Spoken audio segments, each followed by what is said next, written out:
I'm here playing, you guessed it, Crash 4, retrying it after a really long time. I played it originally and beat it on its first run, but I've decided to come back and really go through the next gen version because I got it as a free upgrade. It was a free upgrade, but I didn't play it that much on the next gen version, so I thought, hey, I'll probably go back through it. Or at least try.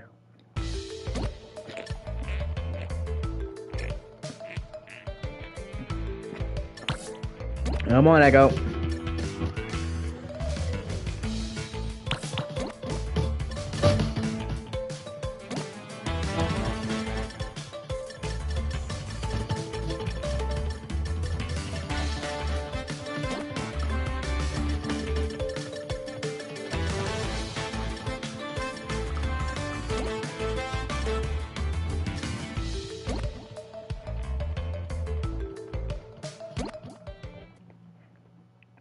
Rude Awakening. Ooga booga!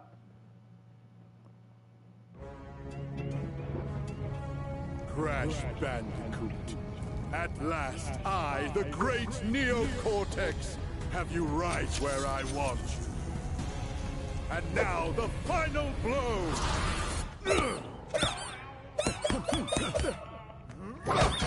Hush, simpleton.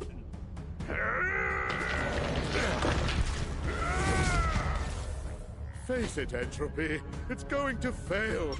Again! At least Uka Uka and I attempt to free us from this prison. I won't sit idly by and listen to your inane ramblings for another decade. Chew.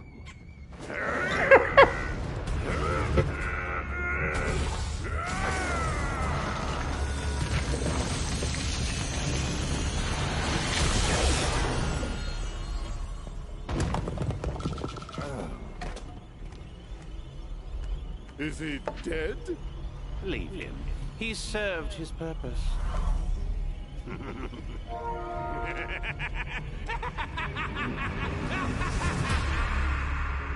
Crash Bandicoot 4, it's about time. A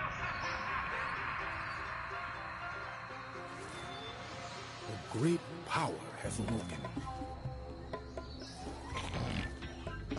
Crash, I fear it portends an event of reality-shattering proportions. I feel it emanating from Insanity Peak. Quickly, we must go! Crash! Crash! Crash!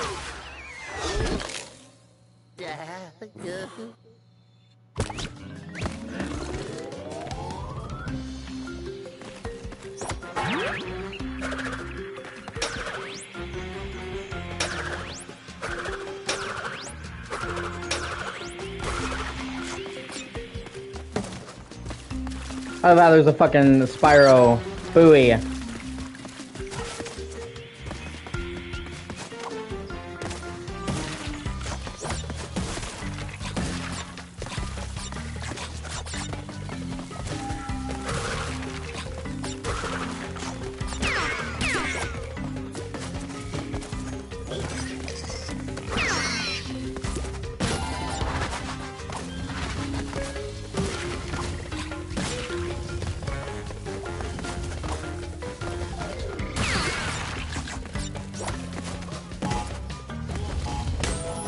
Oh, motherfucker.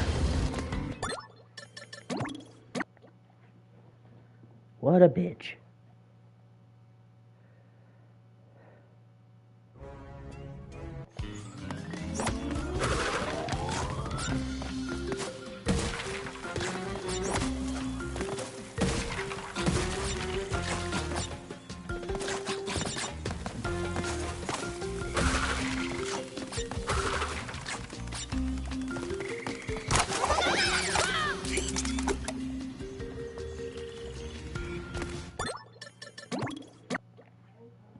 I need to stop doing that.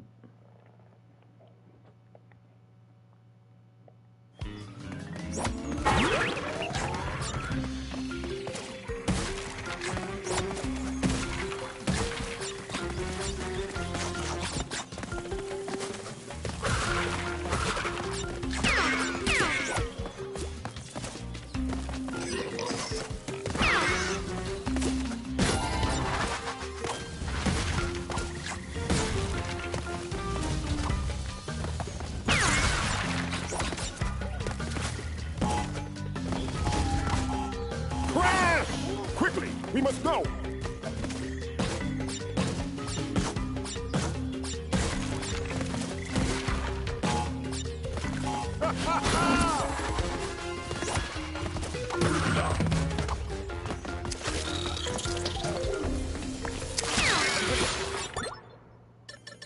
Oh, sorry, restart it one more time. Such a pretty kitty. Look at you. Look at them ears. Crash Bandicoot.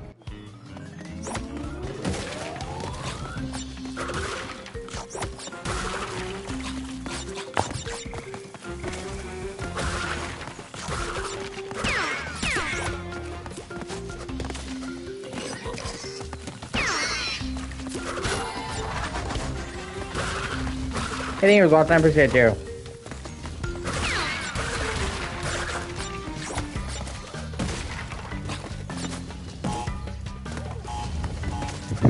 Crash!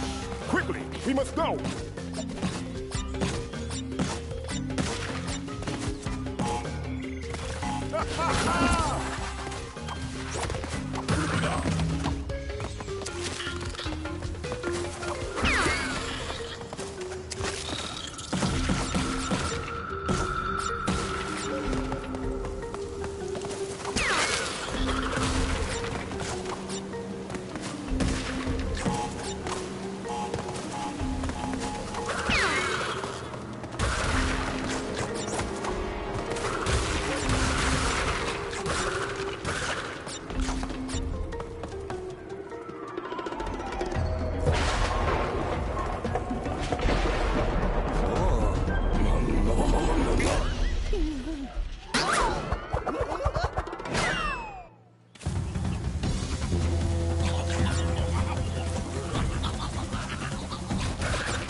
Oh, I missed like 3.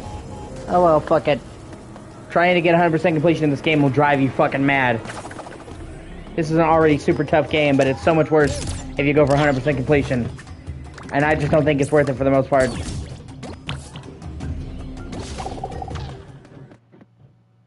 Insanity Peak.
Please give me for doing my Ah!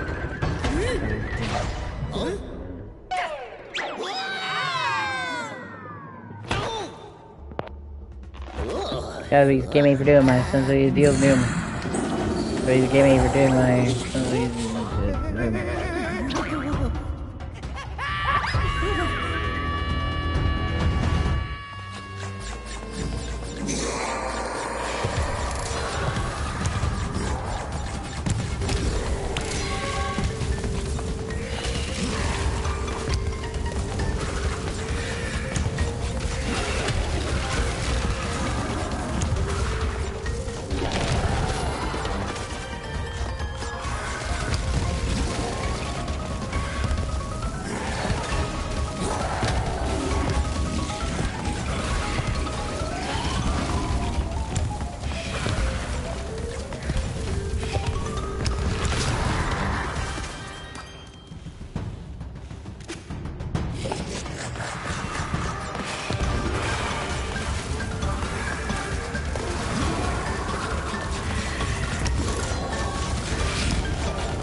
I don't give a shit.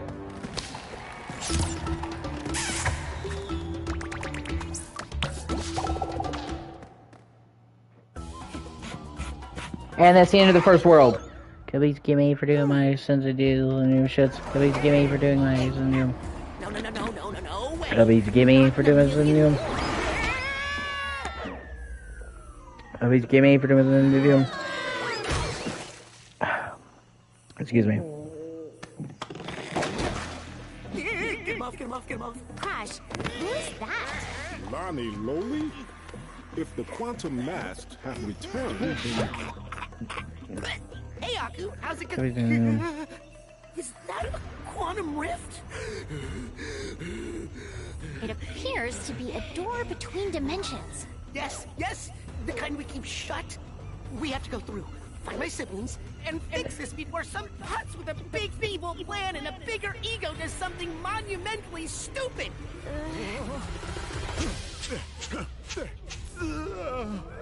Uka Uka unknowingly paved the way for our bright future. Once my rift generator is complete, dominion over all of time and space will be within our grasp. Ancient embryo, you had some little projects you wanted to tell me about? Master, my mechanical marvel will hypnotize you and I. And my potion will make me and them unstoppable. Right, yeah, fine, sure. Have fun with your ray guns or whatever. Hasten your steps! By my calculations, our enemies are already moving against us. And we will prevail. Out of all the villains, Entropy is probably my favorite. Well, Uka Uka. And Entropy.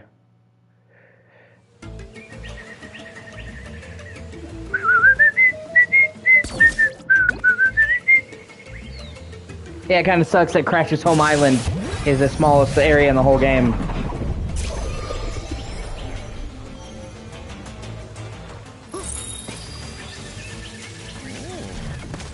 Whee! 2084.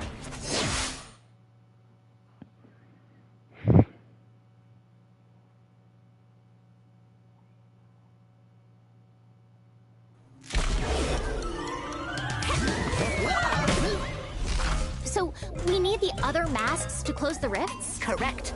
Now, my brother Akano is around here somewhere. Welcome to the show, your precious man. Behold the aforementioned putz. Don't worry. We have a thing where we fight, he loses. It's a well-established dynamic. Not this time. I've got a backstage pass for you to get up close and personal with my weapon of mass percussion. Come ready to rock. What?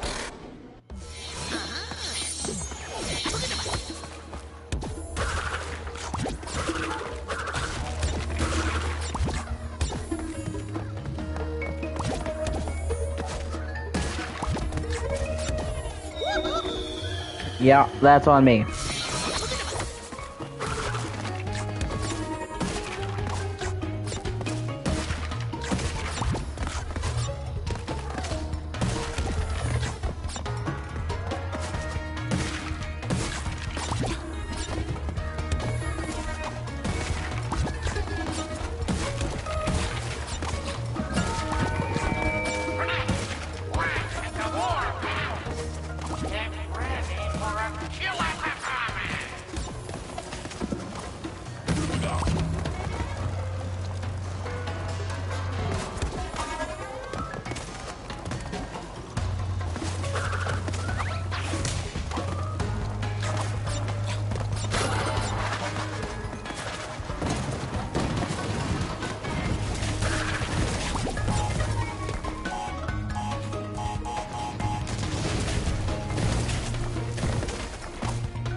Like I said, I don't care. Trying to get 100% in this game, honestly, is not very fun to me.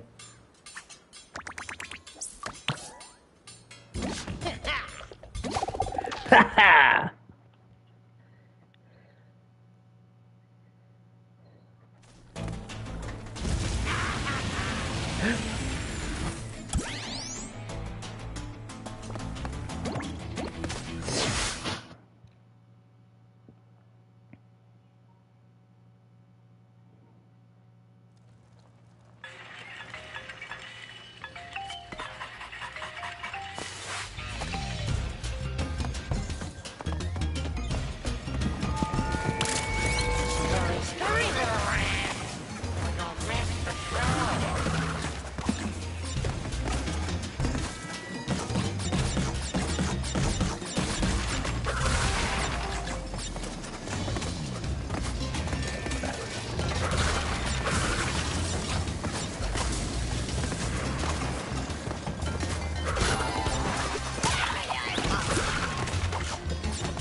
Yeah, that's me. That's what I mean.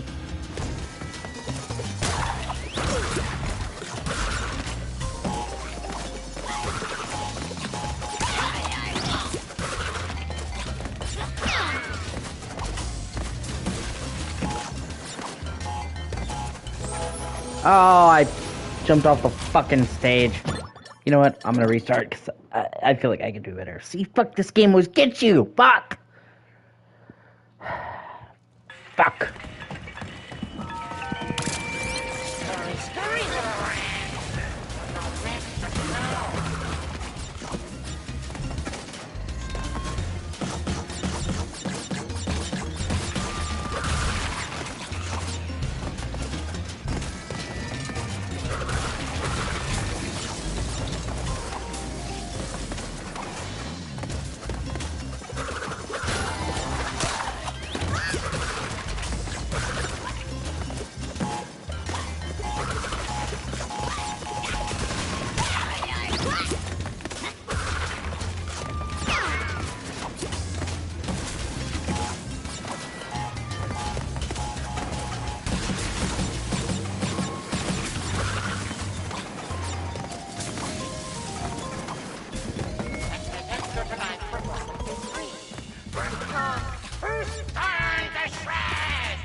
What?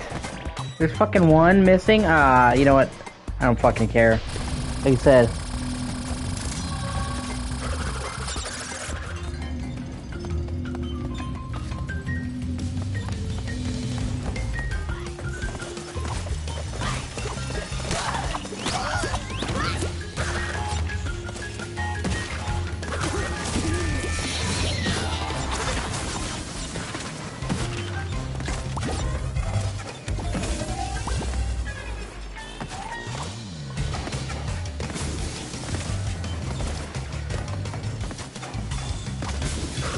Yeah, that's on me.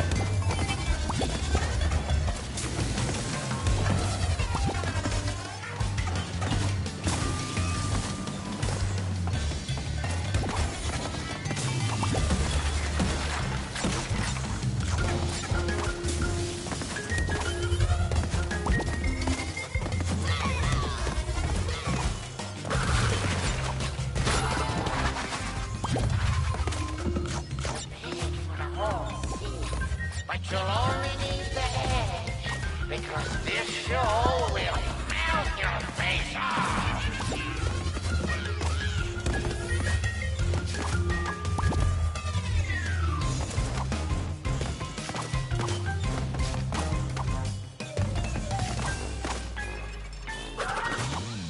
Oh shit. Yeah.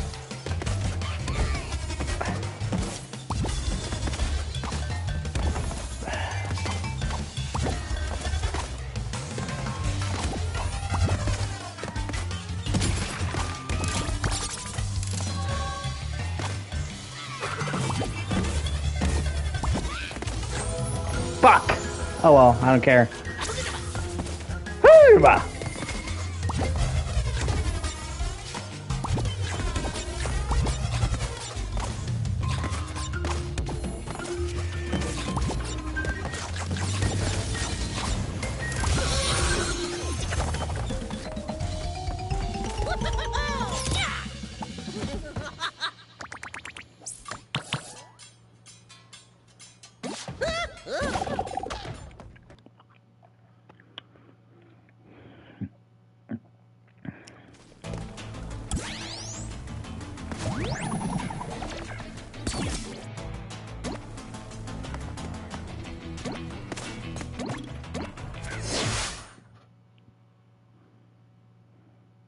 Please give me. We're doing. Playing the new one. Subject trial number 1. How we doing them?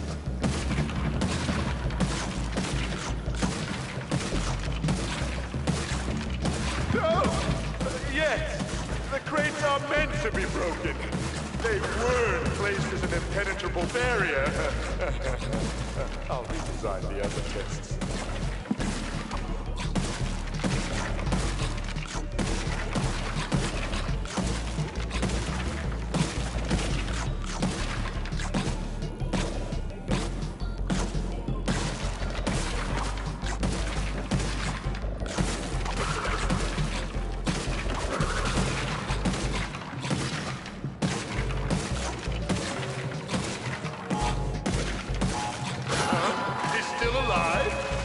Interesting.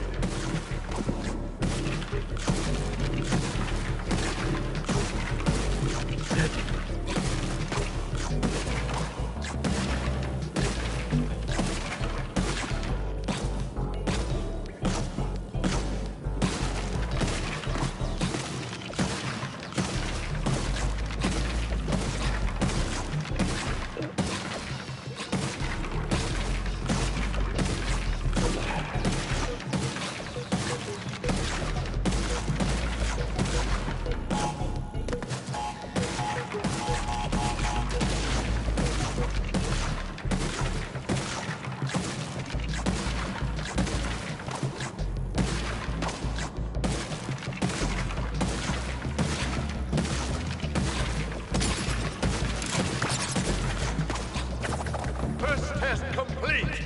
Well done, subject.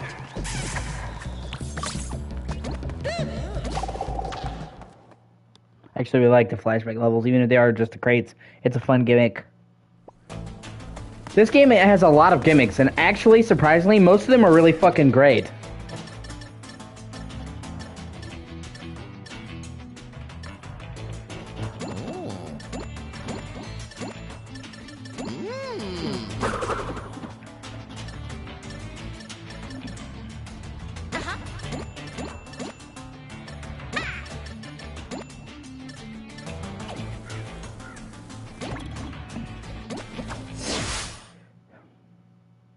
Hit the road.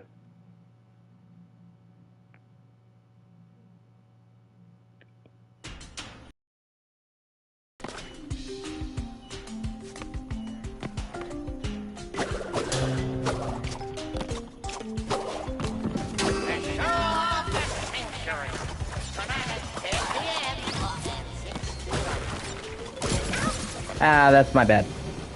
And fuck it. No, restart.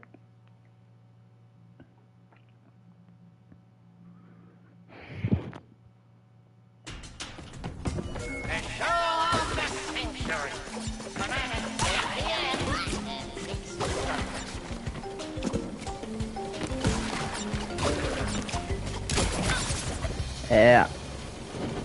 I'll restart one more time. Fuck, that's how this game gets you.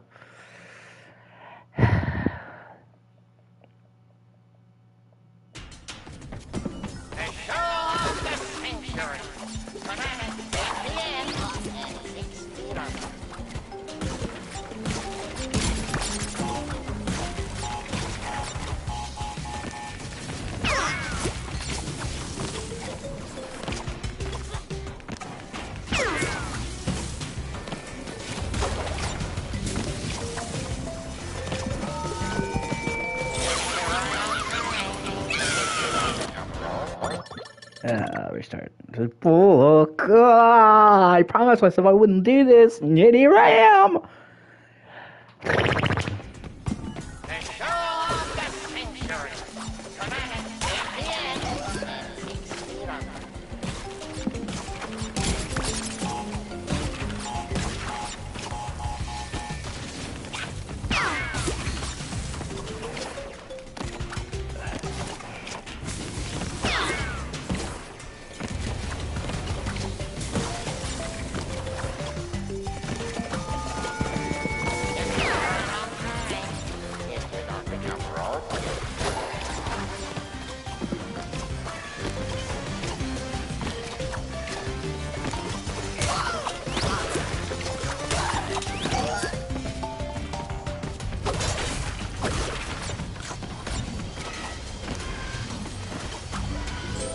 Fuck!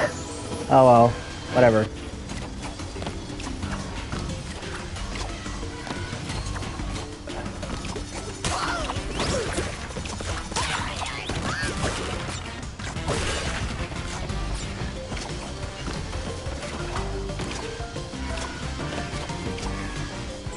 Fuck!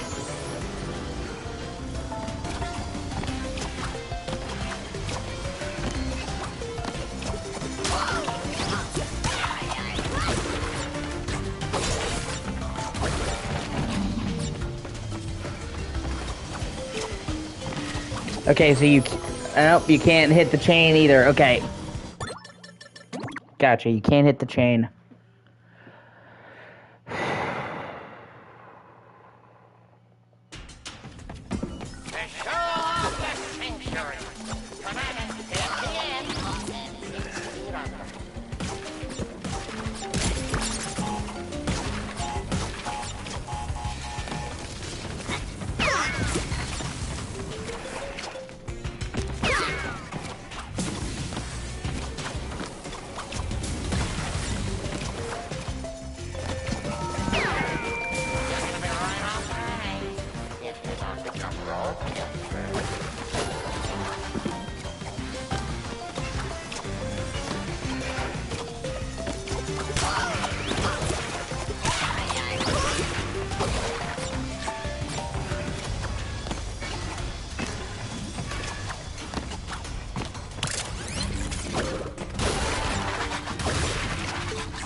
Thankfully, it doesn't count as death when you die in the challenge maps.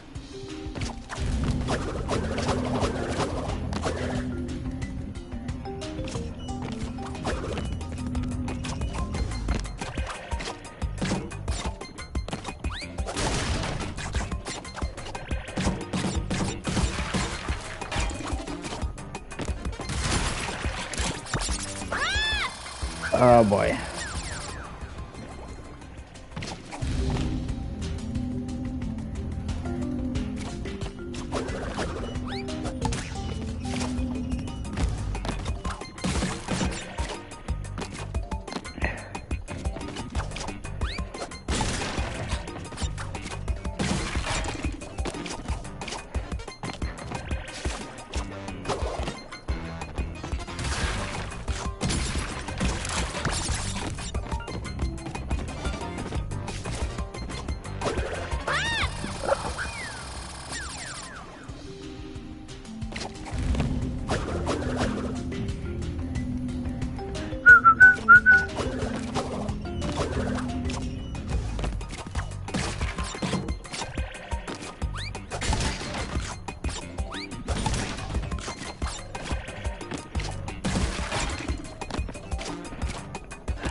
Oh, okay. Hey, thank you for watching. I appreciate you.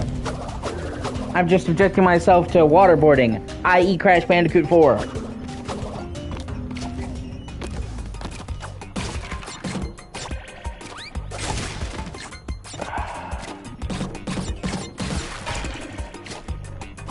Fuck. And you know I love this game. I really do. But this has to be one of the hardest platforming games I've ever played, ever. And I've played a lot of fucking platformers. And a lot of hard ones.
Oh god.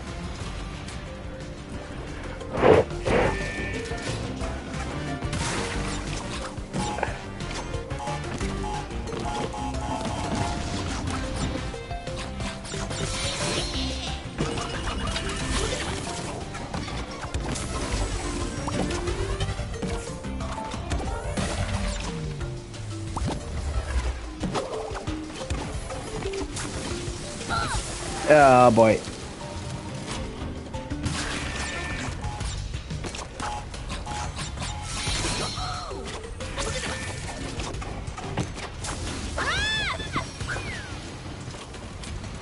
Whatever.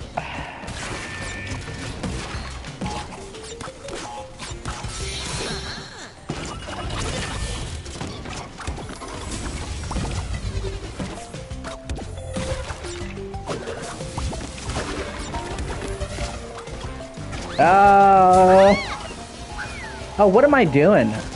I don't have to. Okay, I was overthinking things.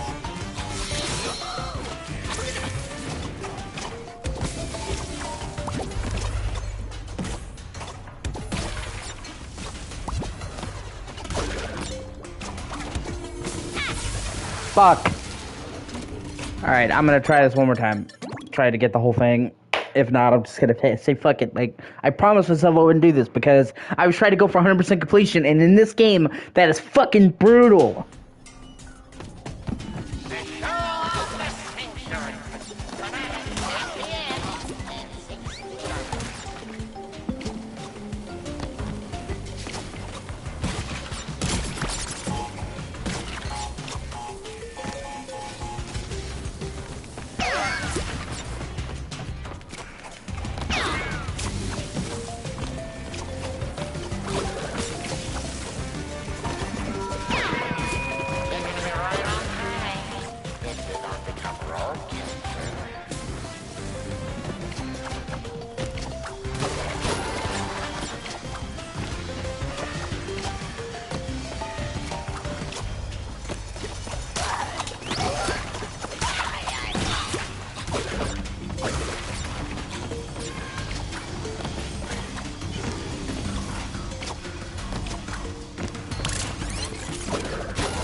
Yep. Well, at least I don't count that as deaths.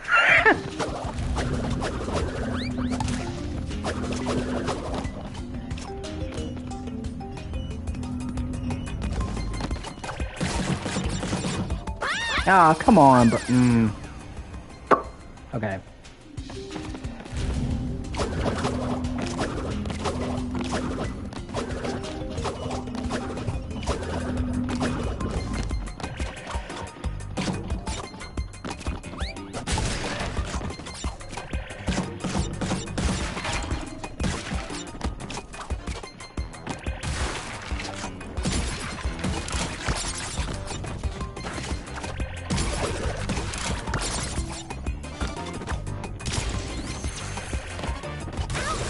Yeah, oh, you gotta be. Oh, okay.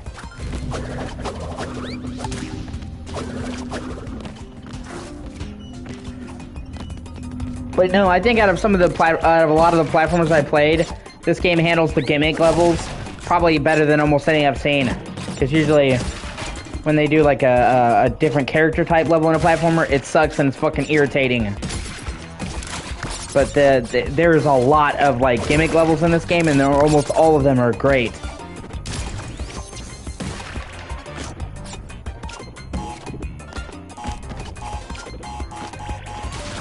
Like the Dingo Dire levels have the vacuum and shit. The Tawna levels have the kicks and the grappling. Like, they all feel great.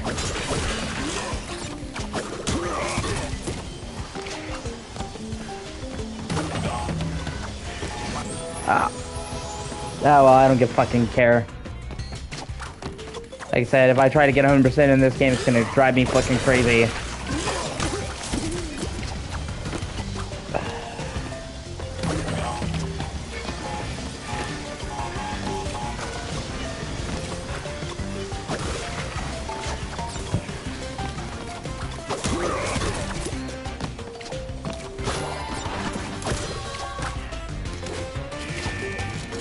Hey, how's it going?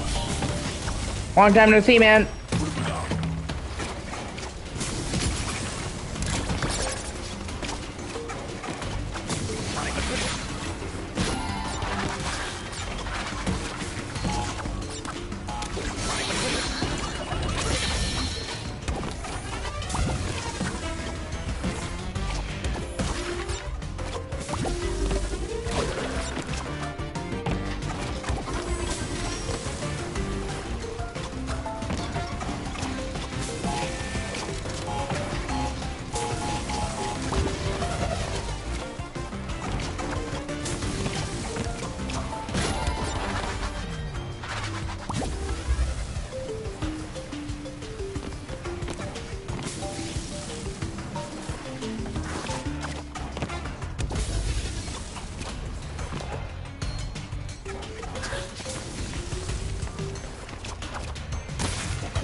Oh god, this game.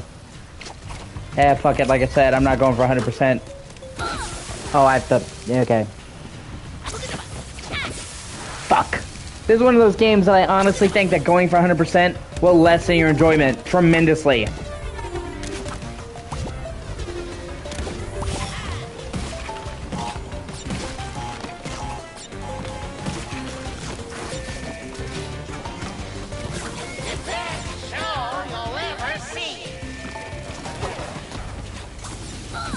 Fuck. Because this game, it's already brutally difficult. Like, I love this game, but this is one of the hardest platformers I've ever played, and I've played some hard fucking platformers. And if you go for 100%, you're basically, anytime you make the slightest mistake, redo the level, redo the level, redo the level. And you can potentially, in some of these levels, spend fucking hours redoing the same level over and over and over and over again. And I don't even think a lot of the rewards are that great.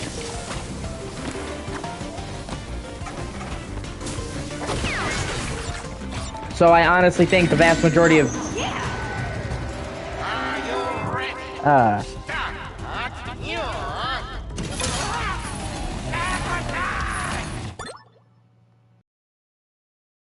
I honestly think the vast majority of people should just play through the game, dying as much, not going for all the boxes, going for what they can. And only die-hard hardcore fans should go for 100%.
Because don't get me wrong, the classic Crash Bandicoot levels are hard as fuck. But this game makes even the classic Crash games look easy. Even the first Crash Bandicoot, which was so hard, the developer said, oh, you know, we overdid it. It makes them look like shit.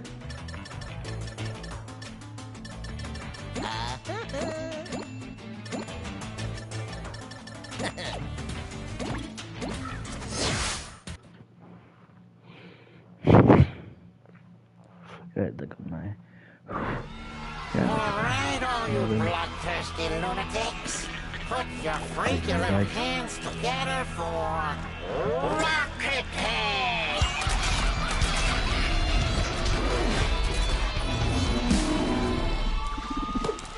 1, 2, 1, 2, 3, 4. Prepare for a beating, bandicoots. Ah, fuck. Yeah, that's my bad.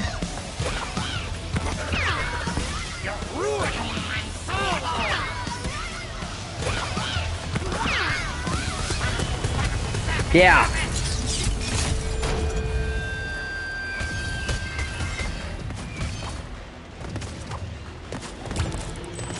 Stay away from the command. Don't like death metal.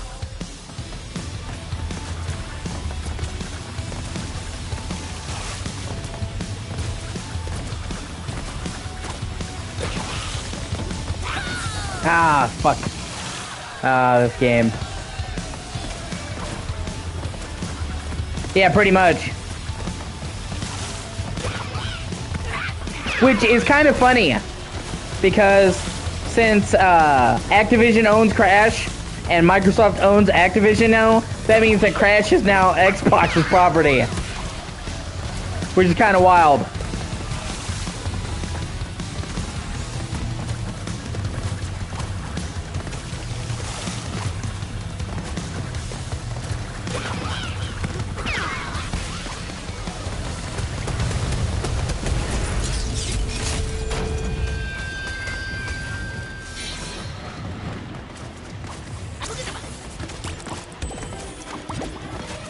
Now, Bandicoot, the show must go on!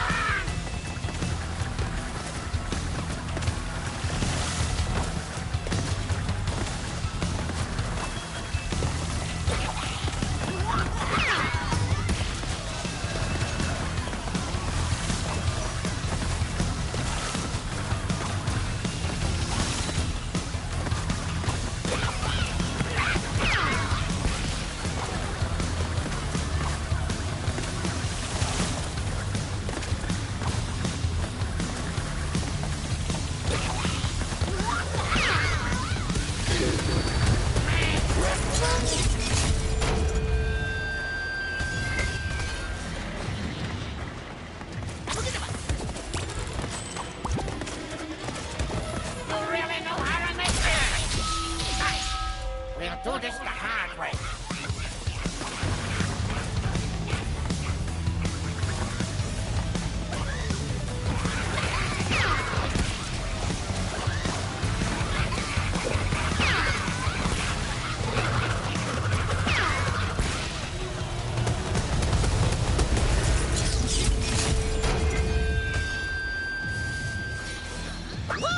Oh, motherfucker.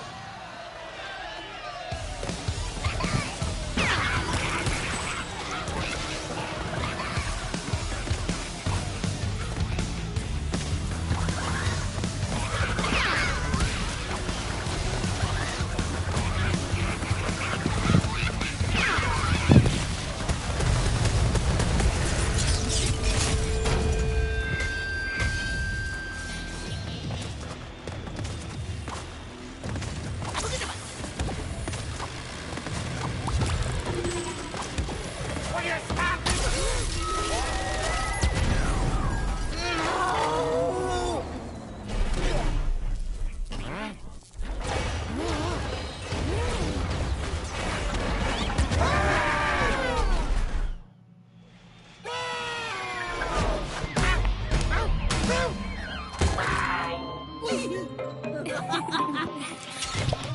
My beautiful creation.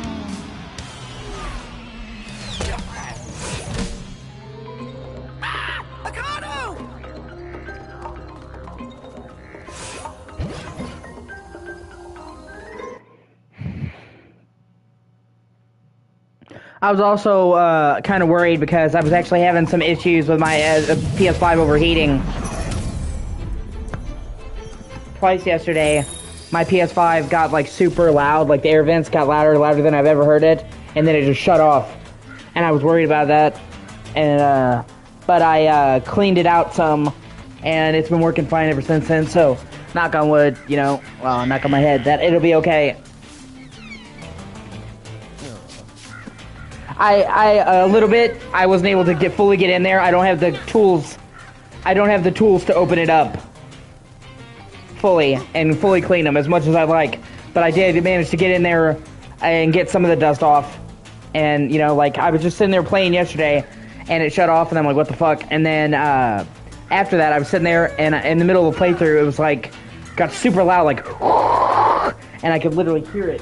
And then it just crashed. But then, like I said, I cleaned off some of the dust, and I've been playing it all day, and it's been fine so far. So knock on wood. And I've been taking out my headset to listen to make sure it's not overheating, and it hasn't. And it's been super quiet the whole time. So hopefully I fix it because I have other systems. Obviously, I have a Series X and a Switch and a bunch of retro systems. But 90% of my streaming and content creation is done on PS5. Like the vast majority of my streams and videos are done on PS5. So if I lost PS5, it wouldn't kill my channel, but it would be a devastating blow. So, but like I said, Hold on 1 second.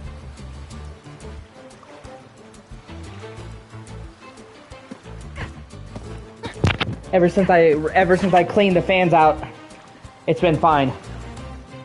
Well, as much as I could. I couldn't fully clean them because I couldn't open the system, but you know what I mean. I was able to stick a soft object in there and get some of the dust out.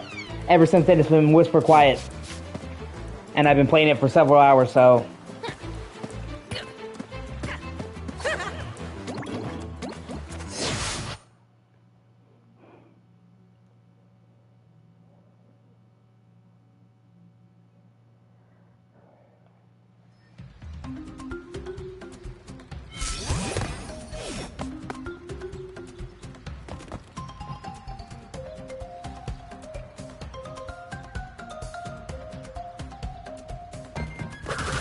Yeah, it does.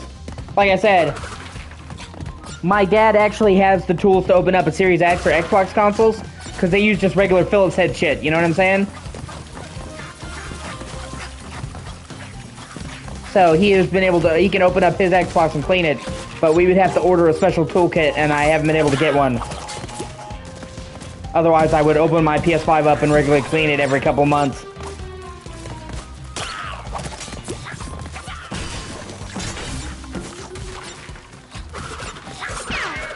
Yeah, it is. Ah, fuck. But it really freaked me out. Because, you know, normally, PS5 is whisper quiet. That was the biggest complaint about PS4, and it was justified with so, is that it could get loud as fuck, especially if you played any of the demanding games, like Spider-Man 2018 and all that. It sounded like a fucking jet carrier. So they deliberately designed it so that PS5 was really quiet. So when I was like playing PS5 and I literally heard it like, I was like, oh shit, and then it like cut off. So I did some adjustment. I cleaned it out a little bit, and it's been working fine so far. So, but it really freaked me out because, like I said, the vast majority of my channel is PS5. My videos that I create, I do with the PS5 share editor. My streaming to YouTube, I do it with PS5. And, you know, like, Series X is great, but I can't natively stream to YouTube with Series X, and Series X can't create videos. It doesn't have video editing software, which is fucking insane, but, you know, it doesn't. So, you know, and it really scared me. But everything's okay now, so I can just take it as it comes, pretty much. I've been taking off my headset repeatedly, as you may have gathered, so I can listen to it. It's in a closed-ish cabin space, like underneath the shelf on the TV. I've also thought about that. I thought it had enough space, because it's like an open shelf. It's like a TV deck. I can't even show you, but it's not enclosed on all sides. But if it continues to have problems, I can try moving it out of the shelf. But right now it's fine, so...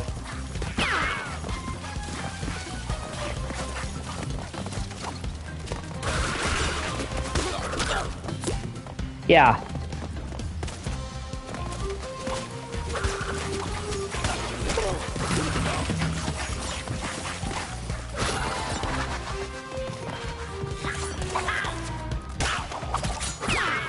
Like I said, the shelf that I have, I bought specifically for game consoles. It's got open on the front, open on the sides, open on the back. It's not closed in any direction, but it is a little bit narrow. So if it continues to have problems, which, cross your fingers, so far it's been good, I will take it out and, you know, put it by the TV on a chair or something.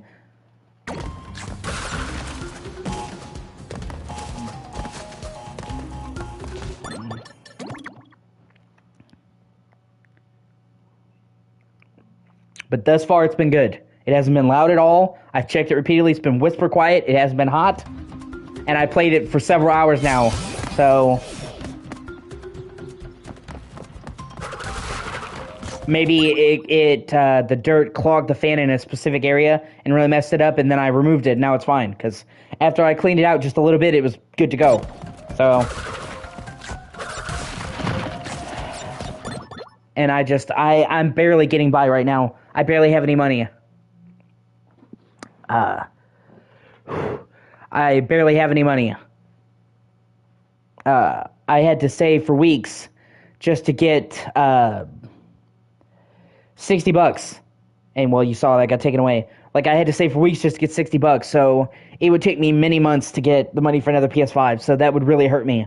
I mean, thankfully, PS5 is now easier to get. So it wouldn't be like it was when I first got it, because, back then it was impossible. But still, I don't just have $500 laying around. So, I need it to last. And on top of that, I'm at 391 subs now. So I'm so fucking close to reaching partner status. I'm only 109 away from being able to apply for partner. I'm this close. I can fucking taste it. And yeah, I heard that. For Ninja Gaiden 2, you mean?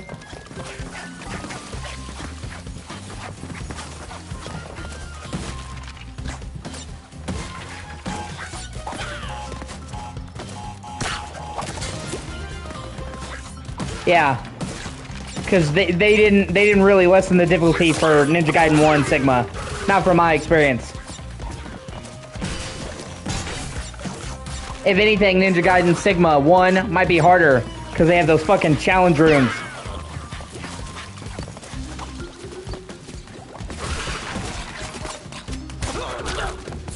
Where, they throw wave after wave of enemies at you.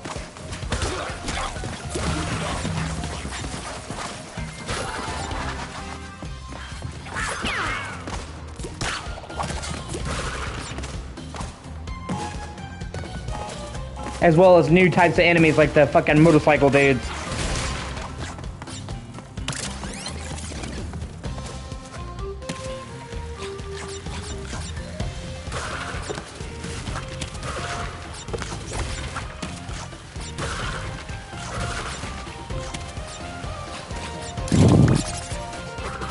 Fuck. Yep, yeah, they got me.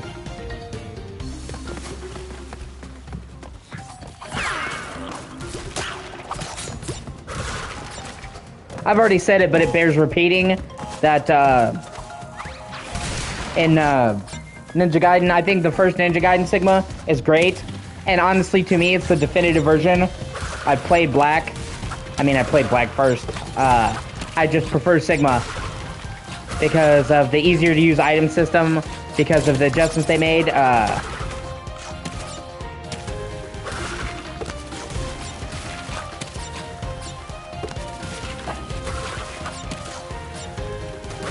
And the Dragon's Claw, Tiger's Fang is a really great weapon, and it's cool it's cool they brought it into Ninja Gaiden 1. I like how they make the black ninjas look like their Ninja Gaiden 2 counterparts. It creates continuity, especially because Ninja Gaiden 2 is supposed to only be like 6 months later.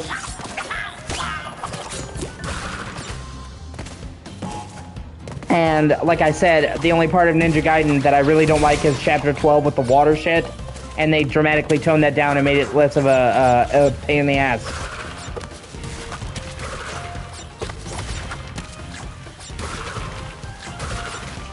Plus, I actually like the fact that you can fight Gamarov. Gamarov, I think is his name? Because he was such a Weasley shit, but you never fought him in the original game.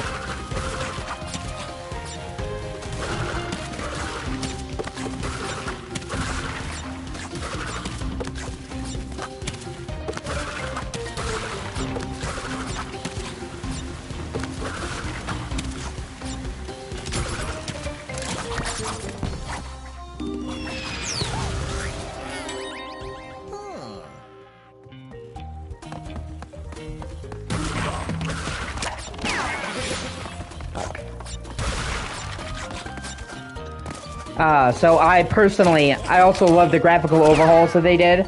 They were really limited in some of the graphical stuff they did on Ninja Gaiden on the original Xbox, especially because they maintained 60 FPS. And I mean, to their credit, Ninja Gaiden Sigma, or not Sigma, Ninja Gaiden and Black, Ninja Gaiden and Ninja Gaiden Black were almost a fucking rock solid 60 FPS on the original Xbox, back when very few games managed to hold 60 FPS. And that was actually one of the things I liked about Ninja Gaiden, is it, yeah, I agree. So, I'm trying to figure out a way to put it. Ninja Gaiden, was a tour de force on the original Xbox. It was one of the best looking games on the original Xbox, and it ran at 60 FPS. I mean, it was great.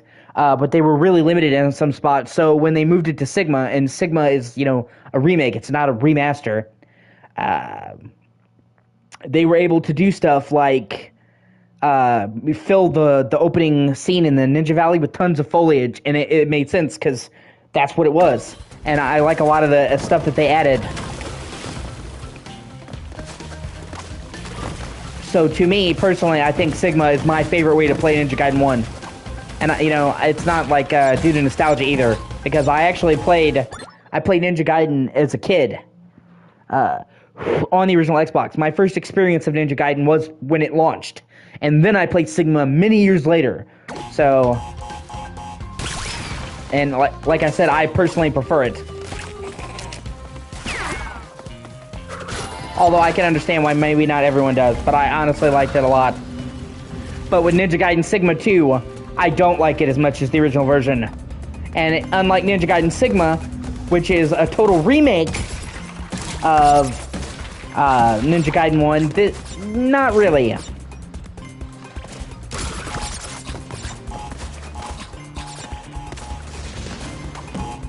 And yeah, it was kind of slightly disappointing that they made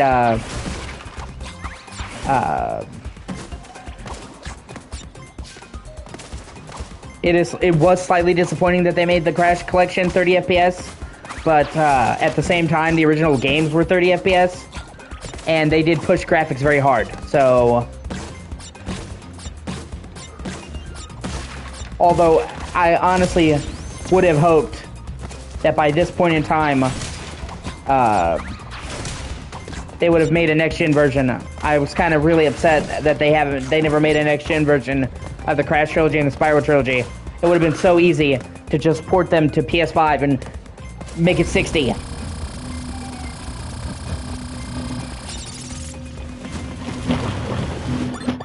And see, now I'm conflicted because, okay, so it's now known, it was suspected before, but it's known now, that they actually stopped Toys from Bob from making more Spyro games and Crash games because they had them finishing up Call of Duty games. And I had hoped that now that Call of Duty was bought, or Activision was bought by Microsoft, that we would get more Crash and Spyro games because they would free them up not to just work on COD. And Microsoft even said that they weren't going to solely focus on all of Activision's big offerings. They said that there's a lot of games that Activision owns that have been dormant that they would like to revive. They said, we're not just going to focus on Call of Duty and, Diablo. We're gonna, do the whole catalog. So I was hoping, but then Toys for Bob, announced they were leaving and going independent. So I don't, it's like in jeopardy. But then they also said that they were gonna work with Microsoft, even though they're going independent. So who knows? They might still fucking do it anyway. Because honestly, I think Toys for Bob is fucking great. Toys for Bob did the Spyro trilogy, the Reignited trilogy, which I thought was fantastic, and they did this game, Crash 4, which is also fantastic. So I would love to see them do a Spyro 4, or whatever, they could call it whatever. Just do a modern fucking Spyro game. We haven't had a modern Spyro game, not counting remakes, in fucking ages. And even the Spyro Reignited trilogy, that came out in 2018. It's been literally 6 fucking years. So even counting remakes, it's been a minute. I would love to, and they were made to do COD before, so maybe they can work out a licensing arrangement. I would like that to happen, where they work on the license with Microsoft's permission, because I want there to be more fucking Spyro games. And I was always disappointed because with Crash, they did the Reignited trilogy, and then they moved on to Crash 4. So they segued into a brand new game. And I kept thinking that was what was going to happen with Spyro, that they would do Spyro trilogy, and if that did well, which, spoiler, the Spyro Reignited trilogy sold great, that we would get a Spyro 4, and it just never happened. I'm like, what the fuck?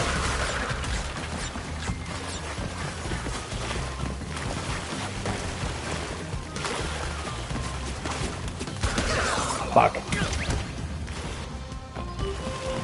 So, you know, I keep hoping it'll happen. I love Spyro. I think I actually prefer Spyro to Crash.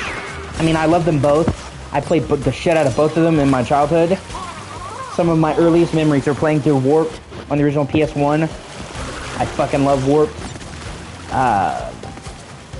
You know, but I just, when it comes to 3D platformers, I think I prefer having open areas to explore more than like a kind of linear obstacle course that this does. Yeah, Burnout Revenge is great. I mean, obviously it's up to personal preference, but I prefer, you know, more open collectathons. Not, I mean, obviously not necessarily open world, but you know what I mean? Not linear A to Z.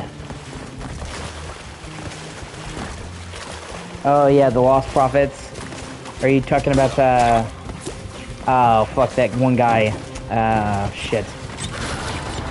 I know his fucking name, and I cannot remember his name. But I know exactly who you're talking about. Honestly, to tell you the truth, man, I had never even really heard of, that band until I heard about what he did. Like, I wasn't a fan of their music. I know a lot of people really like them. I mean, you gotta separate the art from the artist. I think that's something that more people need to do that I don't like that people can't do anymore. Like, I get it. I get, like, your reservations, but it's like, you know, you can separate the art from the artist for one, and for two, he's in fucking prison. He'll probably be in prison until he dies, so you listen to their music isn't doing shit for him.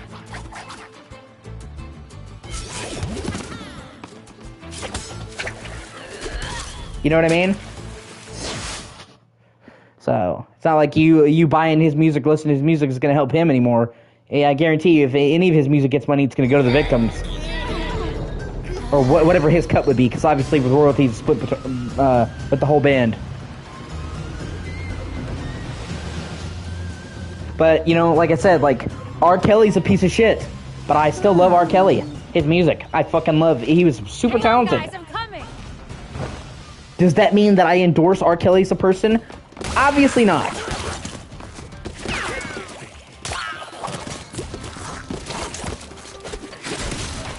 You know, is Bill Cosby a terrible person? Absolutely. Does that mean I'm never gonna watch The Cosby Show again? Nope. I actually really like The Cosby Show. I grew up on the fucking Cosby Show.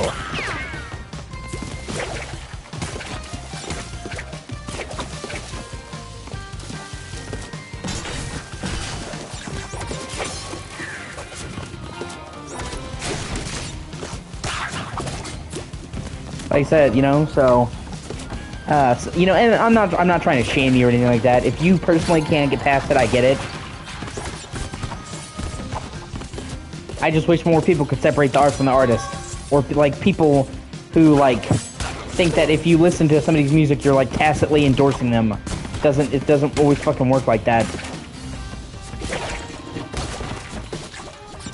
Especially because, you know, Lost Prophets is far from just Ian. It was a whole band, and from what I've gathered, the rest of the band didn't know what he was doing. Whether that's true or not is debatable, because in all fairness, it was pretty well known that the other band couldn't stand his drug benders, so they stayed away from him.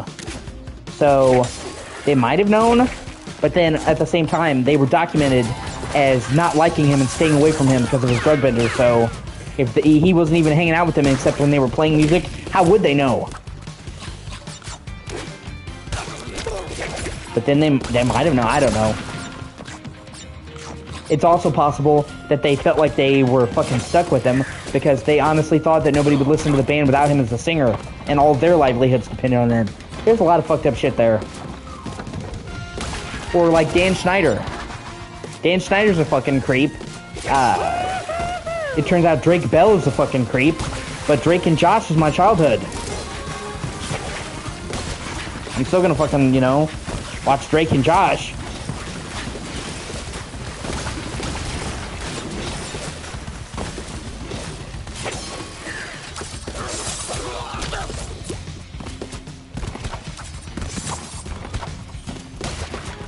Yeah. That honestly broke my fucking heart when I found out about that, man. And I mean, it's not even like, a maybe. I mean, oh boy, he did it. He did it so bad. Like, there's so much fucking proof.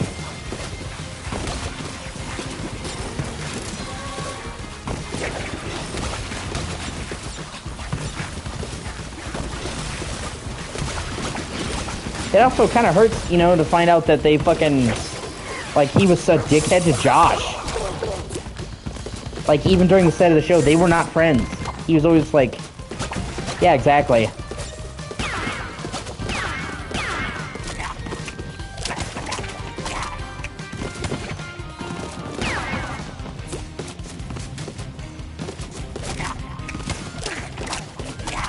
And it also just goes to show you how, like, people in similar situations can be different. Because, Josh, I forget his name, I have to remember his name. He seems like a great guy. Josh Peck, I think is his name. Like, I have never heard anyone say anything bad about Josh Peck. Yeah, that's fair. I read about that a lot of people who were molested as kids or abused went on to molest people, but then it's like, you know, you need to break the chain, bro. I was basically molested. I'm not gonna go into detail about it right now because I don't want to bring down my mood, but yeah, I was basically molested. I was 16, she was 23, she abused me, it was a whole fucking situation. Am I gonna go out and molest kids? No.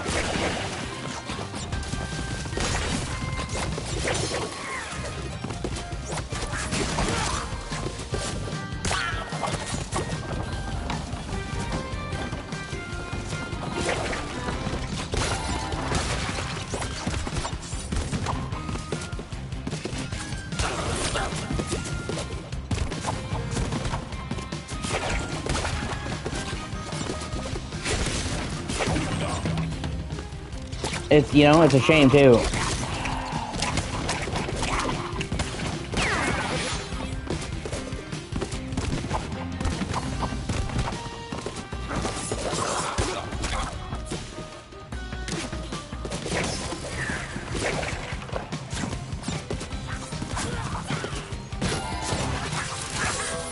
Fuck.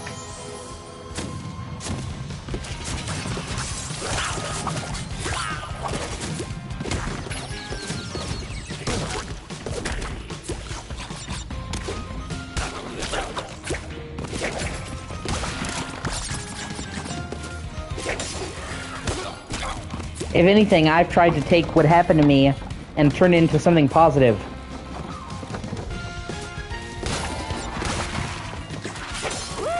I've advocated for male victims of sexual assault. You know, oh fuck, I'll restart one more time, and then if I die again, just say fuck it. I promise. Like, this game is infuriating. Yeah, that is kind of insane.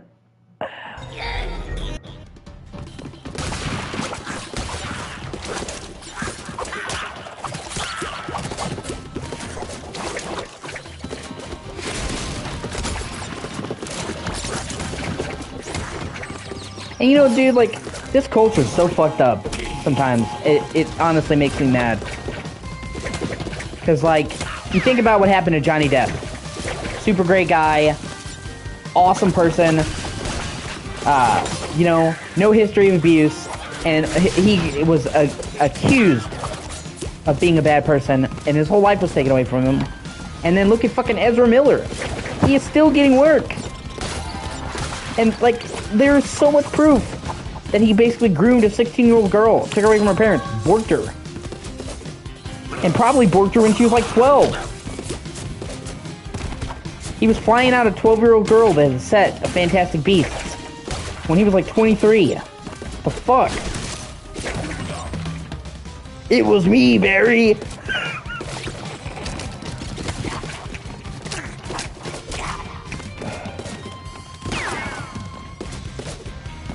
Yeah, exactly. Okay? And, like, even if he wasn't doing anything, I mean, like, he's 23 and hanging out with a 12-year-old that's, like, he's not related to. Like, is anybody gonna question that? And then, like, he fucking is basically running a cult Like, he's seriously running a cult, okay? He fucking brutally beat this chick. He brutally beat this chick. Beat fans. He held this couple at knife point. He literally held a couple hostage at knife point. And, like, somehow he's still fucking working.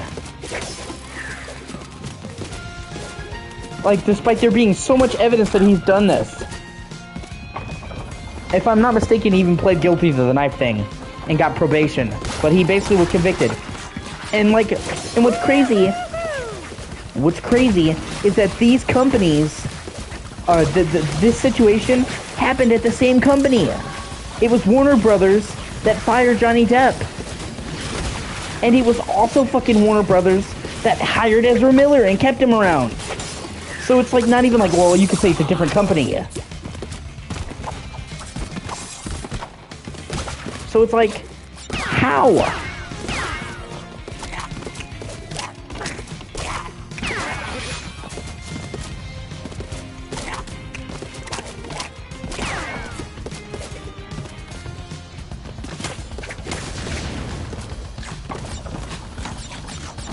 And on top of it, like, you know, and a lot of the time, you'll see the excuse in Hollywood, right? Well, it's because they make a lot of money off the actor. That's why they excused it. And you know, a lot of the time it is. Studios will turn the blind eye to these things because they make so much money off the actors. But that doesn't even make sense here.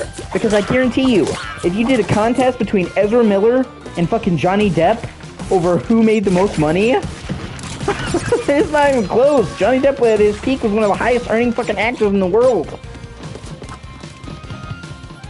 So it's not like they did it off a money thing. Because if they were going after money, then they would have picked Johnny and kept him around and sacked Ezra.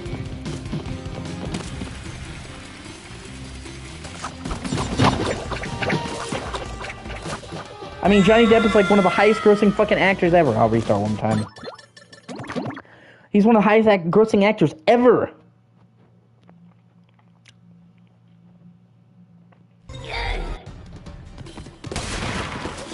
So some people have postulated that it's because Ezra Miller identifies as they. He's non-binary, apparently. And he's progressive, so that's why he gets a pass. But then, that's, like, so shitty. Isn't the whole point of, like, social justice to be, you know, holding people accountable? But it's like, we're not gonna hold them accountable if we think that we like their political beliefs? Well, we can't take down Ezra Miller because he's super woke. Bro, fucking, a creep is a creep, man.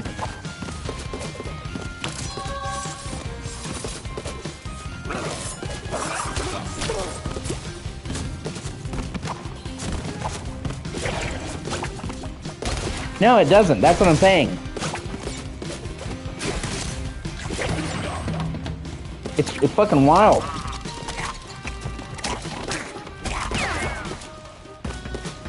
Or even Amber Heard. Amber Heard has a bigger history of domestic abuse. I don't know how familiar you are with Amber Heard and that whole situation, but she literally was arrested for beating the shit out of a girlfriend in a public place. The only reason that Amber Heard didn't go to prison for that is her girlfriend ultimately refused to press charges. Yeah. Okay? They literally caught her beating her in a public airport. She was arrested. The cop at the scene said she was hitting her.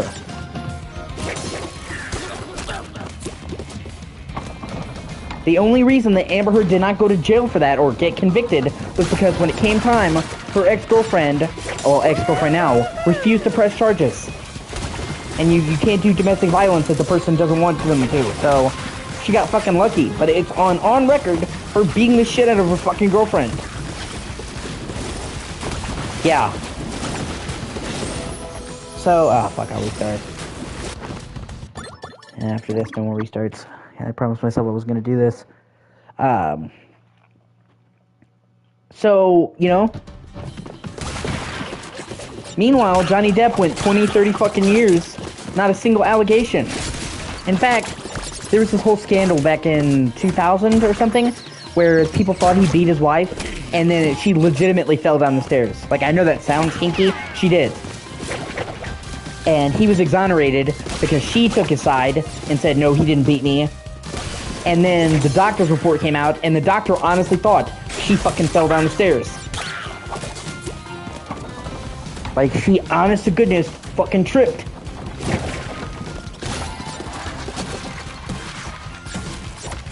What, like, so many of his past girlfriends, Winona Ryder, came out and said, you know?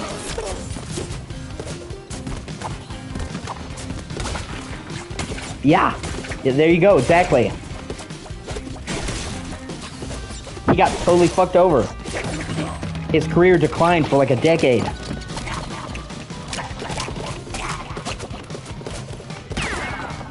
He basically got fucking molested by this guy. And then his fucking wife blamed him for it. His wife blamed him for it, left him. She took a bunch of money in the divorce. You know, he lost everything. He was at the peak of his fucking career, man. And, like, just now he's starting to come back. He was fucking awesome in The Whale. And he's been making appearances in a bunch of other movies. But, like, I mean, he was fucked for decades.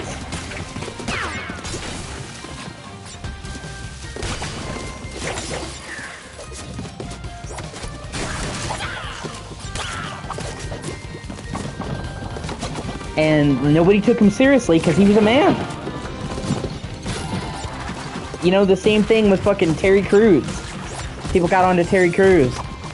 Because he said that one of his bosses fondled him and tried to fuck him. And he refused. And they're like, oh my god, how can you sexually harass Terry Crews? He's so big he could fight him off. It's not about fighting him off.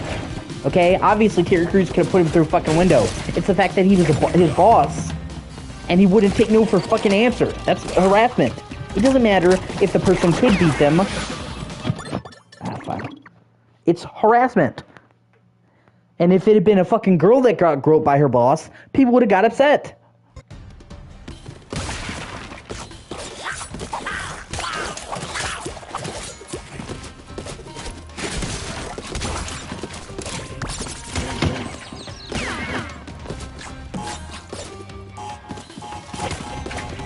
You can't, like, people are fucking dumb. People need to stop. There is no ifs, ands, or buts about sexual harassment. You can't pick and choose. It's either everybody or nobody. Like I said, it's something I feel very passionate about, okay? Because the chick who sexually molested me basically got away with it. Because she was a girl. She went scot-free. She did not see any fucking repercussions over what she did to me. And on top of that, she had people thinking I was somehow abusive. Even though that, to me, is just fucking insane. Because it's like, you see a 23-year-old in a relationship with a 16-year-old, and then somehow you think, you know, that it's the fucking 16-year-old's fault. That's crazy to me.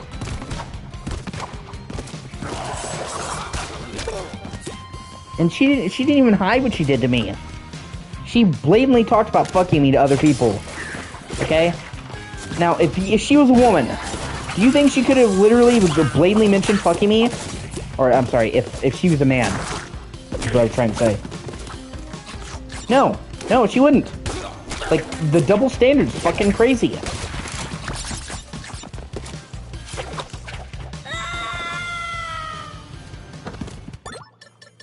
And on top of that, I've had so many feminists get on to me and try to say, like, well, you were consensual. Okay, yes, she did not physically rape me. Okay? But, I was 16. She fucking groomed me. I didn't know better.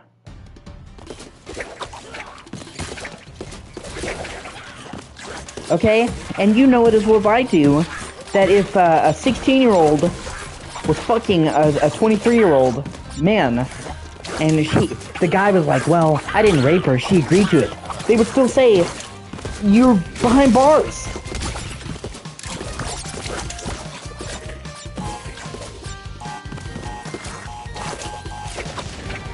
it wouldn't be, well, she consented, so it's okay. They're like, no, you're the adult. It doesn't matter if she was okay with it. You should have done it. But for her, well, you consented. She didn't physically rape you at gunpoint, so... And I've had men tell me that I was lucky. And I've had women try to defend her. To say it wasn't really molestation. I've even had fucking feminists, and I say that with quotation marks, feminists tell me, try to defend this fucking chick. Which is like so wrong. Like these, literally, like these are the people that say believe all women, believe all victims, and then they fucking look at me and be like, you know, well, it's okay that she molested you, or you asked for it. And it's like, if somebody said that to them, I don't think they would take it very well. Okay, I didn't even look for her. She found me. She literally saw my picture through one of my family friends and tracked me down to have a relationship with me. It wasn't like, oh, it just happened, she met me. She sought me out.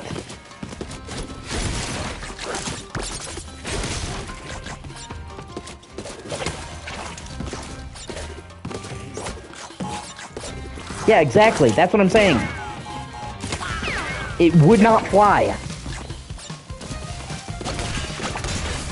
If I had done what she had done to me to a girl, I would probably still be in jail right now.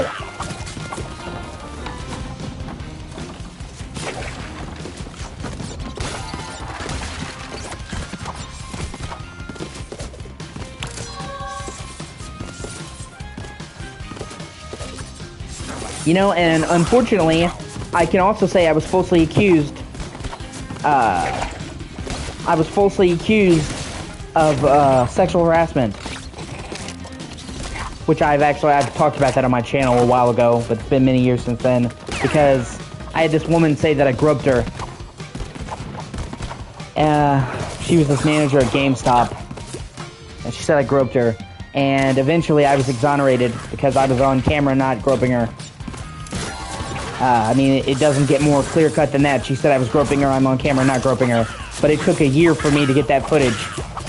And she had everyone in my town thinking that I was some kind of creep. And, like, it's so shitty because she literally, like, they could have found that footage to begin with. Like, I'm trying to figure out the way to put it. Like,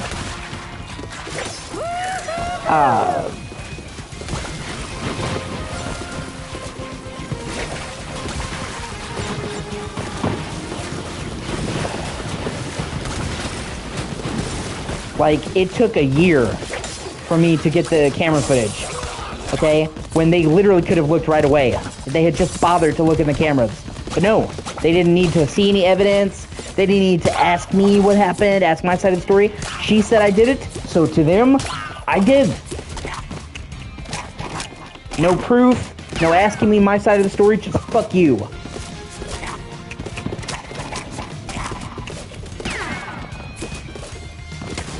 So I had people thinking I was some kind of fucking molester for a year, because she was running around to everybody in town.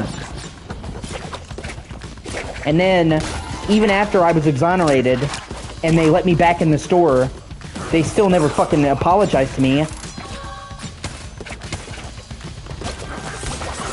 It's just, oh, okay, we'll let you back.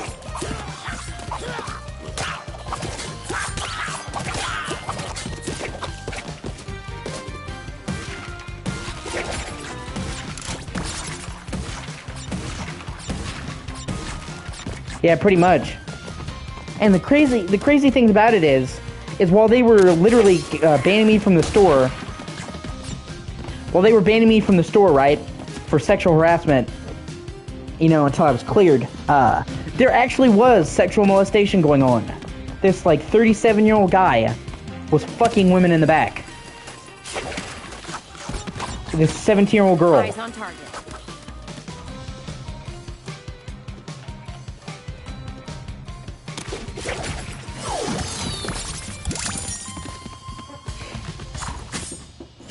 So, while they were literally focusing on me with no proof, there was the guy literally borking the intern in the back. Thank you so much. Wait, Tana? But you're different. You're not I actually like the from new our Tana. universe. Yeah, that goes in. It's good to see you guys. It's been a long time for me. We lost touch in your universe too, huh? I'd say that. What did we, like, die or something? What? No! Nope. No, definitely not. So how are things in your dimension? The usual. A bunch of evil scientists attempting... I'm actually really happy with how they treated Tana in this game. So, what you collecting? Crystals? Gems? Masks. Ooh, fun. Well, good luck with that. Wait. He actually speaks in this game. Sorry, I fly solo. But I'll lend a hand. But only if you get 100%. They have a scene where he speaks. I already have.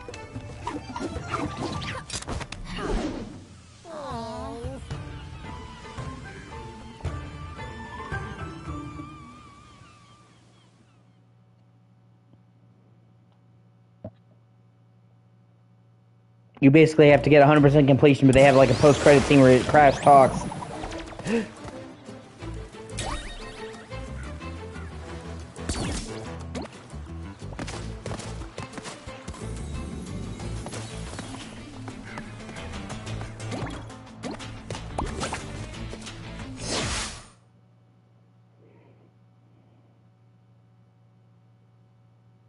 But anyway, when they first introduced Tana and her look, I was afraid they would make her like a SJW feminist, because she's got literally the feminist cut. Thankfully, that's not what happened.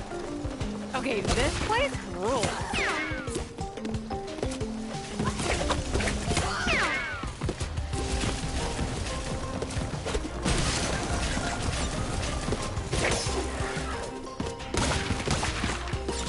Yeah. So when they first showed her and she had that haircut, I'm like, oh no. Please God, no. But thankfully, that is not what happened at all. And I could not be more thankful for that. She actually, the way she acts, the way she talks, she's really cool.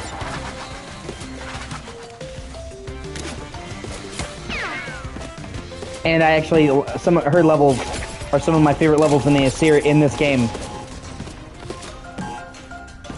Ugh.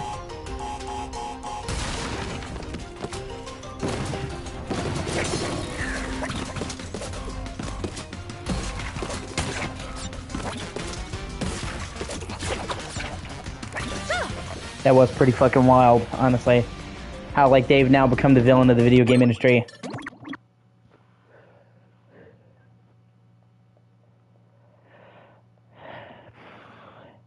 And how they, like, they were trying to say that people were harassing them by listing games they worked on. That was so fucking crazy, man. It's like, it's not like they're fucking harassing you in your profile. It's not like they're fucking calling you a piece of shit. They literally are making a list of games you worked on. And if you're proud of working on those games... Oh, fuck. Dude, don't even get me started. Don't even get me started. Okay? I can't do Gamergate again. The biggest fucking con of all time ever. Fucking, it's the unholy trinity of female SJW gamer girls. Anita Sarkeesian, Zoe Quinn, Sparkle Unicorns.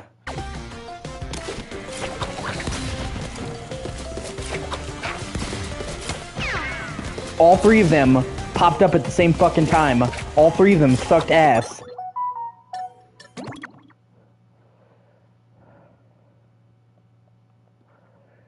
And, you know, were evil. Okay, this place rules. And they were basically fucking con men. Anita Sarkeesian raised over $1 million. Okay? And then she said she couldn't afford to pay her fucking employees. There was one of her employees went fucking homeless. And, okay, during the entire time that her employee went homeless, and she said she couldn't pay her employees, she was going on fucking vacations to Morocco. You're telling me you can't afford to pay your employees a living wage, but you can't afford trips overseas to 5-star fucking restaurants.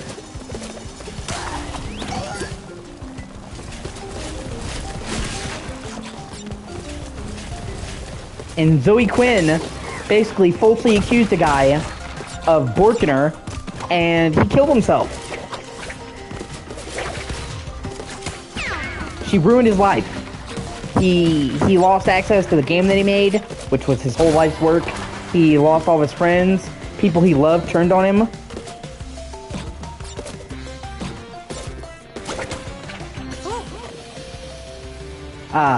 And they can blatantly prove she was lying.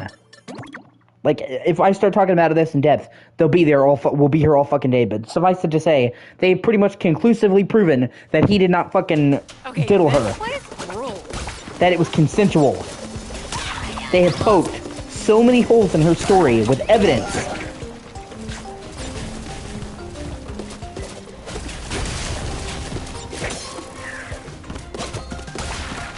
Like, she said that he held her captive. And during the times that she said that he held her captive, she was caught on camera walking around town having a good time.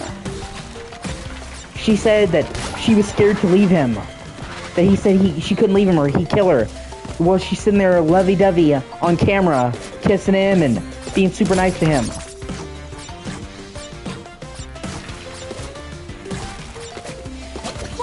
Fuck. Yeah, pretty much. Even the whole Gamergate thing. Zoe Quinn is the one who started Gamergate, okay? And she started Gamergate, no shit, because she was caught. No shit, fucking 5 dudes at once. She was cheating on her boyfriend with 5 dudes at once. And on top of which, it was found out that she was fucking people that were reviewing her game. And she justifiably got called out for that because fucking people that are reviewing your games is a major conflict of interest on your part and theirs, and she couldn't handle the heat.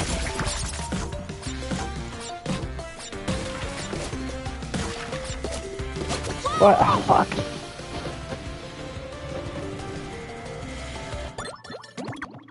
And we have proof that she was fucking like 5 different guys at once.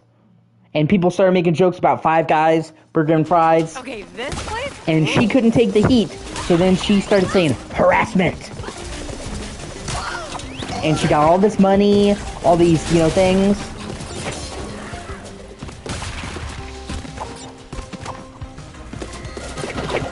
She, what was it, $60,000 she got on a Kickstarter for a game. And that was a text-based adventure game.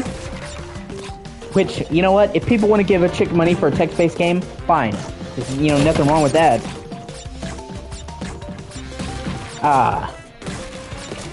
Okay, that's only 2. That's 2 bounces. I gotta remember that. But she has not ever shown a single screenshot of this game. I want you to understand that. Ever. It's been 6 years. It's a text-based adventure game.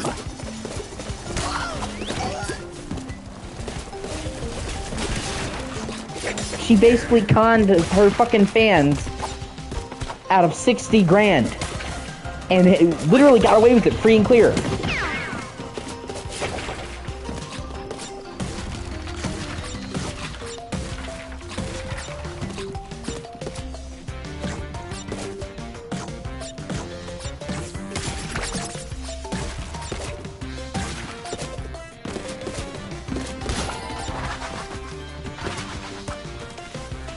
That's why every time I hear about fucking Gamergate, I cringe.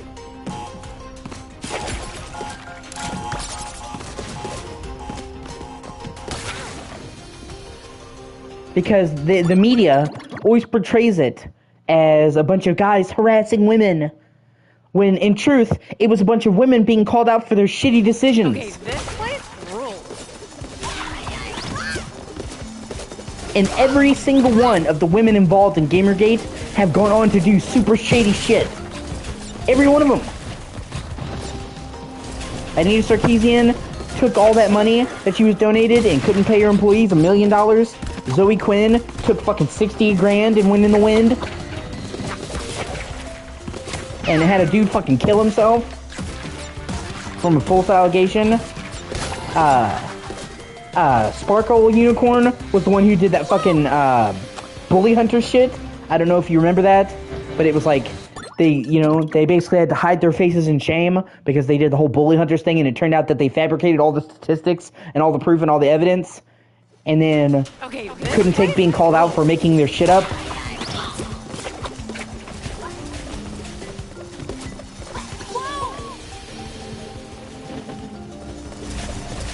And then she tried to say that her boyfriend raped her, and then it turned out that he didn't, and there's fucking texts after it where, you know, like, he was like, oh, he raped me, and then he was able to show texts where they were talking about that time where they had sex, and she was not treating it like rape. She's treating it like they had sex.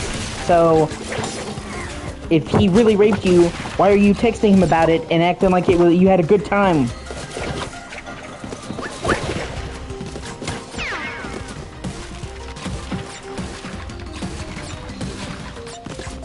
It's just, yeah.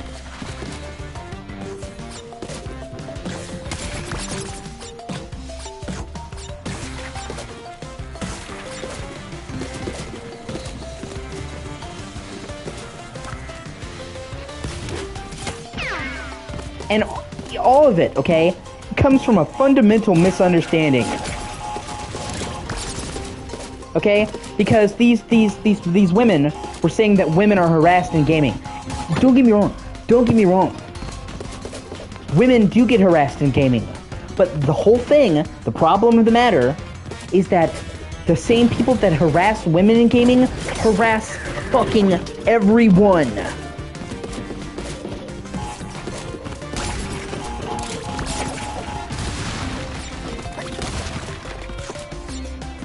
The same people that will tell a woman to get back in the kitchen in a Call of Duty lobby are the same one who will say the N-word in a Call of Duty lobby. It happens to everybody. Assholes are assholes. The only difference is, and I hate to say this, is that when a guy gets harassed online, it's not considered a big deal. True story. And I'm gonna break this down really quickly so that I'm not here all day because this is a thing. But I had a bunch of people, the worst incident of harassment I've ever gotten online. I had a bunch of people come into my Twitch stream. This is back when I first started streaming and I was doing more Twitch before I got tired of Twitch and came to YouTube. I had 8 people hop into my stream and say the worst things imaginable to me, telling me they were gonna rape me, telling me they were gonna fuck me in the ass, telling me that I should kill myself, that I should jump off a bridge. And this was before I learned how you could ban people on Twitter. So, they harassed me for like an hour until I finally found out how to block them. Because, you know, I was new to Twitch. I didn't know how to ban people on Twitch. And I posted about this at the time because it was quite horrific, the things that they were saying to me. And this woman came into my stream, or not my stream, I'm sorry, on Facebook. I posted about this on Facebook. And this woman who's a female streamer was talking about being harassed. And I said, I think Twitch can. I don't know. I didn't waste time reporting them. Like, I didn't even waste time reporting them. I just blocked them from my channel. That was one of the things that pushed me, one of the things that pushed me away from Twitch. It was not the only thing. Because I had routinely gotten that, and then all the thoughts and shit. So I talked about this to this woman who was talking about how she got harassed and how men don't have to deal with harassment. And I did not invalidate her. I did not say, well, you weren't harassed or whatever. I said, that sucks. I know how you feel. I got harassed too. And she was like, well, it's not the same for you. And I'm like, how is it not the same for me? And she's like, well, when a guy threatens you, it's just a joke. You're not scared. When a guy threatens a woman, she's scared. And I'm like, how does that even make sense? A threat is a threat. And I'm like, if you're going by that standard, if you're going by that standard, then why would you be scared online? Because the chances of that person finding you in real life are fucking slim to none.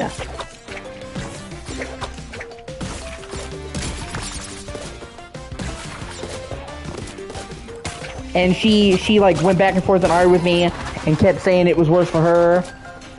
And, you know, I mean, I had dudes fucking saying they were gonna rape me. How is that not fucking harassment, man?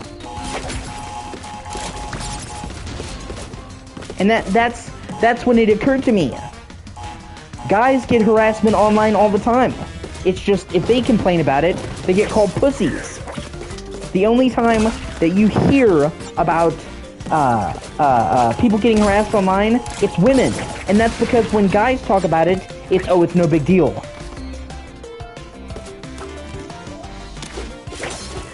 So when people think about it, they think it's just women, because when it happens to guys, they don't fucking talk about it. But I have seen so many examples of guys getting harassed online. But it's like, if it happens to a guy, it's not considered a problem.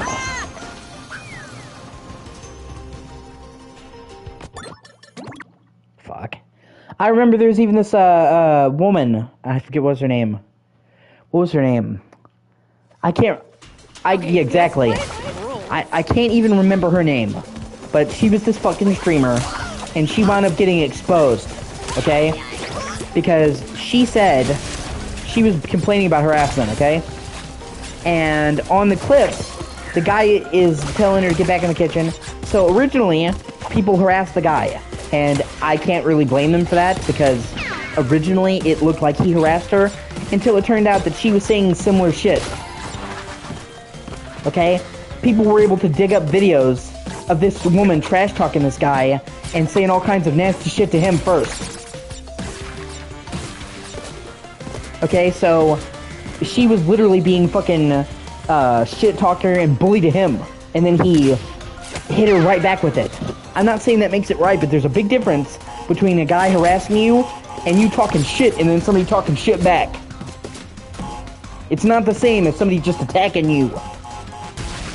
But she showed the clip, and she, of course, edited out all the part where she was talking shit.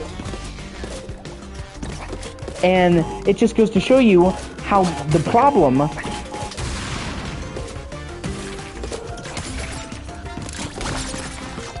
because everyone just believed her without any fucking doubt, without any investigation.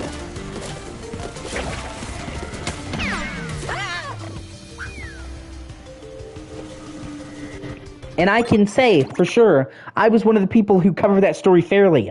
I actually made a video about it on my channel about 4 years ago, where I said, you know, she was a con artist, and I pointed that out. I was one of the only people talking about it.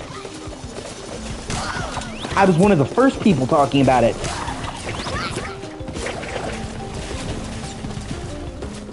Yeah.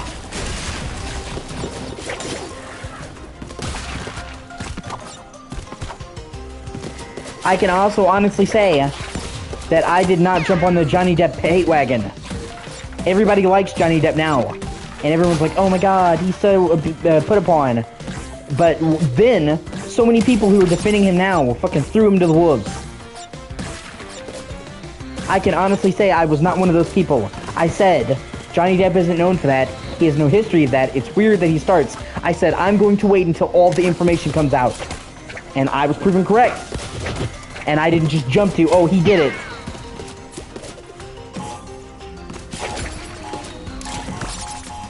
I was honestly one of the first person that I can think of that defended him. I was way ahead of the fucking curve. Because I said, you know, he doesn't have a history of doing this. People who are abusive are usually abusive their whole life. They don't just start, oh, I'm 50 years old, I'm abusive now. And I said, you know, there's no proof. It's her word against his. I said, I'm not just going to say so with no evidence. And I was right.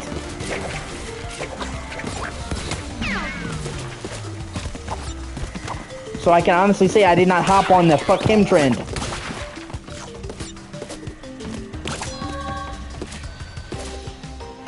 And whenever I hear about an allegation, I always give the person the benefit of the doubt. I don't automatically assume they did it. I wait until the evidence comes out. Like with fucking Drake Bell.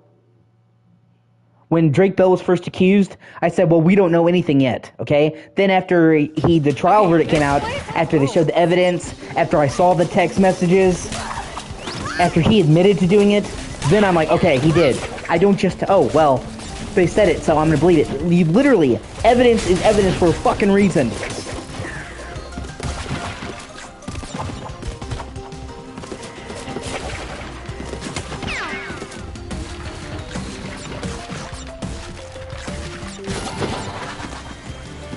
Fucking rape allegations have almost turned into a smoking gun. Like a nuclear bomb. Because you want to destroy somebody's life? Yeah, you want to destroy somebody's life? You can just accuse them of assault, and no proof is required.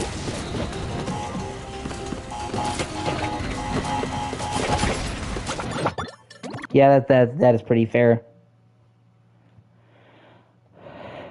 You don't need to provide proof.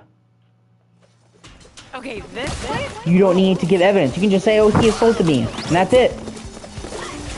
And even if the woman gets caught lying, almost never does she serve jail time. So it's like almost like a weapon that they can use on men with no fear of repercussions. Oh, I don't like this guy? Oh, I'm angry about a breakup? Fuck him.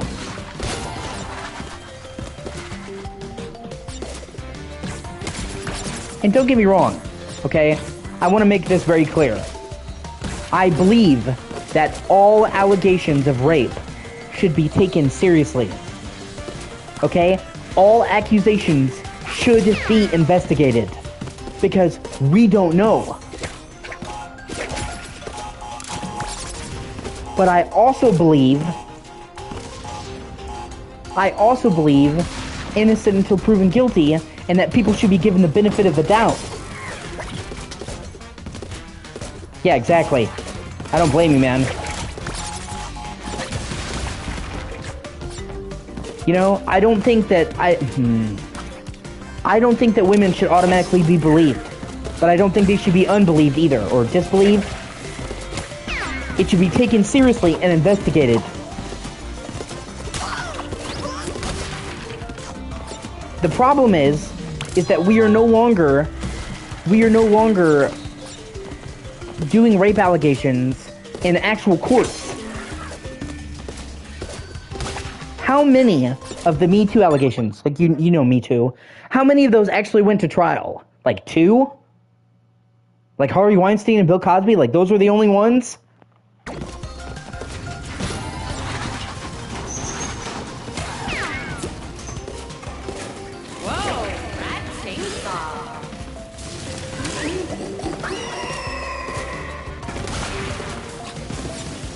Like, they no longer actually take these things to court anymore. Yeah, exactly. Attention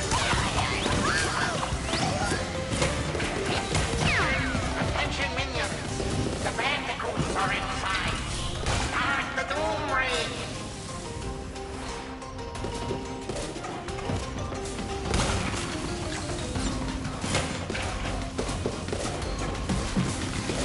But I'm saying, like, the vast majority of allegations never go to court anymore.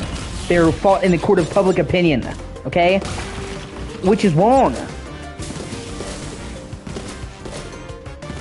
Yeah, exactly.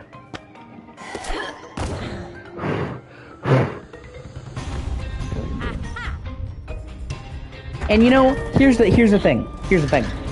If you want to not go public about your rape, say you are raped, and you don't want to go public about it because you don't want to deal with the trial. Are you ready? Start your...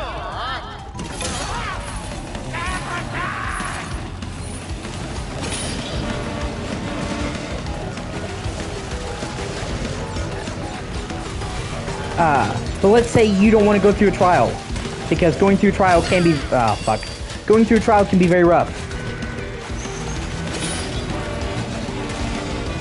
Okay, I will respect that, but you can't say that you didn't take them to court because the trial will be rough and you didn't want the attention, and then post about it on social media.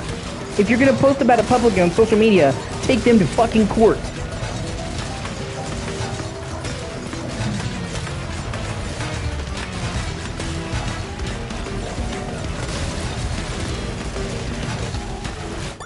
Fuck, I'll restart one more time. Just, yeah. And then many of the people, dude, who turned out to be faces of Me Too, turned out to be fucking full of shit. For example, have you ever seen the movie Orphan? Great movie. Actually, one of my favorite horror movies.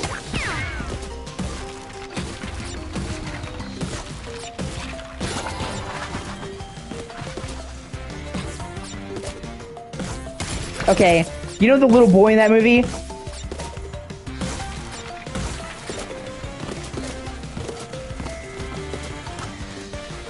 Yeah.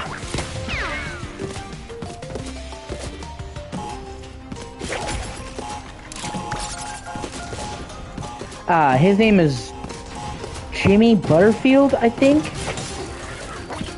Okay, so one of the main people who came out against Harvey Weinstein, her name was O.C.G. Argento. She was actually, you know, Dario Argento's daughter. And she said that Harvey Weinstein abused her or fucked her to get a role, and I believe that he probably did. Okay? She was caught fucking molesting him, the kid from Orphan. Okay? He was 17. She was like 37. She'd known him since he was a small child. She knew his parents. She drove him to someplace, got him drunk, super drunk, and fucked him. And in California, the age of consent is 18. So what she did is not only morally wrong, it's legally molestation. Because this was in California where this happened. And this is not allegations. A proof of them naked in bed that she took was leaked. And she was caught admitting to doing it to her friend. Her friend asked her, she said, "This is some nasty shit." She said, "Did you do this?" You know, because her friend was concerned. She was like, "Tell me you didn't do this." And she did. And she admitted to doing it. And her friend leaked the messages because she was fucking disgusted. Okay? So, one of the people who was sitting there like, me too, was fucking diddling a little kid. A fucking 17-year-old teenager. When she's like 37. And getting him drunk. So even if he could consent, he's not going to consent when she's fucking drunk. When he's drunk? Like, what? And, like, she basically derailed his career. If you'll notice, you basically haven't seen him in anything in ages. It's because after him standing out against her, basically fucked his whole career. Oh, no, she's actually much older than that. She's in her 40s now. This was 2017, I believe? 2016? Oh, no, I'm not talking about her, dude. That's Isabella Furman. And no, she was 12. I'm talking about the actress. Like, she molested the boy from that movie.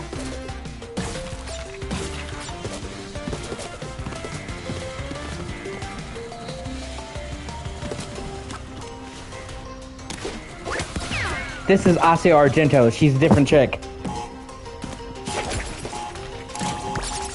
I mentioned Orphan because that's one of the movies he's known for being in. He's, you know, the boy kid in that movie. He was in a bunch of stuff though. He was a child actor, and he was consistently in roles until he came out against her, and basically derailed his whole career. And he hasn't done anything in like 10 years. And meanwhile, she's gone free, even though what she did was molestation in the state she was in. Even though she admitted to it, even though there's a picture of them naked in bed, somehow she never got tried. I mean, she basically fucking confessed and has pictures. How is she not in jail?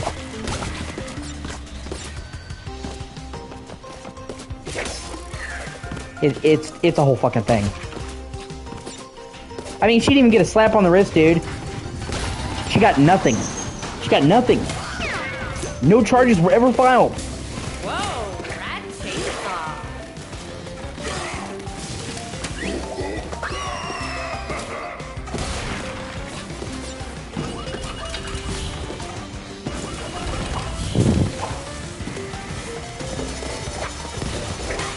Attention, minions.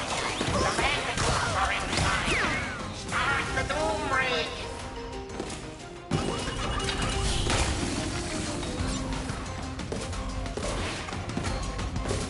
That's what I'm saying. We do not hold women accountable for any of the shit that they do like that. And it's wrong.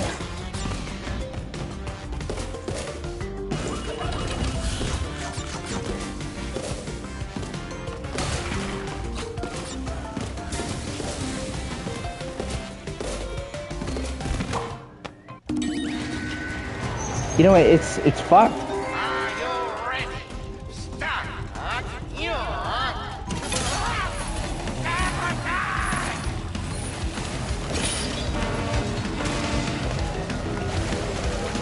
And it you know, and it's something like it's something I'm very intensely passionate about.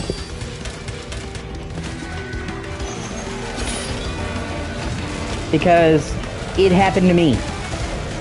I am living proof that they hold the female perpetrators to a different standard. Because the chick who molested me is not in jail. Never got charged, never had nothing happen. Because she was a woman. And I was falsely accused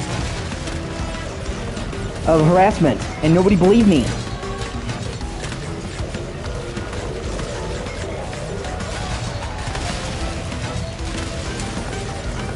Even after I was exonerated, and thank God I was exonerated, people still didn't fucking, you know, apologize to me.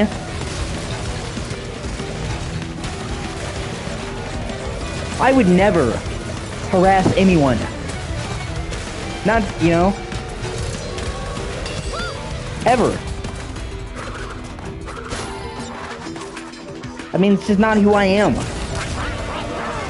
I have never fucked with somebody that didn't want to fuck with me. I've always respected women saying no. Always. I'm the type of person that will literally repeatedly ask a woman if they're comfortable, just to make sure. Because I don't want to feel like they felt obligated to, even if they didn't say no. You know, I want to make sure it's a yes. So, like, there's no fucking way that I would ever do something like that. And especially because I was molested. I know exactly what it feels like, so... it's a whole fucking thing. I would never do that to somebody. And having people think that about me fucking killed me. So...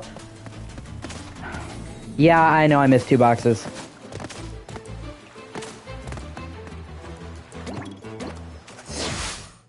If I try to get 100%, you have no idea how hard getting 100% in this game is. Fucking brutal. And, you know... yeah, like I said. So, you know... It's something, you know, I get worked up about, because it's happened to me. It's very personal to me.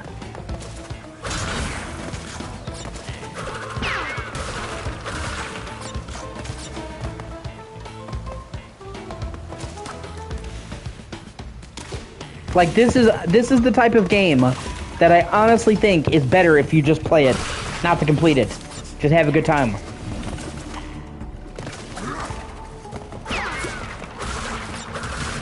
Because if you actually try to 100% complete this, you could be on one level for fucking hours. And you don't even get really that much reward for doing it. Like, I actually think you have a less fun time.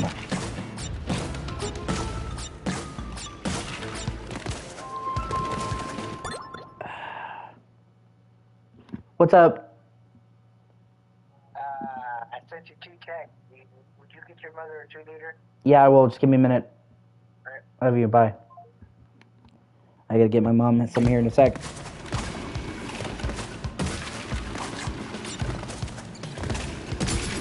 And you know, normally when it comes to platformers like this, I do try to get 100%. I have basically 100% completed every Spyro game. Well, all the first 3 is what I mean.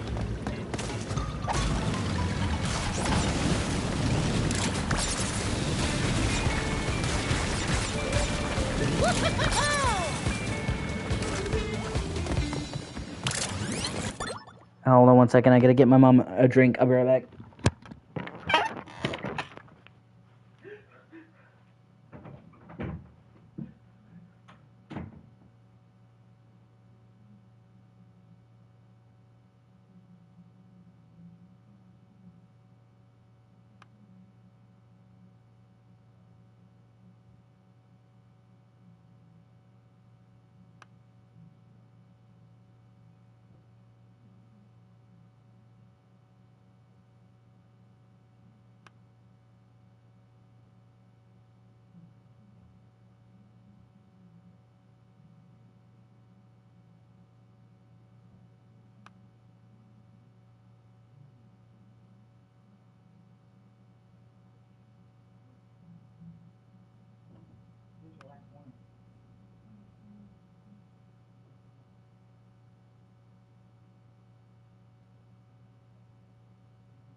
Alright. Sorry about that. My mom needed me to get her some. My mother is disabled, so I help her get shit. She has a hard time getting around, hard time walking. She always has. She was born disabled.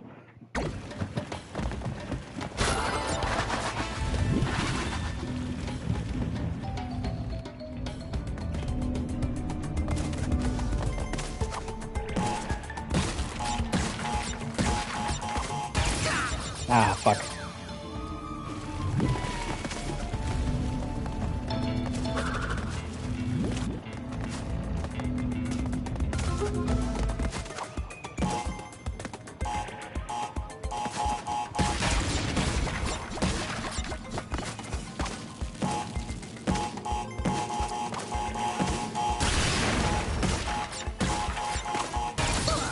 Fuck, I need to stay on the TNT boxes longer.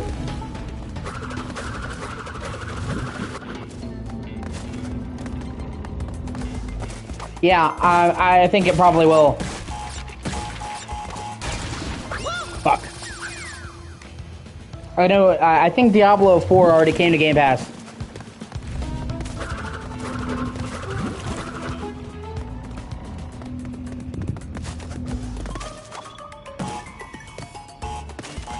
Which I'll probably give Diablo 4 a try if it's on Game Pass.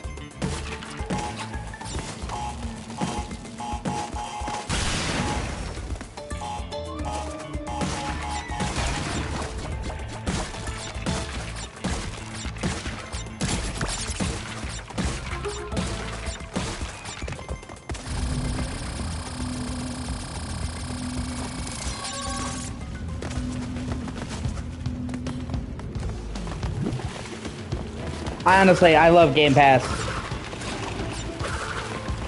There's a lot of games that I wouldn't have been able to play without Game Pass.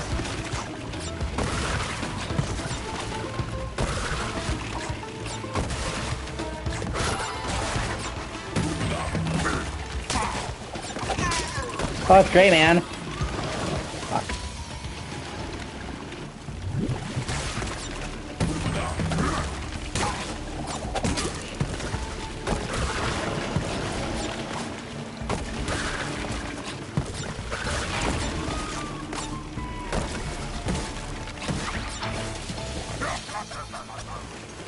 Oh.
Fuck.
It's just a question about where you buy, man. That is very true. From now on, I just, if I was you, I just wouldn't buy anything from a person. You know what I mean? Buy it from the official website. Then you wouldn't have to worry about it. You have to pay more, but you don't have to worry about getting fucked. And if you do, there's stuff in place to give you a proper refund easier.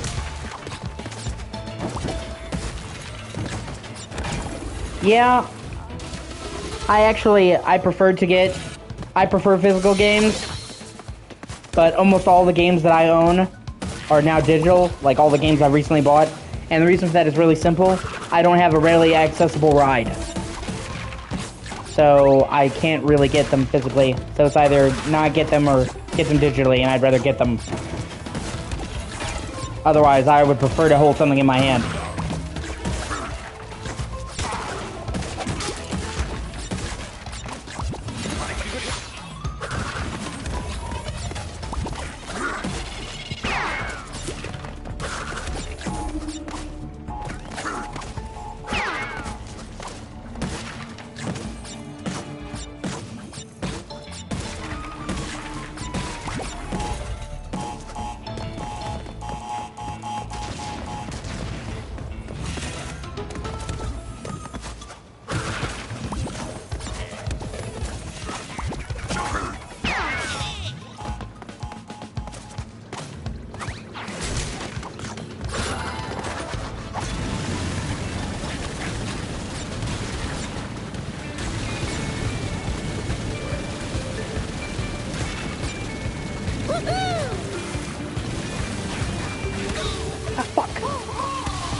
Yeah, that's all me.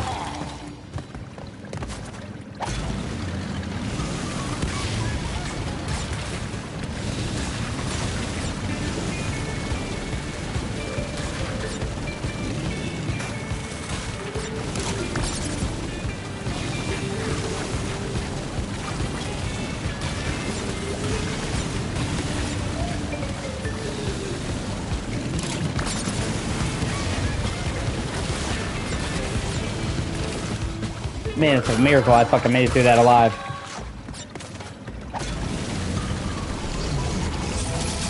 Well.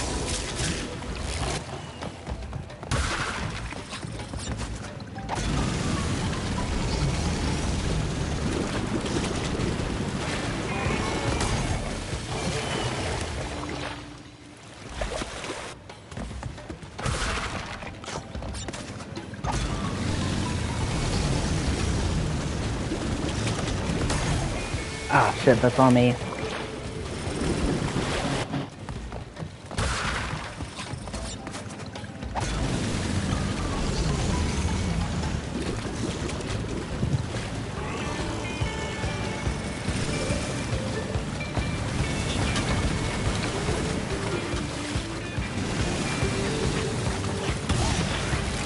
Ah, okay, gotcha.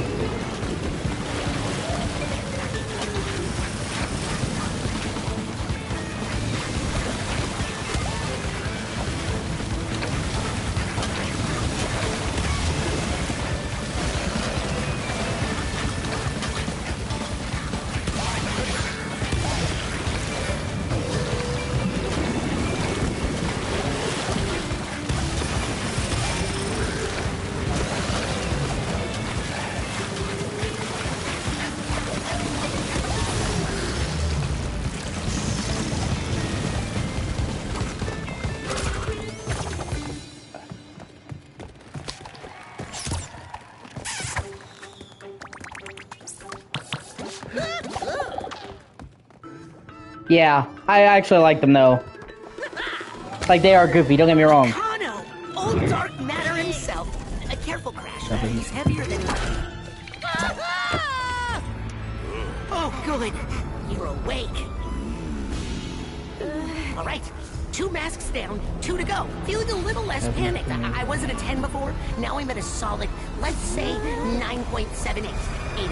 Oh yeah, these bandicoots are here to help. Bandicoot. Follow. Short and to the point. Love this guy. Like I said, this game is much funner if you just go through it and play through the main levels and just get the boxes you can. Because if you try to get 100%, it becomes so fucking frustrating, and you don't really get almost any reward for doing it.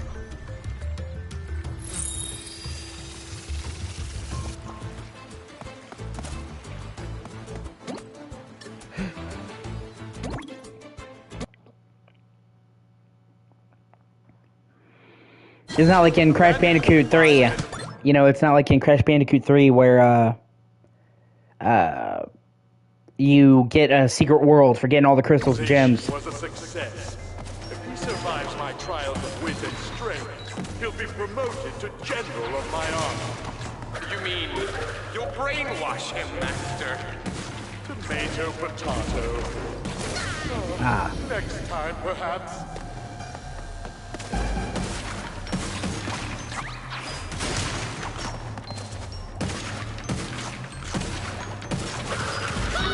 Fuck. Next time, perhaps.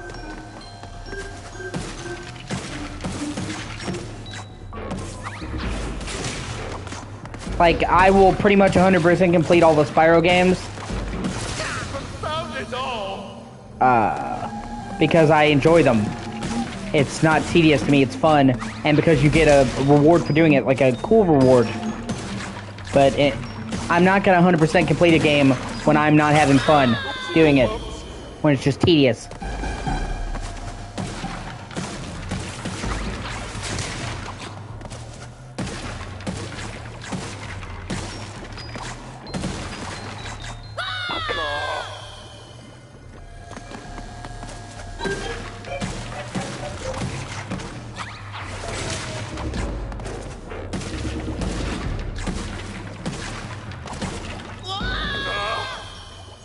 Because, you know, there's even games that I really like that I've never 100% completed because I just think it would be fucking tedious to do so, and I would not have fun doing it. And I believe the entire point of playing games is to have fun, so if I'm not having fun, I'm not gonna do it.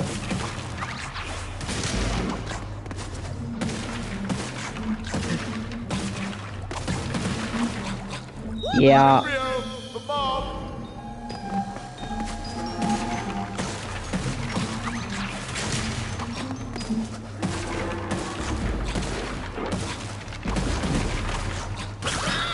Found it all!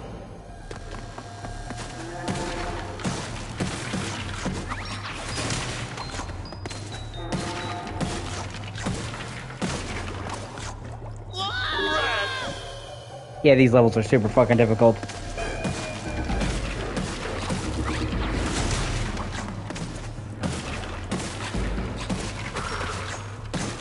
There we go.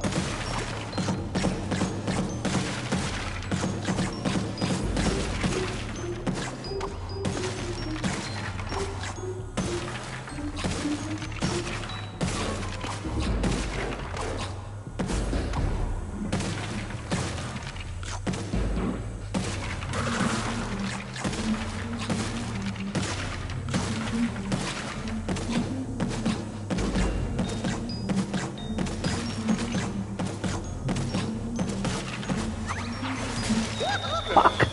Experiment failed.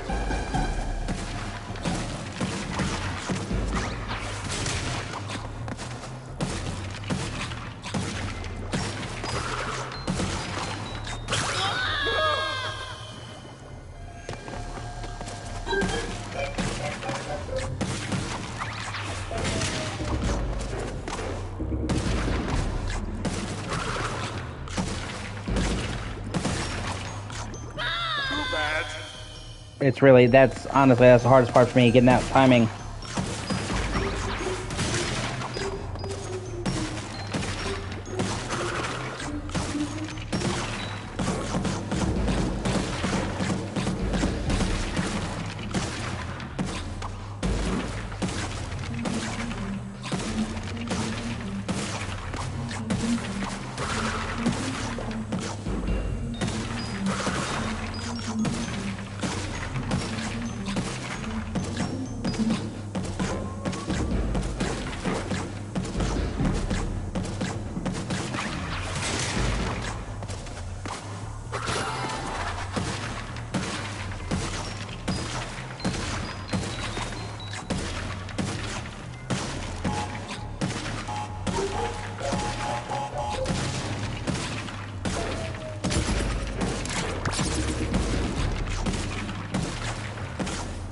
Nitro crate technology shows promise, but may require more R&D before rolling out. That's where you come in.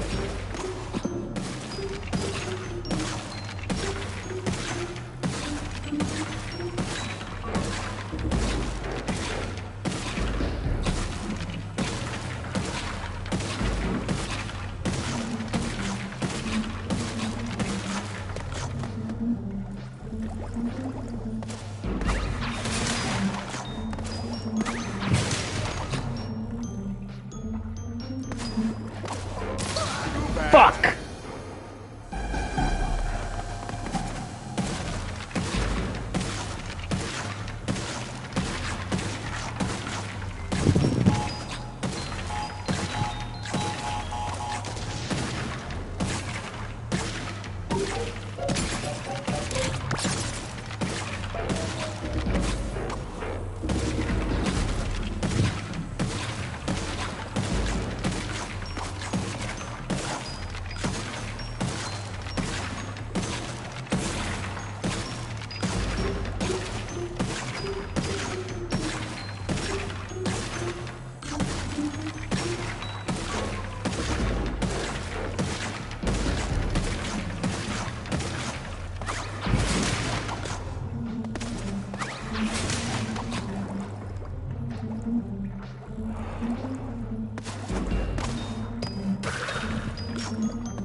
Fuck!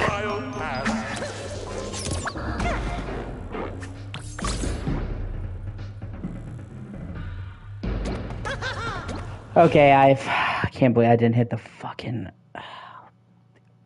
the thing to get rid of the nitro crates. That fucked me. If he survives my trials of wit and strength, he'll be promoted to general of my army. You mean you'll brainwash me? Embryo, the Revivotron.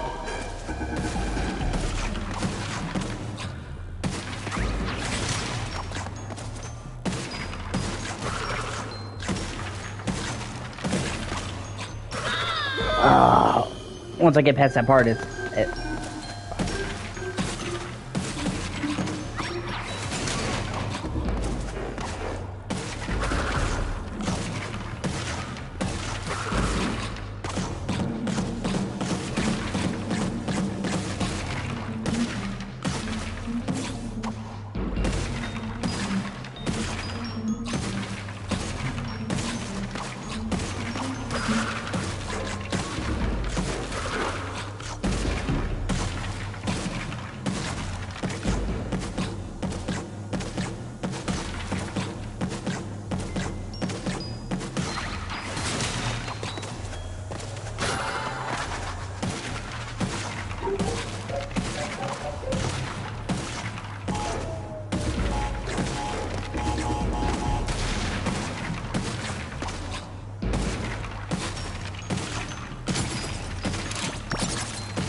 Nitro crate technology shows promise, but may require more R&D before rolling out.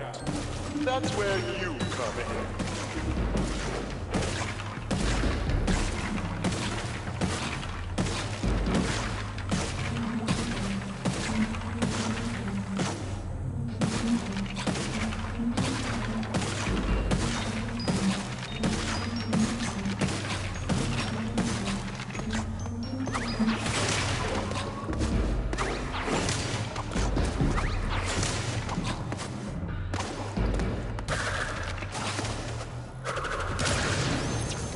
What? How the fuck did I miss 3? What the fuck? I don't give a shit. A resounding success.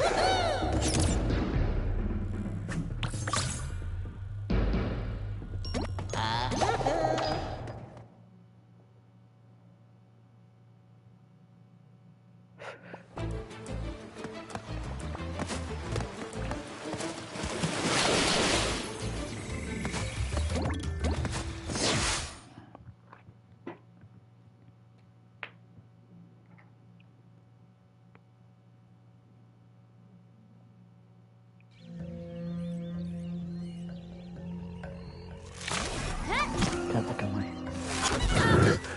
Really?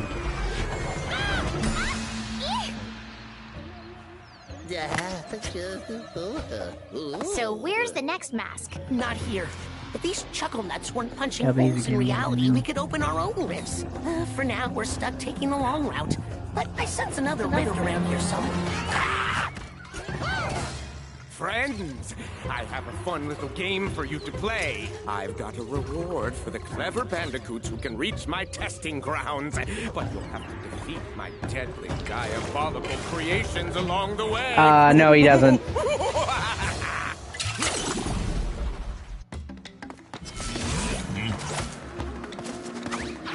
He's just up late because he's off tomorrow.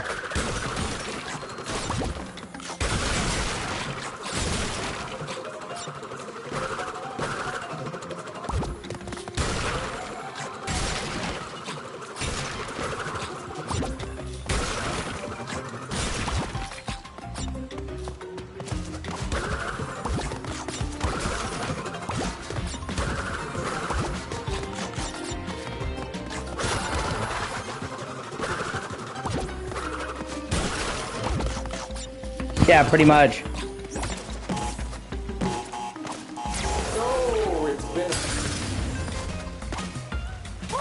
Fuck.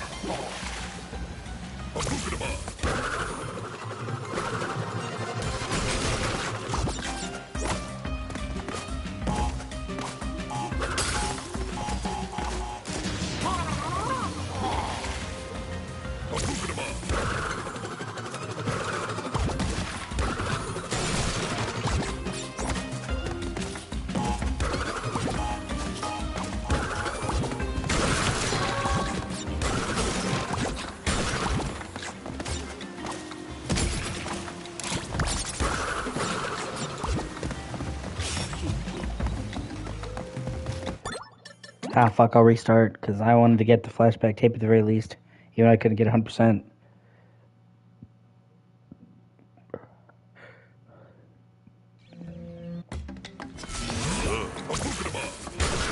Boogada!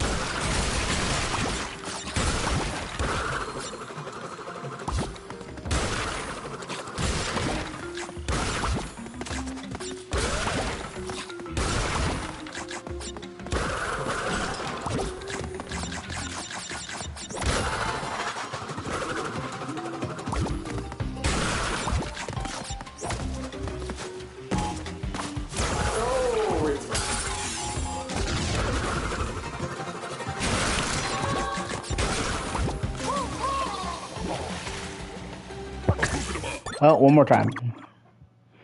God, this game makes me so mad. I love this game, but it really does piss me off.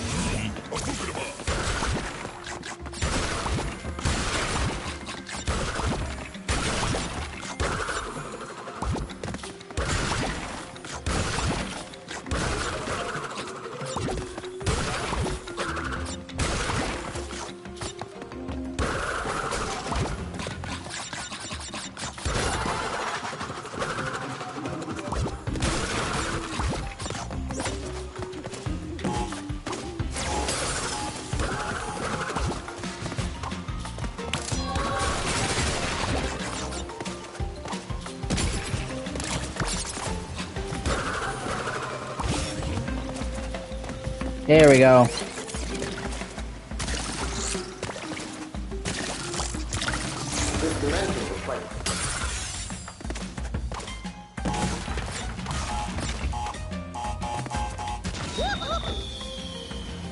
You know what, I don't care. I got the tape. That's all that matters.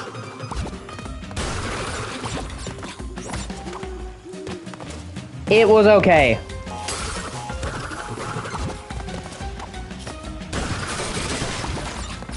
It was kind of fun for the games that used it, but it wasn't anything groundbreaking.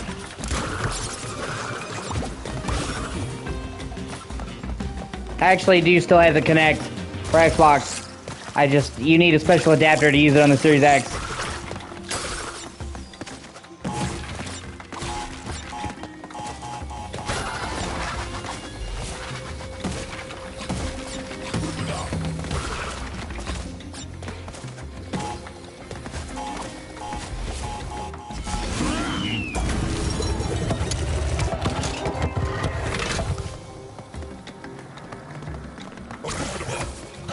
Oh, yeah.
Yeah, I agree. This game would be so much fucking harder without that. No, they didn't, yeah.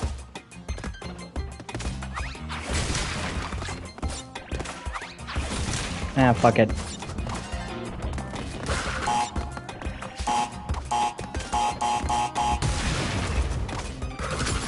Now I'm gonna stop trying to get every box. Because I'm not having fun. Like, I feel it frustrating me more than anything. So fuck it. I'm gonna get the boxes I can, and if I don't give a fuck.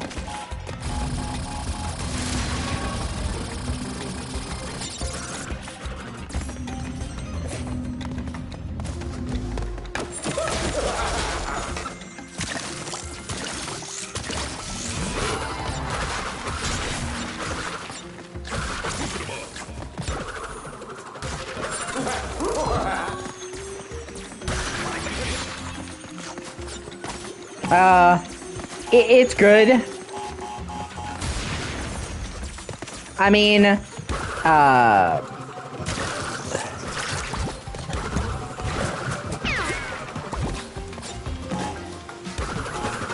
I still actually own it. It has a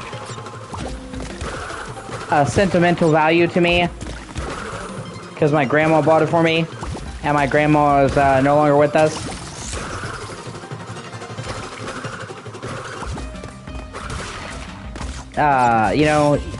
But without a doubt, the best version really is the remake.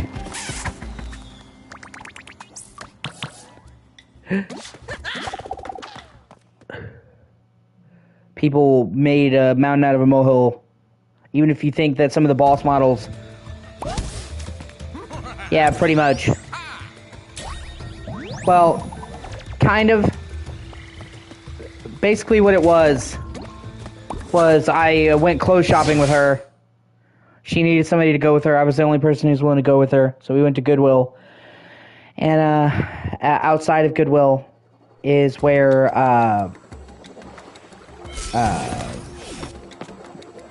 GameStop. So it's like, here's Goodwill, here's GameStop. So my grandma had some money left over after we went shopping, and she was appreciative that I went with her, so she gave me the remainder. And I had just gotten my PS3 because my family was 360. My dad was Xbox. Always been Xbox. So growing up, I was mostly Xbox because, you know, that you have what your parents have. And I had just bought my own PS3 because I wanted to play PS3. This was like 2015. Like December of 2015. I was late to the boat when it came to getting a PS3, but I still wanted one. And so I took the money and, you know, went to GameStop, and there was a copy of Demon's Souls, and I had never played it.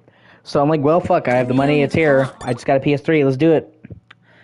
And I fucking loved it. I thought that it would wind up being a less polished Dark Souls 1. And that was not the case. I honestly, strongly prefer Dark Souls to... I strongly prefer Demon's Souls to Dark Souls. I think Demon's Souls is a much better game than Dark Souls 1. Minus the Kaiju Tanuki. And my grandma basically watched me play that entire game.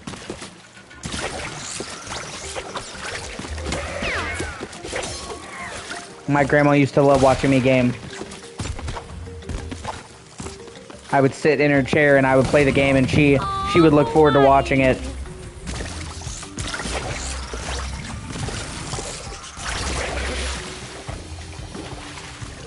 Like she would so look forward to watching me play. She watched me play through pretty much all of Metal Gear Solid 5. Reminds me of And Neo loved it. Minus the Kaiju Tanuki.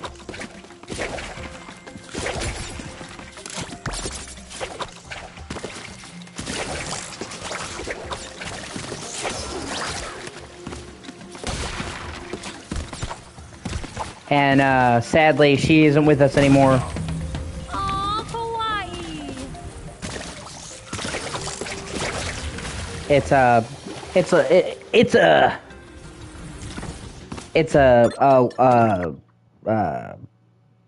long story, but she's basically murdered. Reminds me of Neo Nukon. Minus the Kaiju Tanuki. She basically was killed 10 days before my birthday. May 8th, 2019. Aw, Hawaii.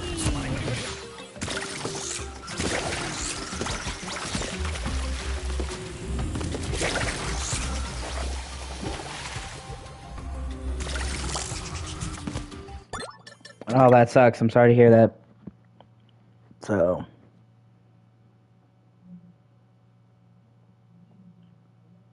Reminds me of Neo Nippon, minus the kaiju tanuki.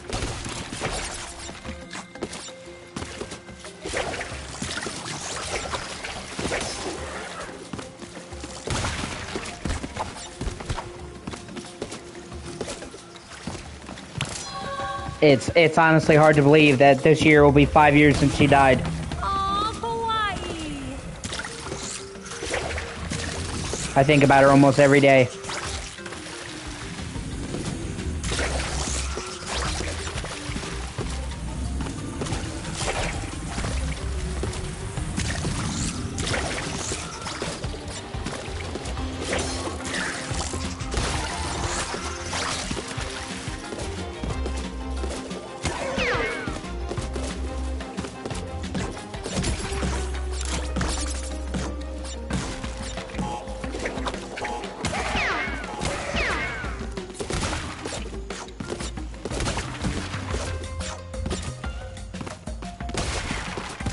And the people that killed her will basically never be brought to justice.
Yeah.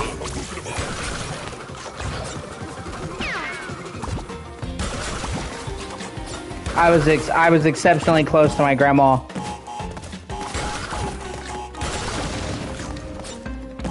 When she died, I lost a part of me.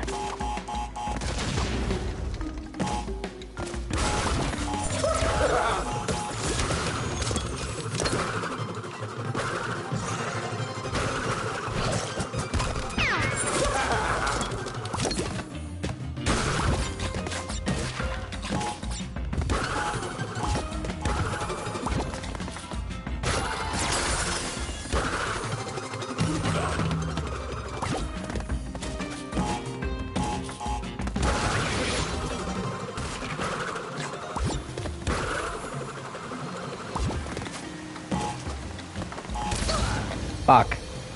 Yeah, that's what I mean.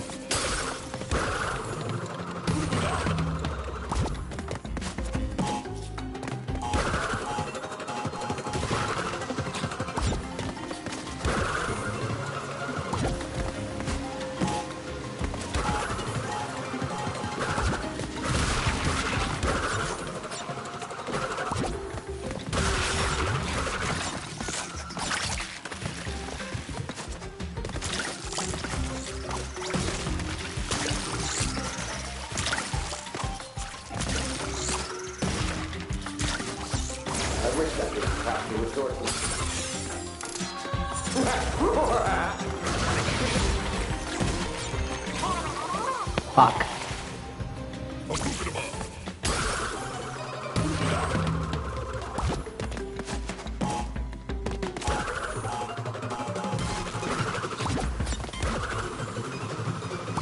And you know, certain game series, it's hard to sometimes, because my grandma watched me play a lot of games, but she had a couple that she really loved, and when I play them, I think about her.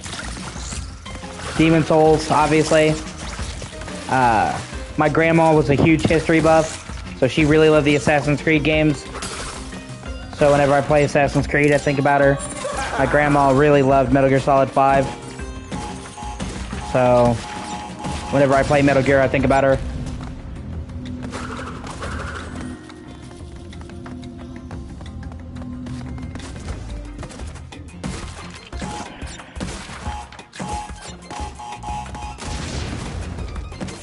Yeah, I'm sure she would have.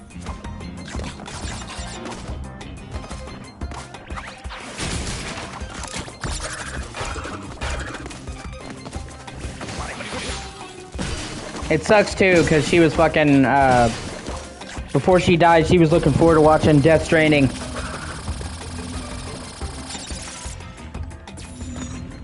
That was like one of the last games we talked about.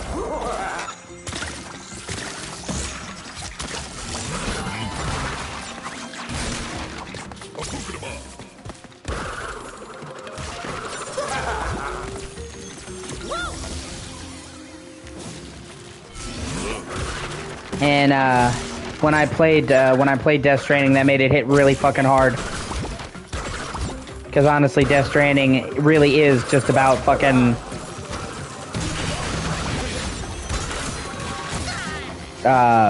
you know, about the people you lose.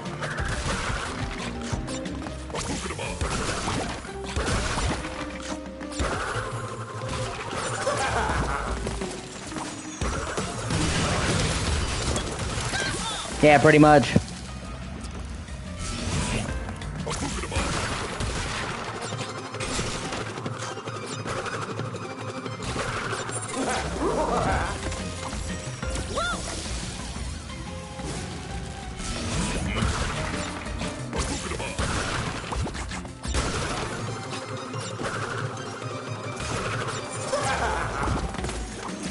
It also, you know, hit me really fucking hard when I played Ghost of Tsushima, because one of the quest lines in the game has to do with the older woman that raised Jin. I don't know if you did that quest line.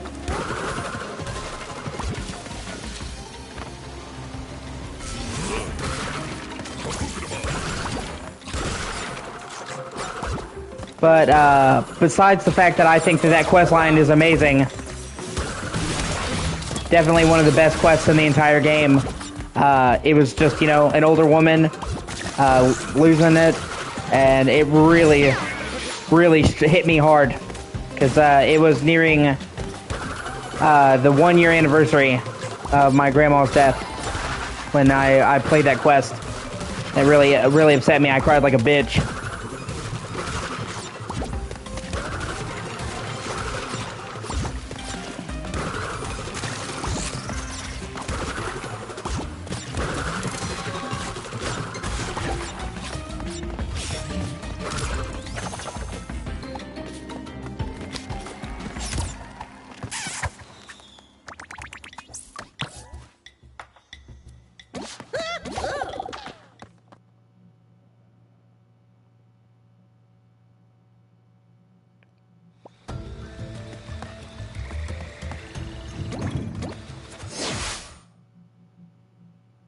Oh, fuck, yeah, seriously. Dude, that quest made me cry like a bitch. Like, that entire quest. Flying with the fucking music, and the birds following you. And he had been such a big, like... He had been such a big part of every game before then. You had a quest with him in Spider-Man 1. You had a quest with him in Miles Morales. So that actually really bothered me.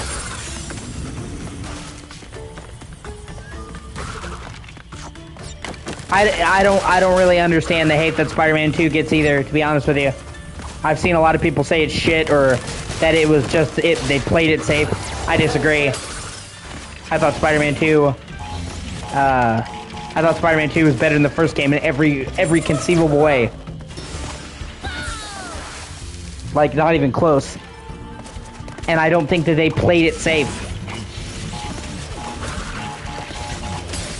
Yeah, exactly.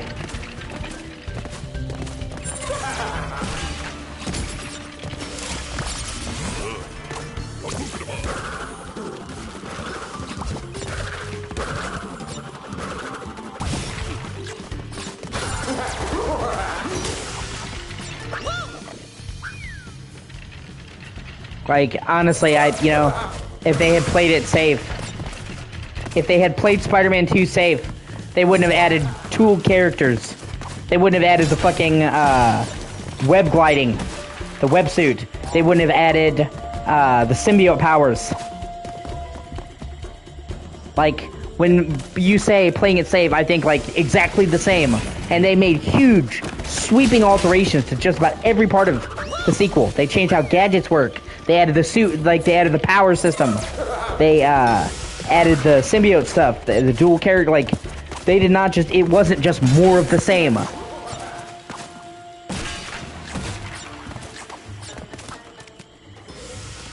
So I honestly thought that was weird, that people were acting like it was a by-the-number sequel.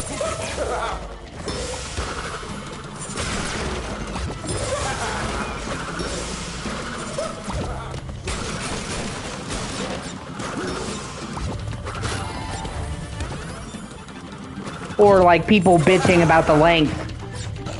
You know, a lot of people were upset. A lot of people were upset that it was the same length as the original game. But see, here's the thing. The thing about is most people will agree that the biggest flaw in Spider-Man 1 is that there were parts of it where it got really repetitive and parts of it that felt padded out.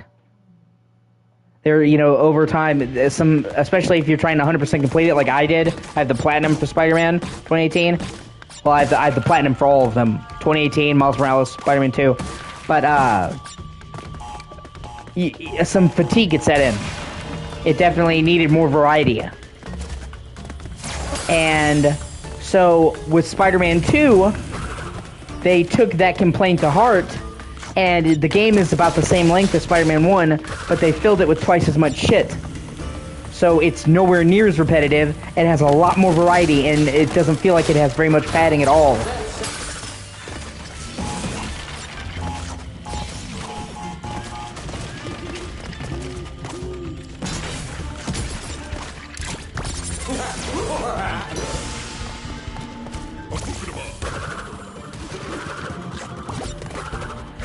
Yeah, exactly. And on top of which,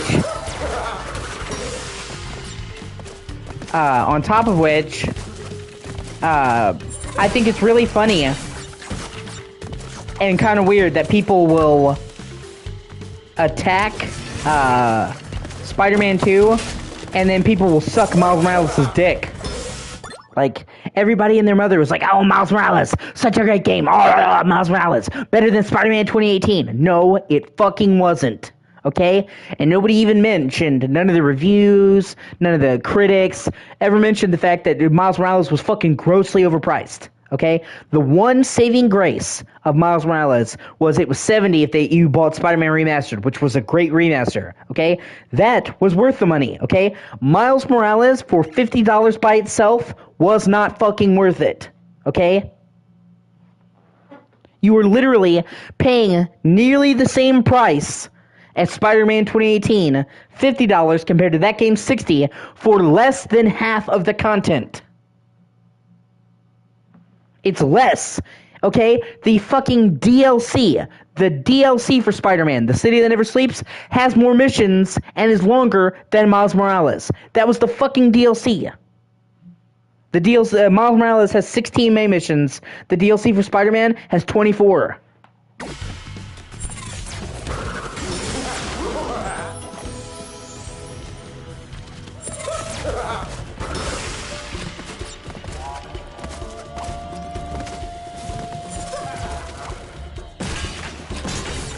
Yeah, exactly.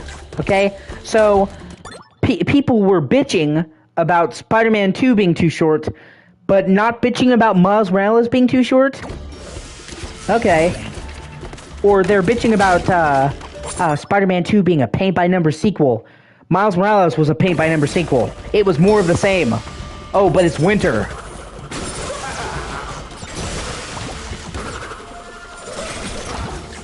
I mean, let's keep it fucking real. Miles Morales could have and should have been a DLC for Spider-Man. I think she was meant to be annoying.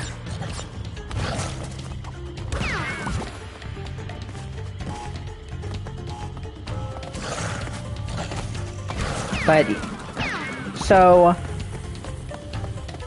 yeah, exactly.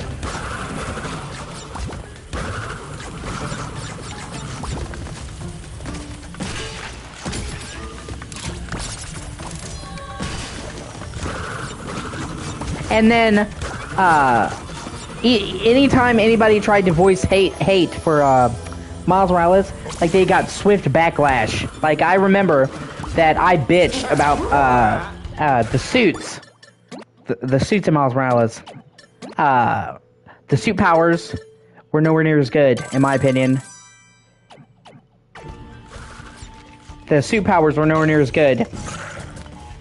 Because I really liked the suit powers in Spider-Man 1. And I thought that in Miles Morales... I'll restart because I want to try to get that tape. The suit powers in Miles Morales were shit. Like, I loved getting all the different suit powers in Spider-Man 2018. And then Miles Morales is like, oh, 10% extra damage. Well, that's kind of fucking lame. And I complained that the gadgets weren't as good. Because Peter Parker has 8 gadgets in Spider-Man, and the 8 gadgets are awesome. And Miles Morales only has 4 gadgets, and really 3, because one of the gadgets is the web slingers, and then most of his gadgets suck. Like the only good one that he had was the gravity wall. That's the only one I had fun using. Not being as good. The suit powers, and with him not having as good gadgets, I said it almost felt like the combat kind of took a step back. And people were like, "Oh, I'm glad they get rid of the gadgets. They were kind of OP. They made Peter OP." And I'm like, and fucking Miles Morales using lightning powers isn't fucking OP. Like you're getting on to gadgets for being OP and ignoring the fucking lightning powers. Okay.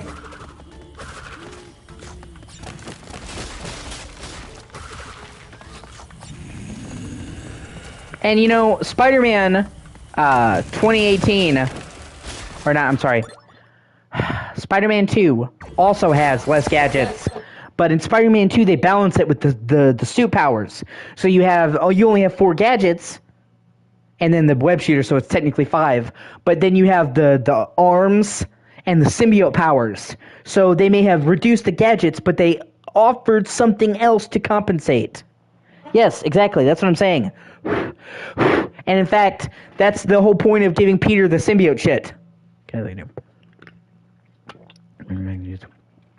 Like, that's pretty much why they gave Peter the symbiote in Spider-Man 2. Because otherwise he would be underpowered compared to Miles.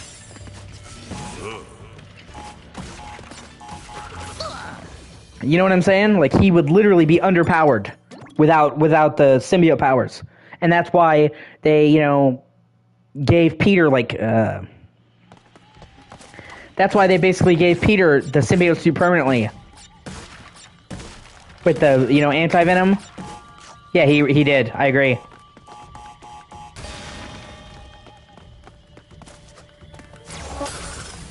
They did, and that's... I really loved how they handled the black suit arc in Spider-Man 2.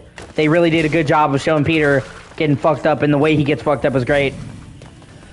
And I like how they show that the suit... the symbiote corrupts you by the symbiote corrupts you by turning your desires and warping them. Like for Peter, he was trying to be a better Spider-Man, so it's like, well, with me, you are a better Spider-Man. And with Harry, it perverted his desire to save the world, heal the world, and let's give them all symbiotes. So, like, even when Peter is fucked up by the black suit, he's not a bad person. It just takes him down a dark road. And they did a believable job of making it still make sense with his character and having it be gradual. Because, he doesn't just get the black suit and all of a sudden, I'm a dick. Like, they slowly showed the progression throughout the second act.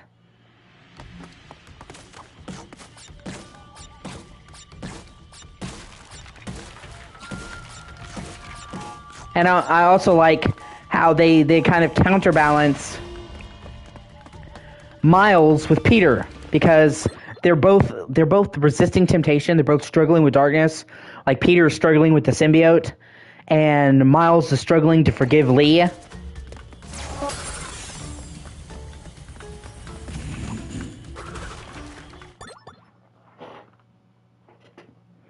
So, I think they did a fucking fantastic job with, the black suit.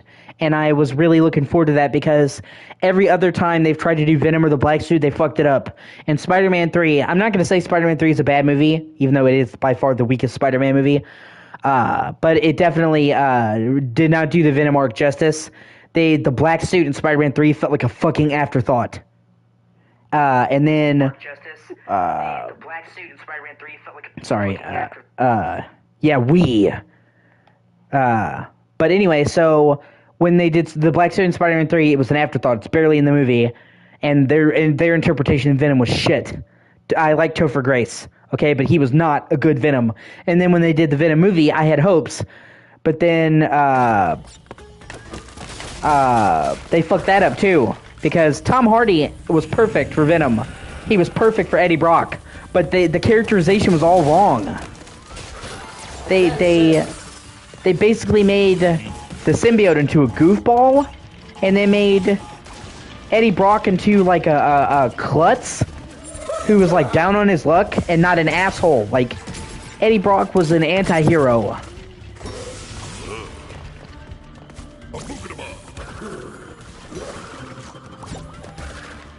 And the Venom symbiote was literally designed with Spider-Man in mind. That's all the suit wants, was to get back to Peter. It's literally built for him. So to have a Venom movie and not have Spider-Man in it, or be involved in Venom's creation, was fucking wrong. Yeah, he's jacked up.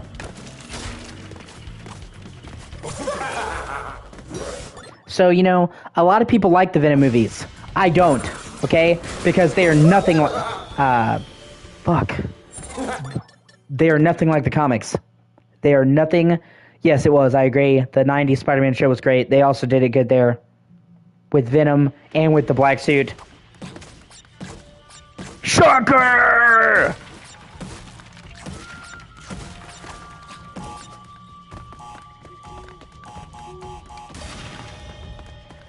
But yeah, so I hated the Venom movies.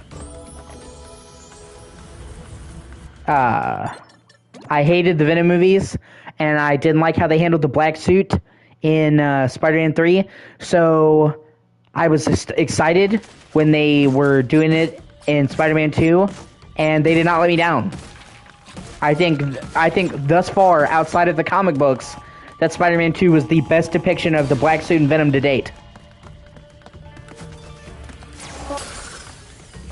And it took me a little bit to get used to Harry being Venom, but it ultimately made sense, and I still think they handled it well. I totally called it, though. I can drag up a tweet from, like, the year before the game launched where I said it would be Harry. And I, like, totally called it. And I said, it's gonna be Harry. The suit is gonna be what's keeping him alive. And I said Spider-Man is gonna have to take the suit off of him, and he's gonna die, which he didn't die, but he goes into a coma. Technically, he does die, but, fucking Miles restarts his heart, so he still technically died. And that I said that was going to drive Norman to be the Green Goblin in Spider-Man 3. And I was fucking on the money. Not only was Harry Venom, not only was the suit keeping him alive, but they straight up imply that Norman is going to be the Goblin in Green Goblin and Spider-Man 3. I mean, I was fucking on the money.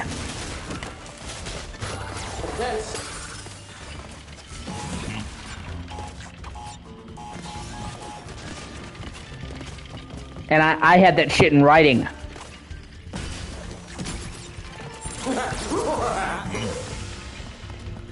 Okay, because let me tell you something, okay? I am a huge fan of comic books, and my all-time favorite comic book is fucking Spider-Man.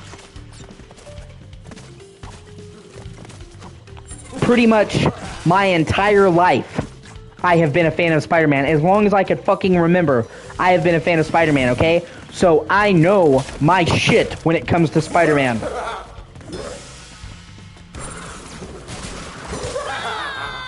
Fuck. I'm just trying to not die so I can get to the fucking videotape. After that, I don't care. Yeah. Actually, I posted about it in Discord Did you see the picture I showed? They leaked concept art for Spider-Man, for Green Goblin. The Insomniac, like,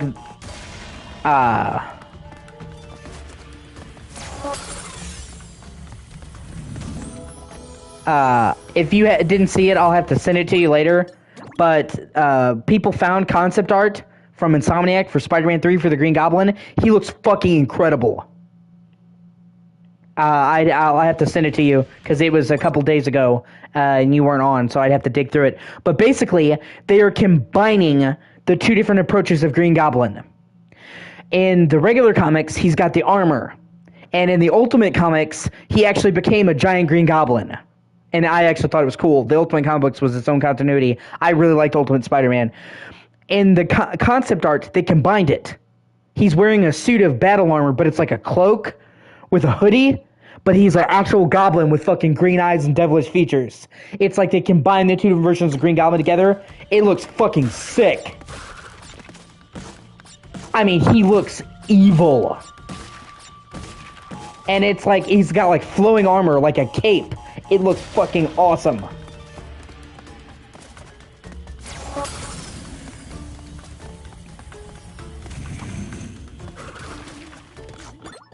And obviously it's subject to change over time because it was concept art, but I really hope they don't because he looked fucking amazing.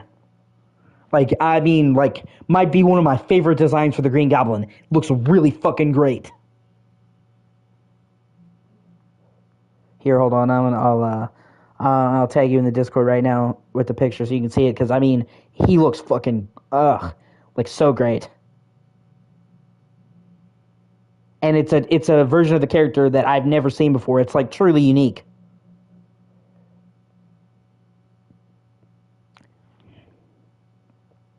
There, I just posted the picture and I tagged you in it in the Discord so you can see it. I mean, I really hope that they bring that Green Goblin to Spider-Man 3 because that looks amazing.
Yeah.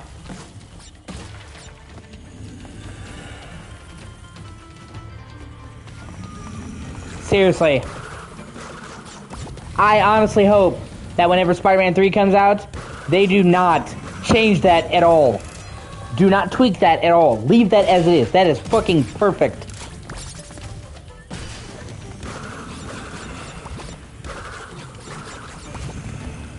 They managed to take both of the popular versions of the Green Goblin and put them together and still make it unique because it has elements of the Raimi and the classic Goblin and it has elements of the Goblin from the Ultimate Spider-Man comic books, but it's still its own thing.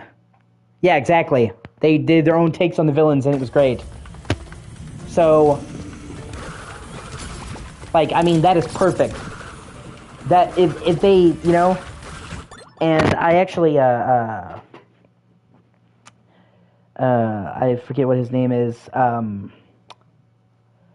but the guy they have to play, Norman, in the two, games, perfect actor for Norman as well.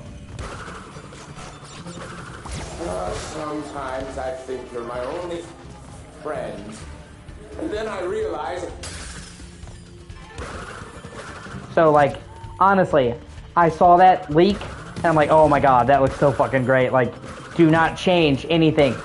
Leave that as it is. Because, like, if that's not in the final game, I will legitimately be pissed.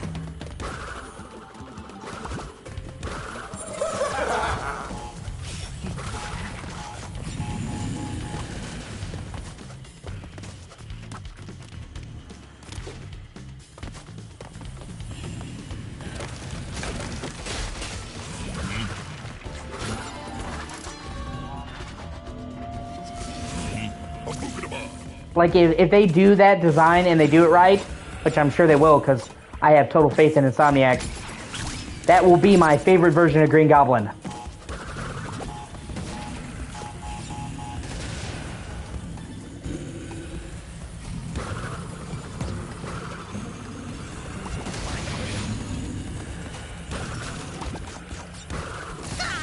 Fuck.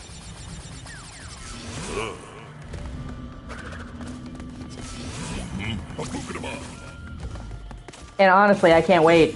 It also, it's looking like we are going to get DLCs. It's looking like we are going to get DLCs for Spider-Man 2. That was basically confirmed. We're going to get 3 of them. So I'm looking forward to that. Yeah, pretty much.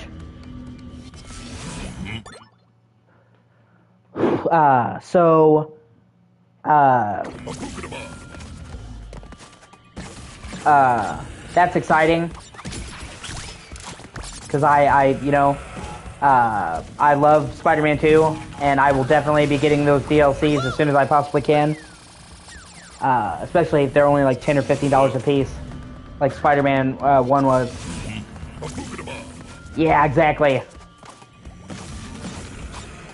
According to the leak, which has now been pretty much proven correct, because the latest update, the New Game Plus update for Spider-Man, actually had a dev mode that people were able to get to. They forgot to take out, and people saw evidence of the first DLC. So we already had evidence for the leak.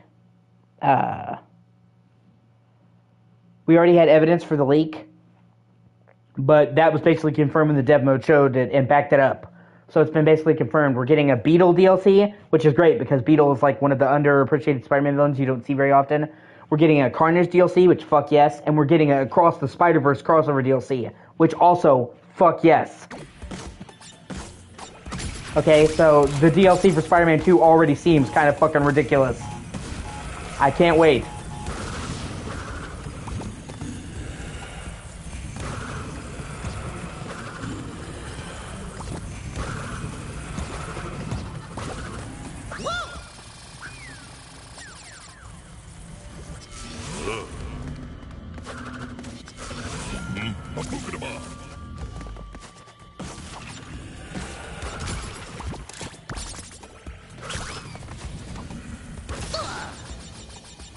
Oh, yeah, we are. I mean, either in the DLC or in Spider-Man 3, we're going to see the Chameleon. Yeah.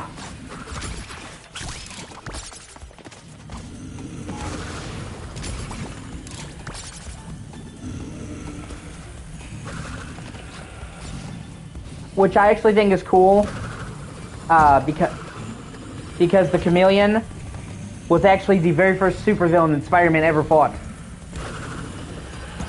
Ever. Like, before Green Goblin, before Doc Ock, literally the first generic bad guy that he fought was the Chameleon. And yet, despite being Spider-Man's very first villain, he's almost never included in any shows or movies or anything like that.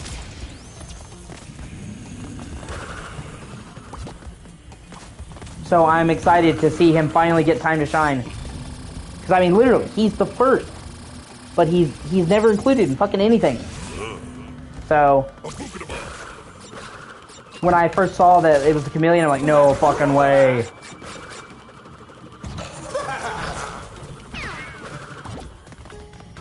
So, you know, and I actually will say that.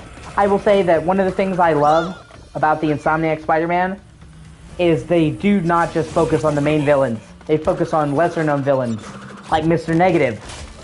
Screwball, Tombstone. Like, I mean, obviously they include known ones, Doc Ock, you know, all those, but they don't just focus on the main ones that people recognize. They include some of the lesser ones too. And it's great because hardly anyone knew who Mr. Negative was. He was a very lesser known comic book, and his portrayal in the Spider-Man and Spider-Man 2 has actually kind of put Mr. Negative on the map. Even in the comic books, the game has created a wave of renewed interest in Mr. Negative, which is great.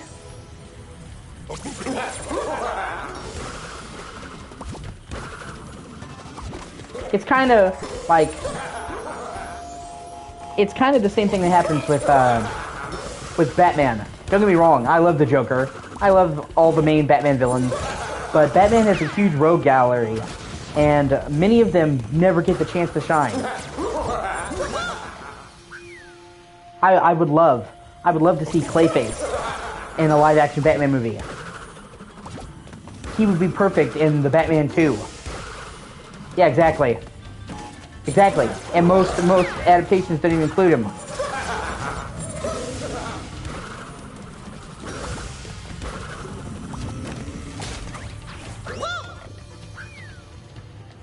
Oh, yeah.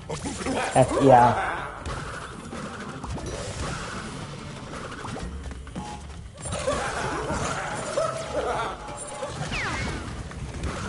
You know, it's great, so...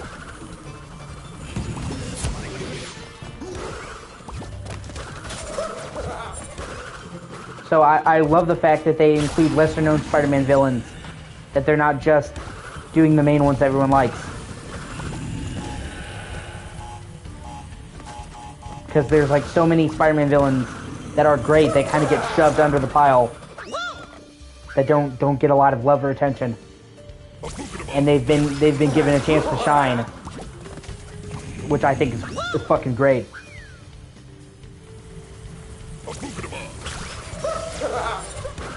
And like I said, like Clayface, I would love to see Clayface in a live-action Batman movie, especially like a Pattinson movie, because those Batman movies are all about detective work. And imagine somebody that can shapeshift into anybody.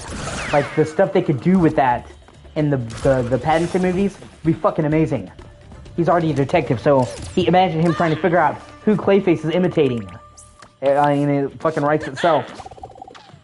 I would also like to see Mr. Freeze, because, don't get me wrong, Arnie as Mr. Freeze was good in its own way. I think it was so cheesy it was good. Yeah, that is fair. A lot of them were green. Probably because it contrasts with red and blue, and they don't want to confuse people.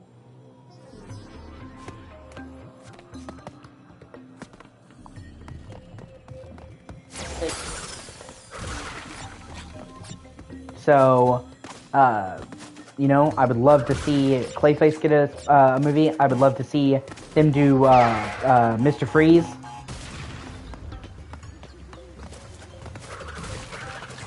Yeah. Like I said, like, he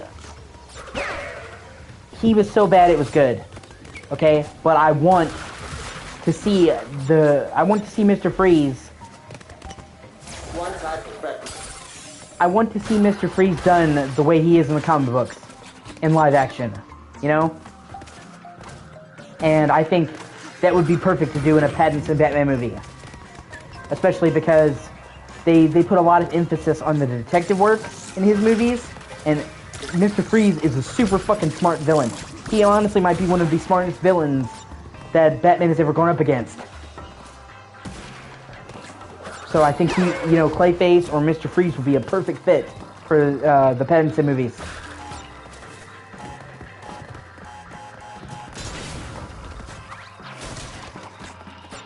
I honestly was fucking blown away by his Batman. I mean, I thought he would do it good. I was one of the people that thought he would do it good immediately. Yeah, exactly, it does. I agree. I always thought that Robert Pattinson would do a great job of Batman, because most of the people who think he can't act have only watched Twilight. And I have seen many of Robert Pattinson's non-Twilight films, and he can act really well. So I had seen his more mature movies, and I'm like, oh, okay, I know he could do it. You know, and most of the people are like, oh no, he sucks. They had never fucking seen any of his non-Twilight shit. So I knew he was going to crush it. But I honestly did not think that I would like The Batman as much as I did. I think it actually might be my favorite Batman movie. And that really surprised me. I didn't think I would like it that much. It just did such a great fucking job. I mean, capturing the spirit of Batman and the detective aspect. There's been so many Batman movies, and hardly any of them ever showcase his detective aspect. Right? Exactly. I mean, literally, Batman made his appearance in Detective Comics. Detective Comics.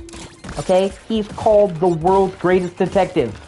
Okay? And yet we almost never, ever see him doing any detective work. So seeing like an entire movie that was like a Batman murder mystery was fucking amazing.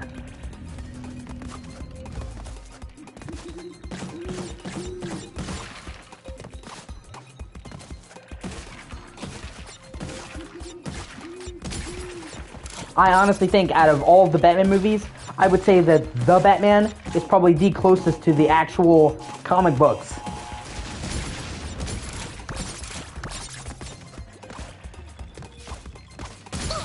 Even the Riddler. I know people got their pants in a tizzy because the bag thing.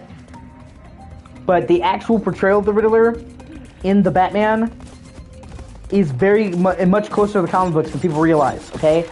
People laugh about the Riddler. They think he's a joke. But in the comic books, he is a sadistic motherfucker. Yeah, he is. Like, a lot of the adaptations that showcase the Riddler don't showcase how fucked up he is. He is just as sadistic and messed up as the Joker in his own way. He is a psychopath. He's not like a goofy riddle guy. He's a serial killer.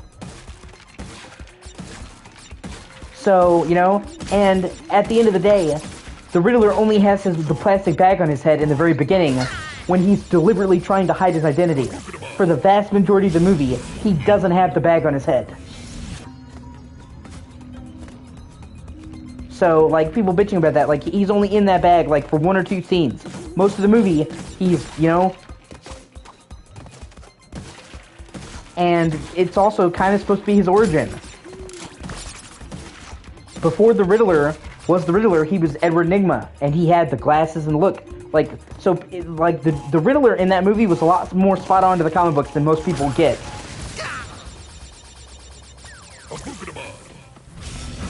So, you know, the Penguin, dude, Colin Farrell did such a great job. Like, you almost can't even tell that that's Colin Farrell. He looks fucking unrecognizable.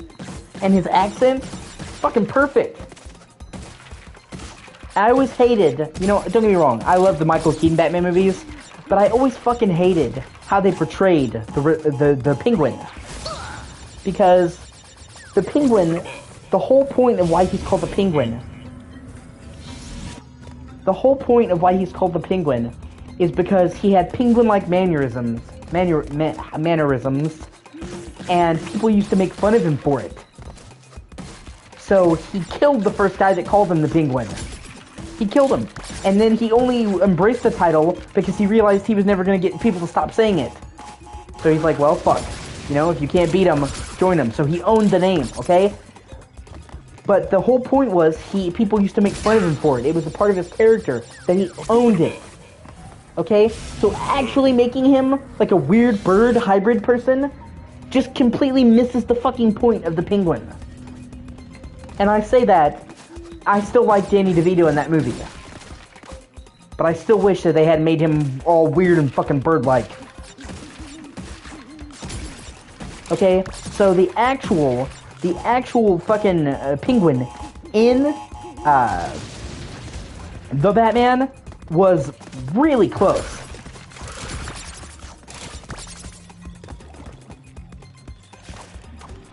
And like I said, Colin Farrell, yeah, they even made him eat raw fish. Like, that was so fucking dumb.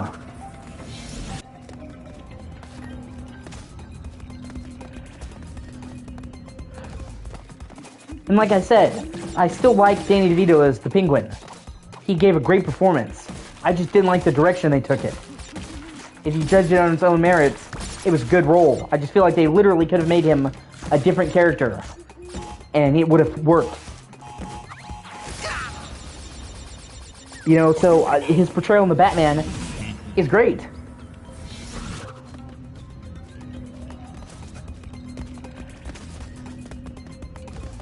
You know, and the Batman is also one of the movies that completely justifies its runtime.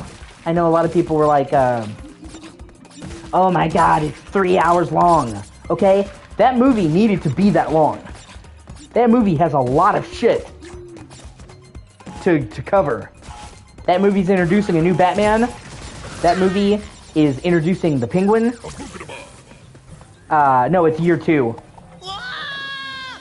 He's already been in Gotham for a year. So it's still early Batman, but it's not Origins.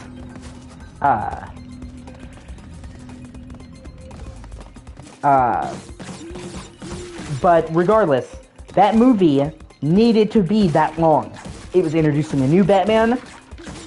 It was introducing the Riddler. It was introducing Penguin, fucking Falcone. It was introducing their version of Catwoman. That's a lot of shit to cover.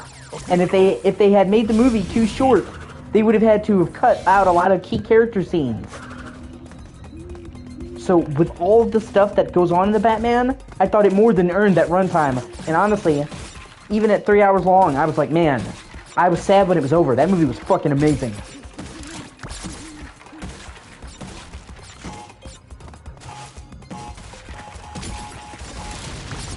Yeah. Well, actually, I'm kind of okay with that, to be honest with you. Because they didn't properly do Superman, in my regards. Like, I like the Man of Steel. I had problems with it, but I don't ever think they fully did Superman justice. And he only got one movie. And then his timeline got all, like, fucked around. So, I don't hate them giving him a reboot. If they do it justice. And, like, when we see Man of Steel, we almost didn't get to see any of the classic elements of Superman. You know what I mean? Like, he just starts working at the Daily Bugle. In the end of Man of Steel, and then we see a little bit of the Batman v Superman. That was the thing that fucked the DCU, man. Well, it was one of two things. The first thing is they didn't take their time, okay?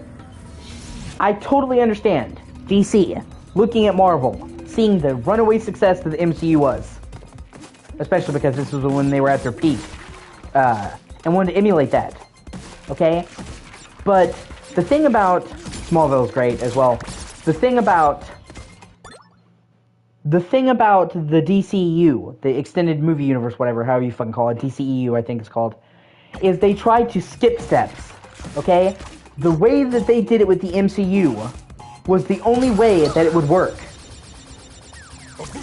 And it's the reason why most of the shared universes fail. You need to build that shit up.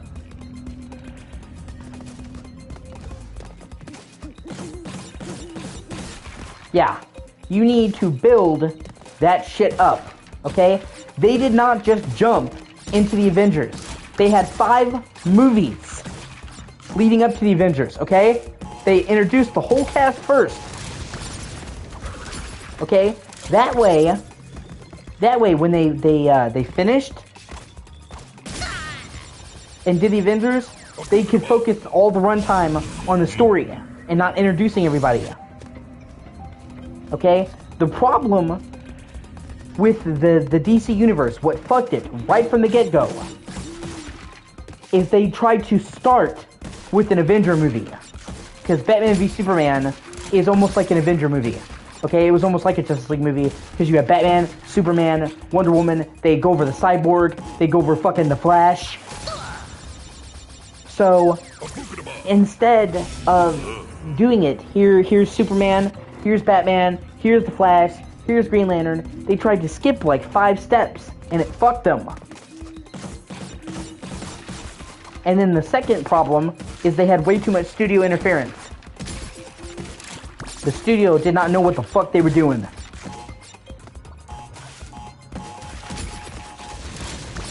Like, okay, so they got some backlash for Batman v Superman. Because they thought that Superman in that movie was too dark. And they thought Batman was fine, but that Superman was too dark, okay? So then, they go to Suicide Squad, and they dramatically lighten the tone, okay? Except the problem is, Superman being too dark, it's a problem, because he's supposed to be the Boy Scout. Suicide Squad is about a bunch of fucking killers. It was supposed to be dark and gritty. So they made the movie that wasn't supposed to be dark, and then they made the movie that was supposed to be dark, not dark. They fucked it all up. Okay? And there was honestly more bad movies in the DC universe than good. And it hurts me to say that, but it's true.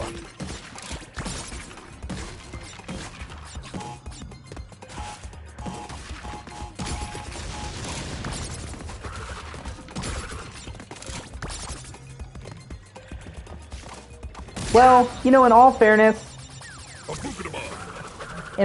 man, I think that we can't really judge it that much because I don't feel like Jared Leto even got a proper chance. Almost all of his scenes from Suicide Squad were cut, and the ones that did remain, they rewrote to be lighter and jokier.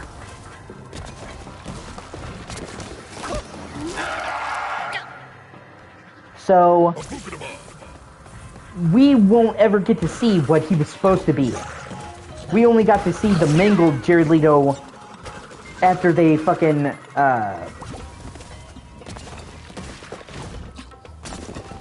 mangled it. You know what I'm saying? Yeah.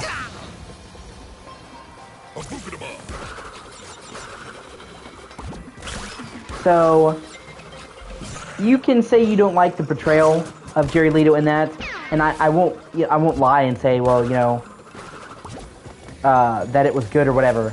But at the same time, I don't really think that can be blamed on Jared Leto. He is a great actor. I have never ever seen him not, you know, act great. It was just a case example of corporate executives ruining a film. Because what they intended the Joker to be, they cut out of the movie, and what they left out with was not what it should have been. And if you watch the Snyder Cut, Jared Leto's Joker in that is actually pretty great. Even though he's only in like one scene, it's a really good fucking scene.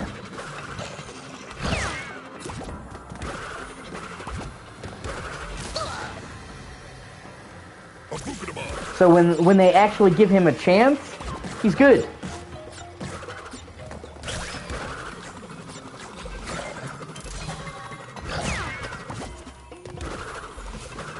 I mean, in all fairness, they kind of had to make it long. That's the problem. When you introduce that many characters and have that much shit going on, it's gonna be long. And they had the burden of having to do that midway through. That's what I'm saying. Like, they fucked it up. And you know, I can honestly see why James Gunn is rebooting everything, okay? Because he's trying to unfuck the situation. But honestly, trying to fix that would be a fucking nightmare. So, like, I can understand why he's just saying, fuck it, we're gonna start over from square one. Because trying to climb out of that hole, I honestly think would just be awful. I do. Dude, I like Affleck as Batman. Okay? Once again, most of the shit with Batman was due to the script. Like, Ben Affleck was fucking great as Batman. And if you ask me, the biggest mistake that the DC made was not giving Ben Affleck the chance to do his own Batman movie. Okay? Because he was going to write, direct, and star in his own Batman film. And if you're familiar with any of the movies that Ben Affleck has written and directed and starred in, he is fucking awesome. He wrote, directed, and starred in The Town. Fucking amazing movie. He wrote and directed Gone Baby Gone, even though that was his brother that starred in that movie. Fucking amazing movie. He wrote, directed, and starred in Argo. Fucking amazing movie. Yeah.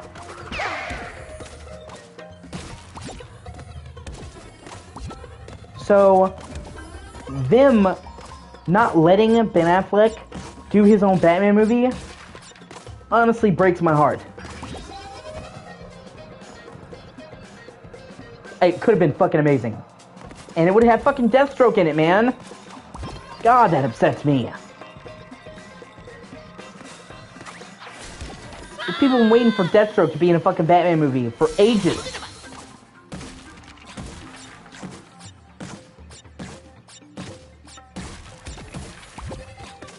And they had fucking... I don't know if you know who Joe Manganiello is, but they had him as Deathstroke. He was fucking perfect for Deathstroke. Like, they picked the perfect guy for Deathstroke. He even looked like him. Like, oh my god, it was there. Yeah, exactly. And the main reason why Ben Affleck bailed is because they promised him that he would get to do his own Batman movie his way. And then they kept trying to dick around with it. And kept delaying the film and not letting him have his choices. So finally, he was just like, well, you know what? Fuck this then. They really fucked Ben Affleck over. Like, that was part of the agreement, was that he was gonna get his own movie and get to do it his way.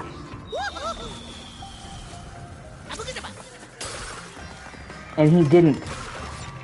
So, you know, that combined with the negative reaction to his, to the movies he was in, he just said, fuck it. Fuck.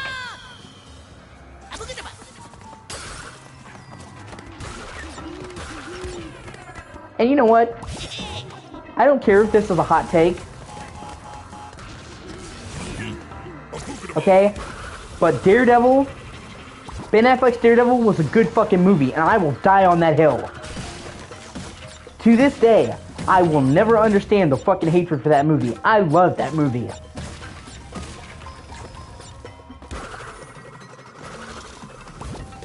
And it is super, super accurate to the comics.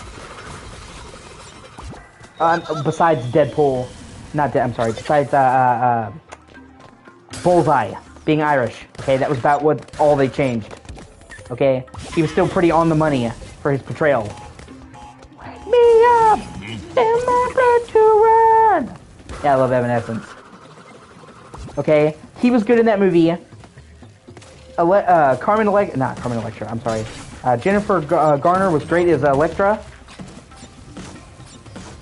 Michael Clark Duncan was fucking awesome as the Kingpin. It was a great movie. And it got ravaged by critics. I love that fucking movie.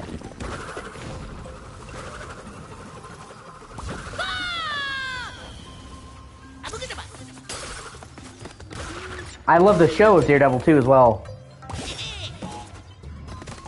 but I like them both. I think they're both good.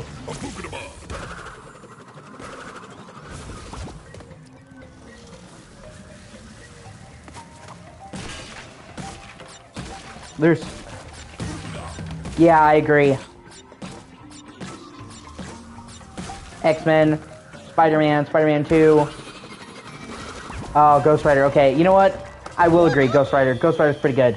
The first Ghost Rider, okay? The first Ghost Rider. The second Ghost Rider fucking sucked.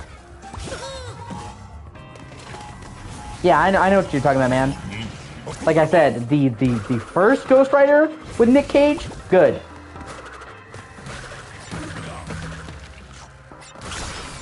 I thought the second one was terrible.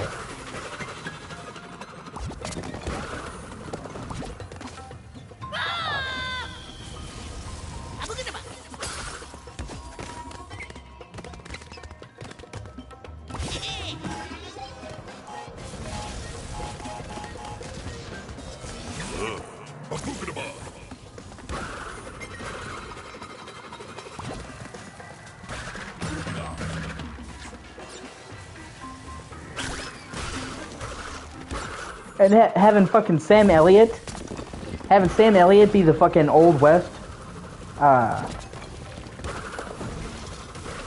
having Sam Elliott be the Old West Ghost Rider was fucking awesome.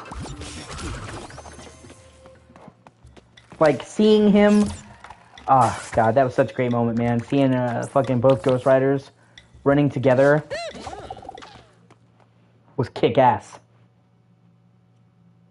I would watch a movie of the Wild West Ghost Rider. He has a comic book.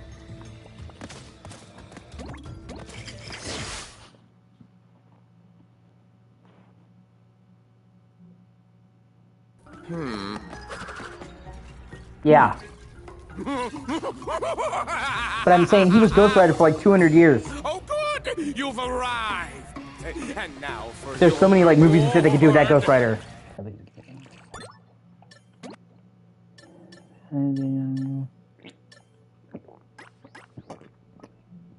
Like so many things they could do. Just stay put while I test this. Oh yes. Oh man, Spawn was fucking great. Dude, John Leguizamo did such a great fucking job as Violator. I mean, he honestly, you could not even tell that was fucking John Leguizamo. Like, and that's like, I honestly think that role is super slept on. Enjoy your trip. This one has extra botulinum. I absolutely love John Leguizamo, and I honestly feel like that role does not get enough credit. To victory! No! Why? Why don't people take me seriously?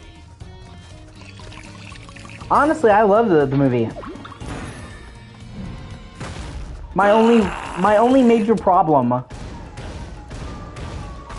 with the Spawn movie was that it was actually they're working on that. Actually, they have another Spawn movie in the works as we speak. It's going to star Jamie Foxx as Al Simmons, and it's going to be an R-rated film, and it's being directed by Tom McFarlane, the creator. Hold still. It just got delayed because Jamie Foxx got hurt. He hurt his shoulder and had to have surgery, and he's okay now. But him having, you know, a big injury delayed the film. I think it's supposed to film this year after he recovers. Just stay put while I test this. Hold still. But, you know, the entire problem with Spawn 1, or the original Spawn movie, the biggest problem was that it was too short. Once again, they tried to fit all these character arcs into like an hour-and-a-half movie. Not even 2 hours. And, like, what was there was perfect. I think they captured the look of Spawn. I think the casting was perfect. Like, all of the casting for Spawn was perfect. I thought, you know, the special effects were good. I think the special effects held up well. They just didn't have enough time to fully do all the characters and shit justice. Hold still. But honestly, oh god. Yes, yet another movie that got critically ravaged. I love that fucking movie. Not the face.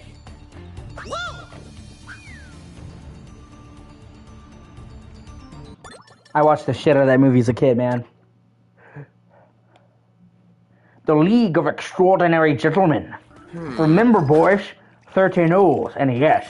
Just Still stay yes. put while I test this. Bond. Still. James Bond.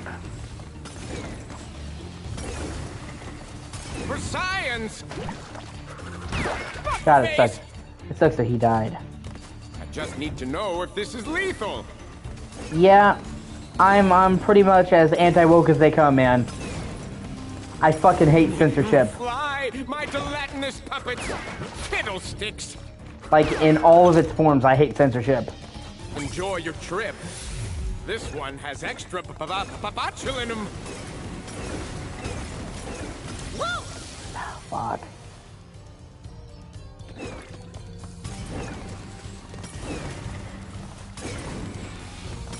I don't think that a movie should have any overt message. Like, a lot of people want their politics in a movie. It's like, well, I don't like these politics, put my politics in. Politics do not belong in a movie unless it's a movie about politics, okay? Don't put your fucking politics in my movie. And I'm not talking about my politics. Any politics. Doesn't matter if it's left politics, doesn't matter if it's right politics, doesn't matter what politics. Movies are meant to fucking entertain. They are not there as a soapbox for your political opinions as the director. Yes. You know what I'm saying?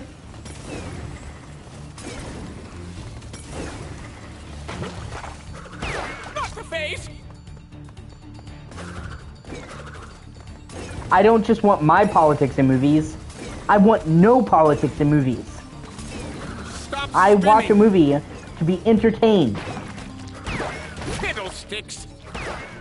If I want to see politics, I'll go watch a fucking debate.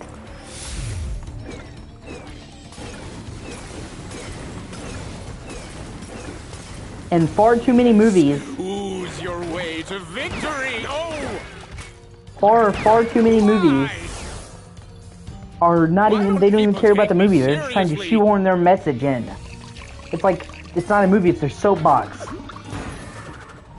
I don't want to hear about your message in a movie. I want to be entertained.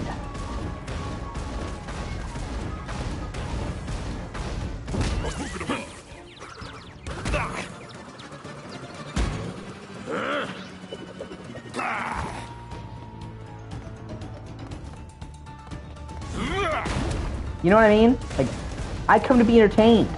And then, you know, oh, it's funny. It's the same song and dance every fucking time.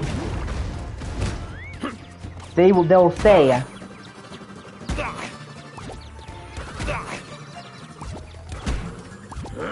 oh, exactly. But it's the same shit every time, man. They will say, hey, white males, this movie isn't made for you. Okay? And then the white males won't watch it. And then the movie will bomb at the box office, because I hate to break this to you, but a lot of these nerdy movies, white straight males are like their target audience. I understand, like, we made progress in diversity, but honestly, statistically speaking, most of the nerdy comic book guys are white straight males.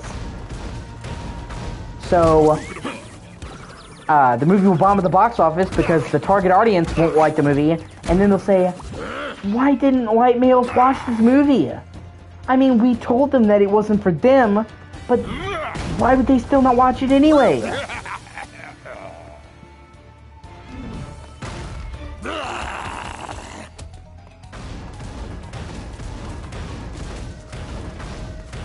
Yeah. Yeah, that's what happened with the Marvels. The Marvels was a fucking financial train wreck.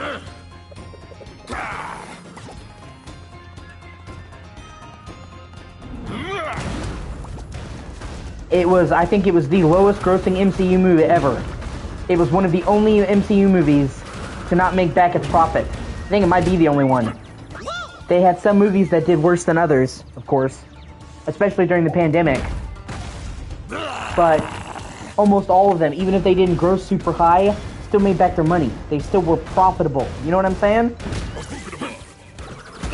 The Marvels was the only one that made a loss.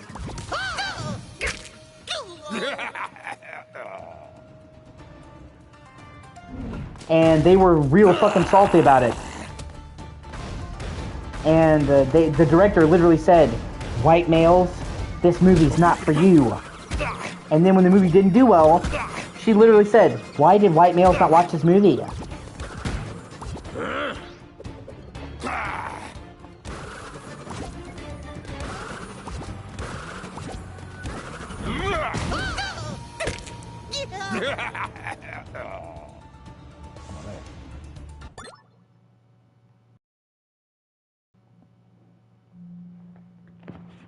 The most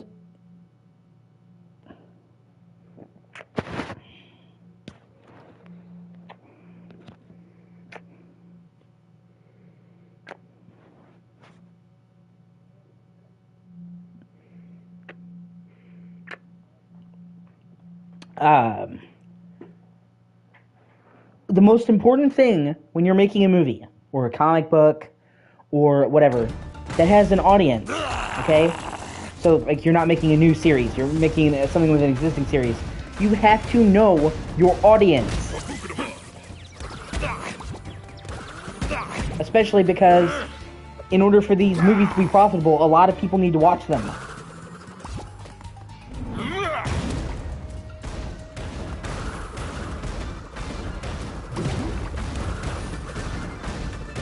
So you need to play up to your audience. And these people are not only not playing up their audience, they're fucking insulting them.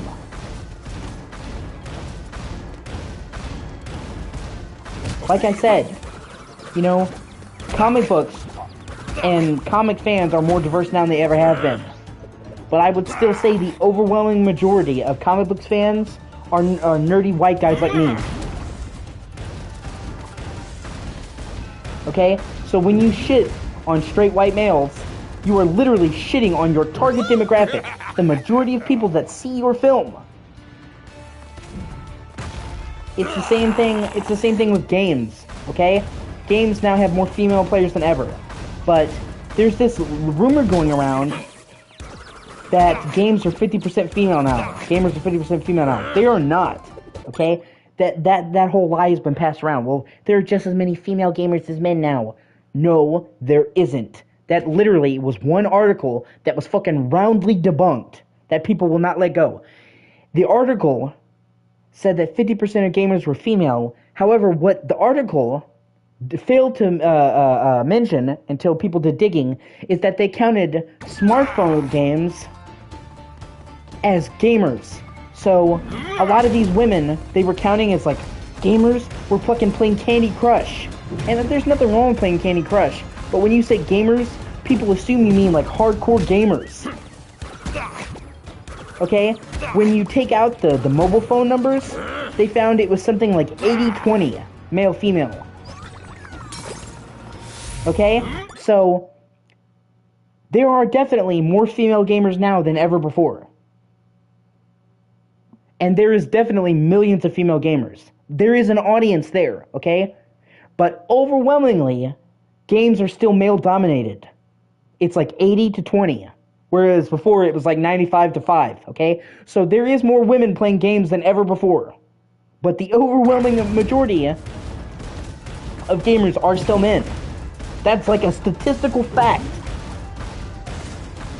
Okay? And furthermore, studies have shown that even among the 20% of gamers that are female, that female gamers are more likely to be casual gamers. Which there's nothing wrong with that. But they found that men were much more likely to be hardcore gamers. And hardcore gamers are the types of gamers that game companies want. They're the ones who are going to buy your game day one, launch. They're the ones who are going to get all the DLC and put 100 hours in your fucking game. A casual gamer is not going to be consistently buy your games.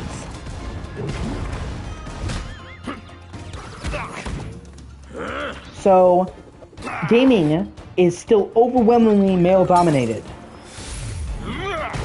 And if you factor in hardcore gamers, it's even more male-dominated. So this 50% stuff is just literally bullshit that somebody made up. It was made... Yeah.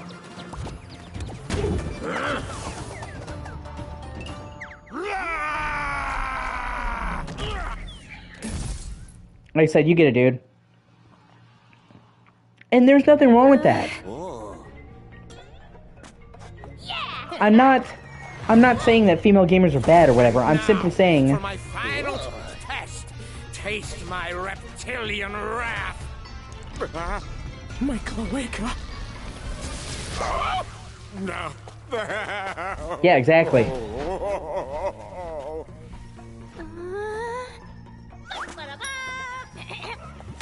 Let's get out of here. Like I said, the vast majority of gamers are male. And of those, the hardcore gamers are even more male.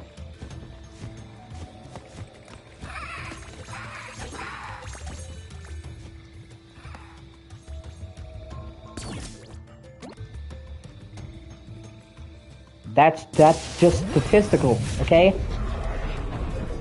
Oh my god. Fucking Amaranth. Don't even get me started on fucking Amaranth, dude.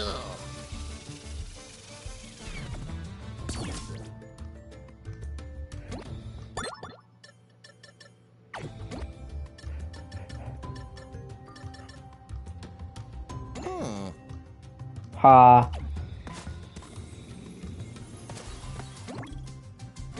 Like I said, man.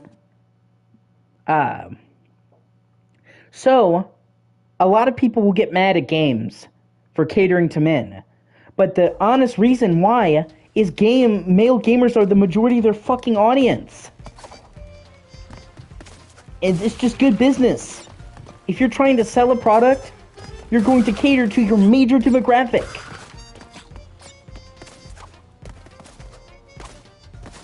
So, you know, you have all these games alienating male gamers. And then wondering why they're not doing well. It's like, bro, you just pissed off 80% of your fucking audience.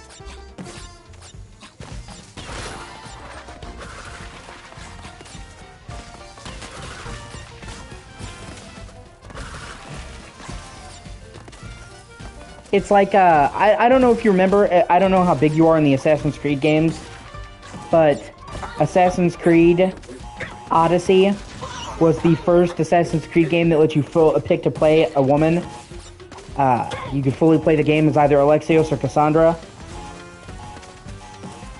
And feminists couldn't be happy that you could play the entire game as a woman if you wanted to. They were actually trying to say, don't play Alexios. His actor is bad. The far superior choice is Cassandra.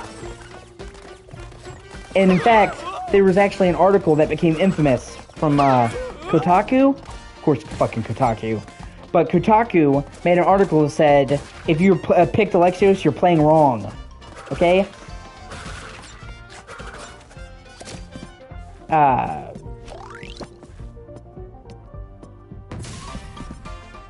So everybody made a stink about how, right? About how Cassandra was the far superior choice. How her voice actor was better. How she should have been the only character. How Ubisoft were cowards for not making her the only choice. Even after Ubisoft made her the canon character. She's the canon character, okay? Still wasn't enough. Then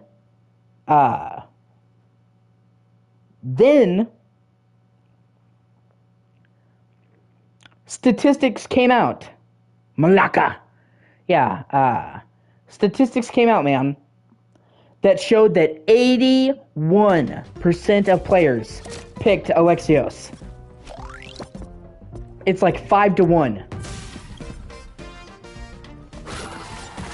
okay? Because the majority of the Assassin's Creed audience is male, and they want to play as a male. Surprise fucking surprise.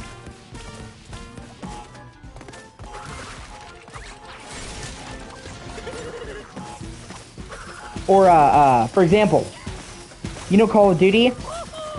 They recently showed statistically that most women... okay, so, I'm trying to put this in a way that doesn't take all day. Okay, so, a lot of people were bitching. Now, I'm not going to say that.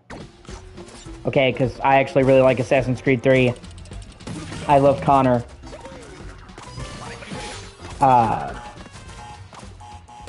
Okay, but a lot of people were bitching that there wasn't enough Call of Duty esports players that were female. Why is there only like 1 or 2 females that are on COD teams? Why don't women have their own COD team, okay? Guess what? Activision did a survey, and they found that only 7% of COD players were female. Only 7%. And when you factor in the fact that the people who get on the esports teams are the best of the best, the cream of the crop, we're looking at like the top 1% of the top 7%. So already, only 7% of the audience is female. I mean, honestly, you can't really blame that on women, though. Everybody gets that in COD, okay? Like, it is everybody. I remember playing Modern Warfare 2 and having a guy scream the N-word at me. That's not just women that get that. Anybody who plays COD is going to deal with that. That's a COD problem. It's not, like, a woman thing. But either way. So, only 7% of COD players are female. And of those 7%, only a couple of them is going to be good enough to be on the esports team. I mean, even out of males. Every male doesn't get on the COD team. It's the cream of the crop. Like what? Like maybe 1% of COD players make the cut for an esports team? If 1%? Okay, so yeah, when you take 7% and then you whittle that down to the best 1% of that, yeah, you're not going to end up with many female players. It's not because they don't want women, it's because there isn't a lot of them. And they even, they published a study, and they found that women, on average, are less likely to enjoy shooters.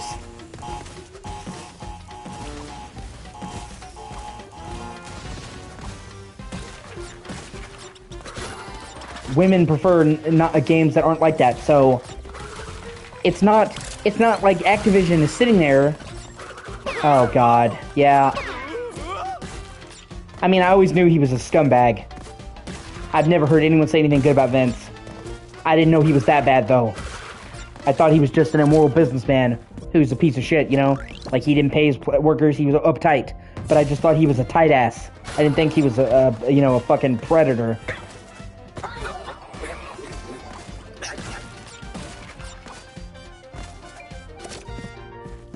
I mean, nobody liked him, but yeah.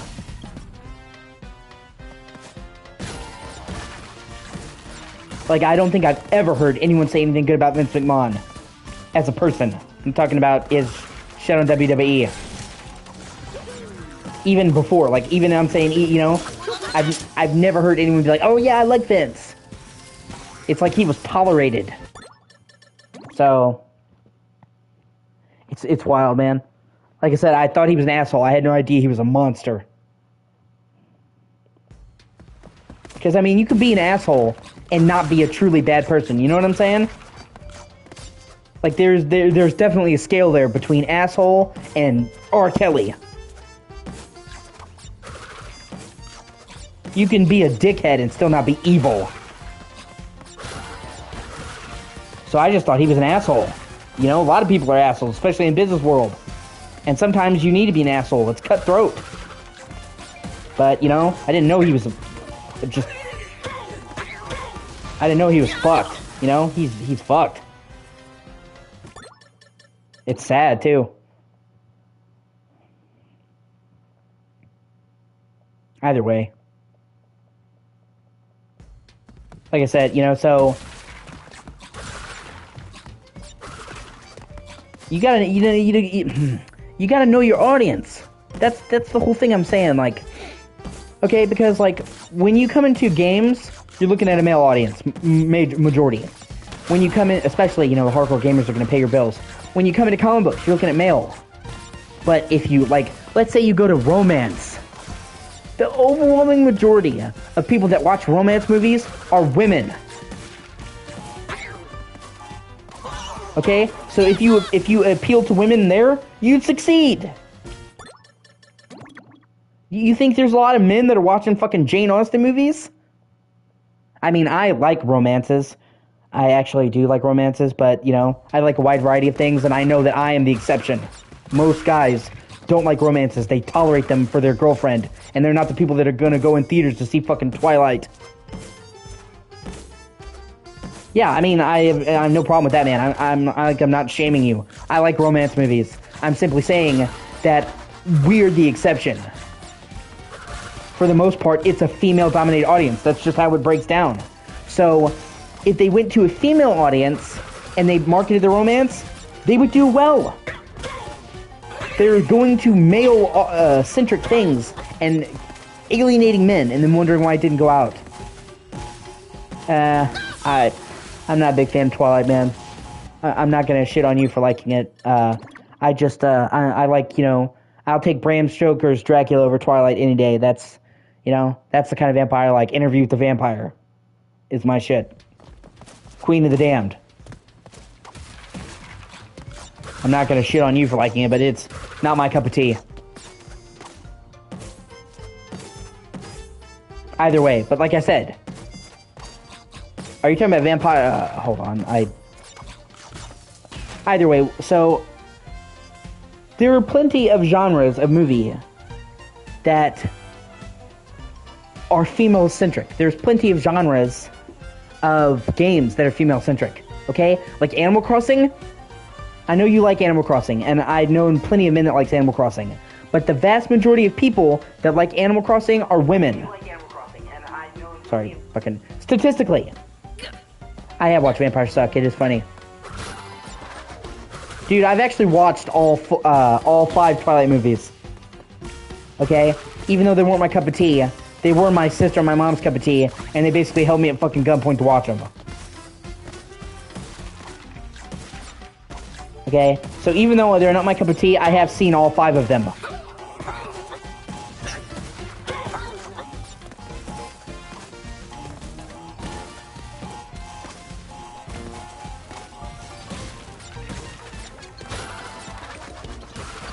So, you know, Animal Crossing is mostly female. So if they appeal to women, they have women stuff. Like, you have to know your audience. If you're coming into a comic book scene and you're trying to alienate all the men, you failed. Okay?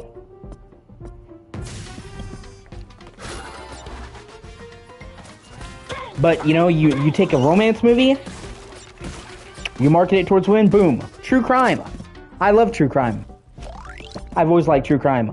But, once again, true crime is mostly women. More often than not, women are into true crime. And when they are, they're obsessed with it. I've known plenty of women who watch that shit all day. Like, that's the main thing they watch.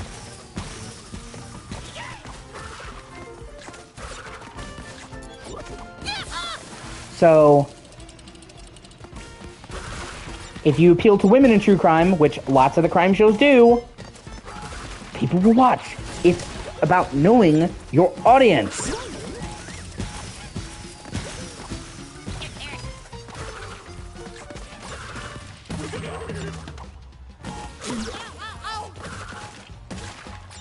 And catering to them.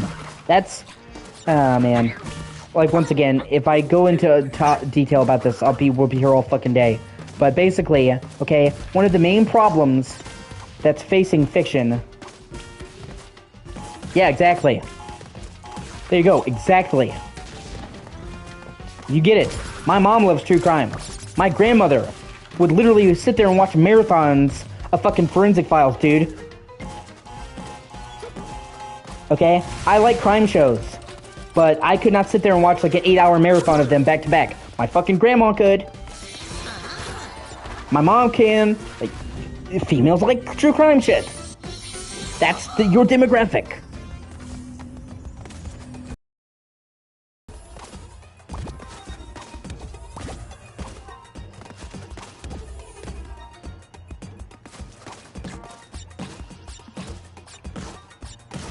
But yeah, what I was trying to say is one of the problems that we're seeing in media, whether it's movies, comic book, games,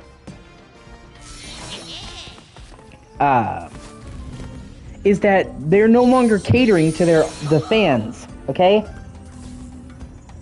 If anything, they are shitting on the fans. And that's fucked up.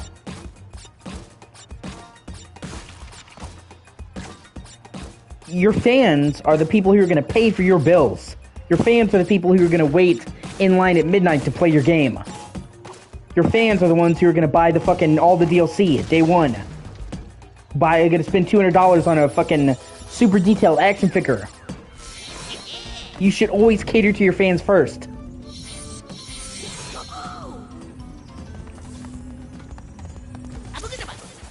And the mistake that these people make is that they don't cater to the fans, they cater to newcomers. And what happens is, and as we've seen, happen dozens of times now, the new people won't come in, but they'll have alienated the old.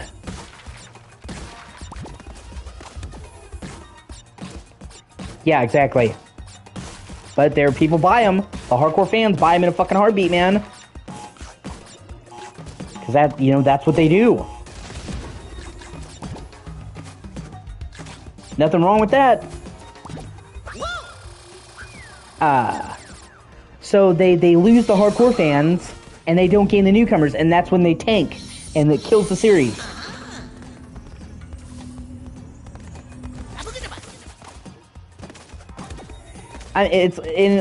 Sometimes I actually have to sit and fucking wonder who greenlit these decisions, man.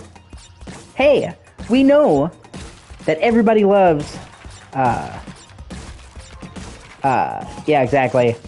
Hey, we know that everybody who's a Terminator fan loves John Connor. So how about we make a modern Terminator movie that doesn't have John Connor in it, where we kill him off in the very beginning? Fucking Terminator Dark Fate, I'm looking at you.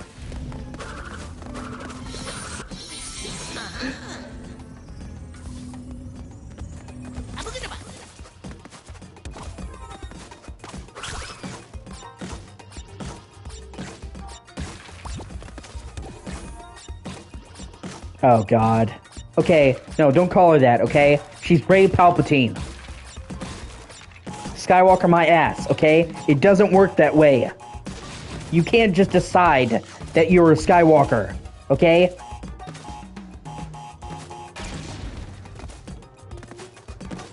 It would be different if, like, Luke adopted her. Or he's like, you're a Skywalker now, okay? You can't just decide, I'm now this family. Like, it doesn't work that way. Oh my god, dude. Honestly, one of the cringiest fucking lines in any movie ever. And it's not even just me that thought that way, okay? Even the actors have come out and have straight up said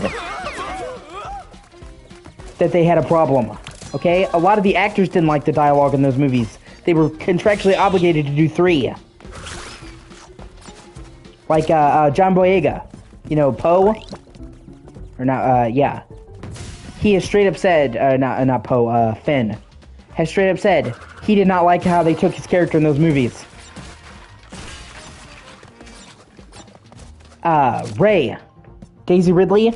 has said that that it was a fucking mess for Rise of Skywalker, that they didn't even know what they were doing. They had no game plan, and that they would change who she was daily. They literally were fucking scrambling that entire film. Like, rewriting the script every day. It was a mess. Okay? And Disney deliberately picked actors who didn't really have experience.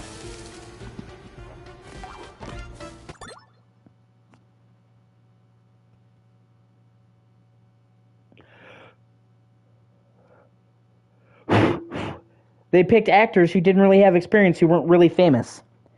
And so they offered them the career of a lifetime and then locked them down to 3 movies. So even after the actors were tired of it, they didn't have a fucking choice. I'm pretty sure nobody liked fucking Rise of the Skywalker. But, you know, they were contractually obligated. Disney would fucking sue them. Yeah, you're right. Kathleen Kennedy.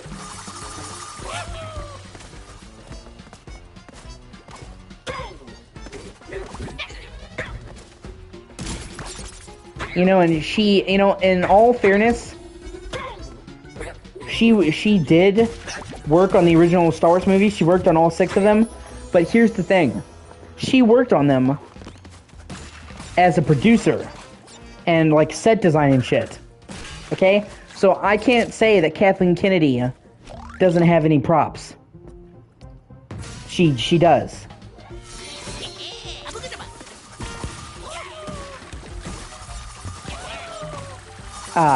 The problem is that she was like a production assistant. She was not a creative. She played an important part in Star Wars, and I don't want to get represented. Like, she did her job well, okay? But she had no creative say in any of the movies. That wasn't her wheelhouse. It was like letting the costume designer write the next main movie. She was good at her job under George Lucas. She worked on all 6 of them, of George's movies, but not in any creative capacity. So she was obviously wrong to be the creative lead.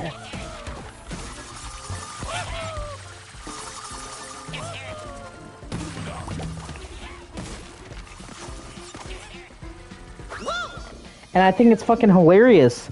Like, you know, now we're doing the same old shit again. Because they just showed the trailer for The Acolyte, and from what I've gathered, people are not happy with The Acolyte. I will reserve judgment until I have seen the trailer,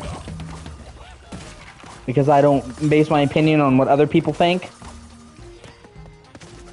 But from what I've gathered, it looks like more fucking woke cringe. And so a lot of people did not like the Acolyte trailer. And, you know, and now they're like, oh, well, you're sexist, you're misogynistic. And we're just playing the same old shit again.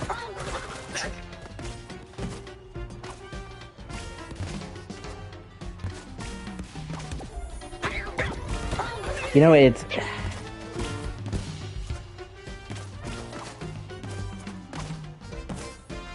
Or, like, you know, or even like the director. She was saying that she had hired writers who didn't even like Star Wars because it's important.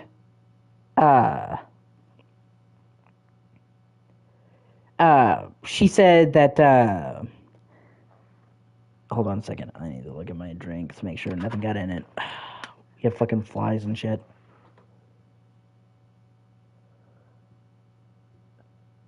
Okay, the woman who directs The Acolyte was saying that, you know, it's time to have a female-led Star Wars. She's like, I think it's time to, you know, have female-led Star Wars. I'm like, what the fuck are you talking about? I'm like, are you forgetting the fact that the last 3 fucking Star Wars movies had a female lead?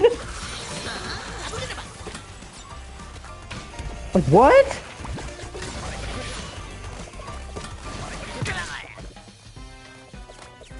It's like, I mean, literally what your company did. Like, what? I mean, we can debate the quality of the sequel trilogy all day, okay? Obviously, I don't like them, okay? But even if we set aside quality, they were still female-led. They starred a woman. They were produced by women.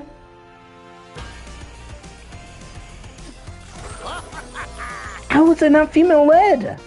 It's like she's saying, well, it's time to have a female-led Star Wars. The last 3 movies were. Like, and it wasn't even by somebody else. Your company. The last 3 of your company.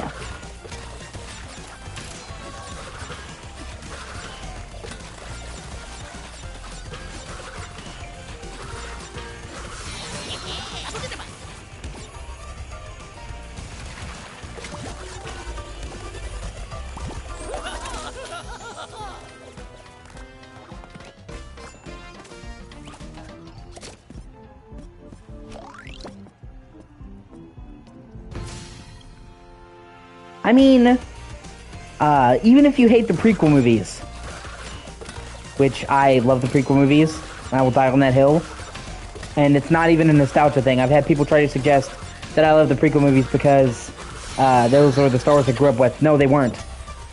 Okay? The first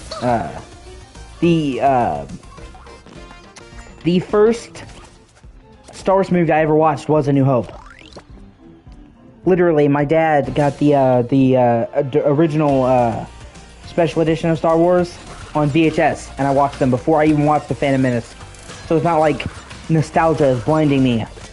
I literally watched the original movies first.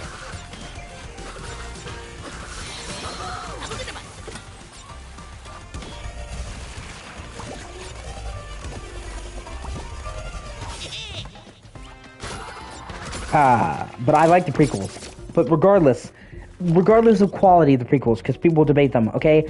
All 3 of them had a huge fucking influence from Padme.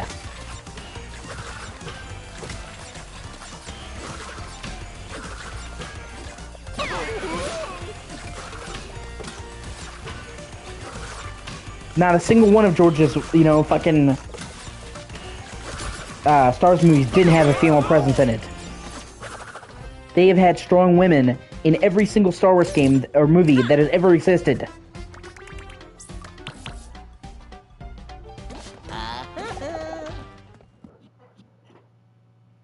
Leia was a strong woman in the beginning.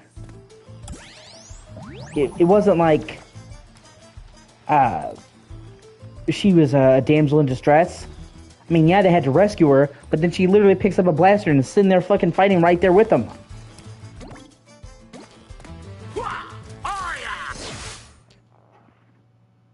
Star Wars has always had strong female influence in it. Always. The leader of the Rebel Alliance is a woman. Mon Mothma. Oh, crikey, Ahsoka? Wait, is that roadkill pie? Slug and centipede gumbo? Braised fat potatoes with guacamole? Well now, what do we got here? Hi to that mild swill Papa Backfield cooks up in his stealthy outhouse. Come on down to Dingo's Diner. Yeah. Food served at Dingo's Diner may not meet the legal definition of food. Consume at your own risk. Side effects of dining at Dingo's Diner may include fatigue, increased body odor, risk-seeking behavior, thinking too much about your uncle, increased hunger, alienation from friends and family, skin irritation. Exactly. Laura Croft. Samus Aran. Fuck, there's more I can't think of now. Terra in Final Fantasy VI. So, back in the 90s they had a female lead in a Final Fantasy game.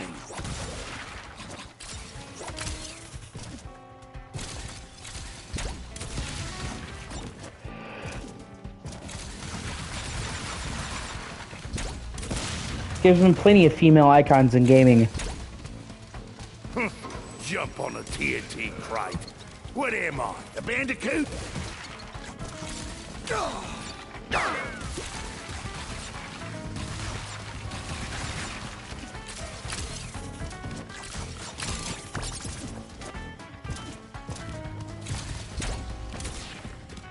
Damn it. Yeah. Like I said, there's so many fucking... There's always been female leads in gaming. Fucking Samus Aran was a female lead in the 80s. Fucking 1986. And was the lead of that entire series. Lara Croft. Fucking, Jade from Beyond Good and Evil. Amazing game. One of the most highly regarded games ever made. Tawna, Crash Bandicoot. Terra in Final Fantasy VI.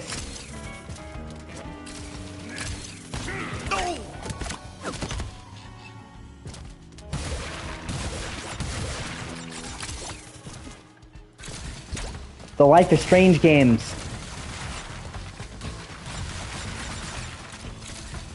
People love those. The Walking Dead made Clementine the focus. Like, there's plenty of female leads. Okay? Yeah, there's more male leads than female, okay? But that's, once again, because the majority of gamers are male.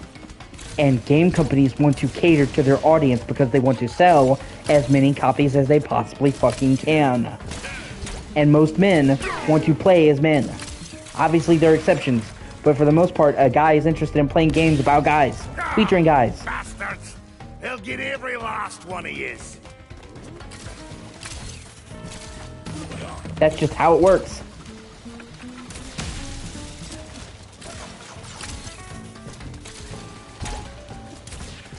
If women want more games to cater to women, then women need to play games, okay? It's not... We don't have more males in games because people hate women. It's because women aren't the target demographic.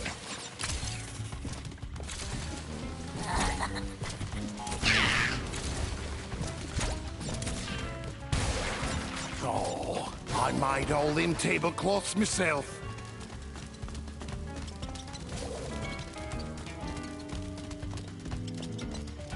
And honestly, that's even more now. Like, now, games are still male-dominated, but we have like 20% of the market is gamers, okay? It used to be way smaller. Okay, so back in the 80s and the 90s, it was even worse than it is now. The overwhelming majority of gamers were male. So to make a female-centric game that catered exclusively to females was like trying to alienate 90% of your audience. And obviously, if you're trying to make money, you're not going to want to do that. That it's not hatred for females, it's fucking catered to your audience. And it's honestly something that female gamers could correct at any time. If you want more games that cater to women, get more women playing fucking games. It's just business.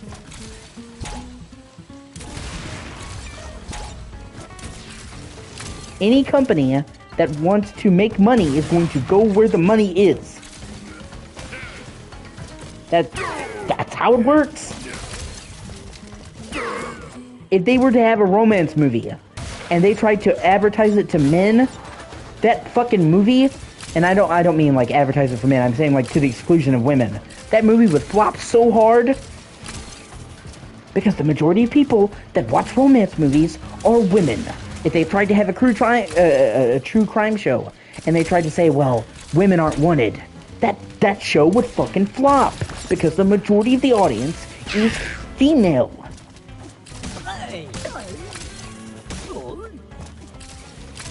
It's like they're going into a space that they know is male driven, and alienating men, and then wondering why they're not making money. It's oh God.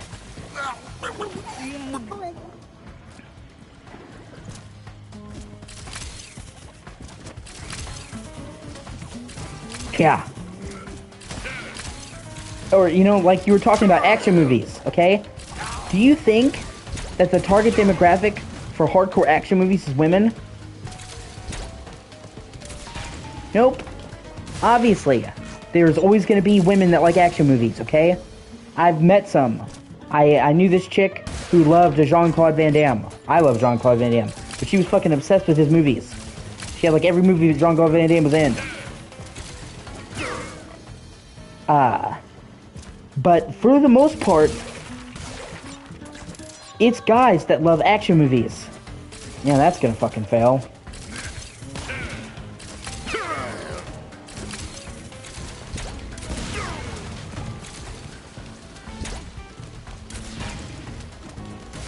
Like I said, for the most part, it's guys that love action movies. So they're gonna market them to guys.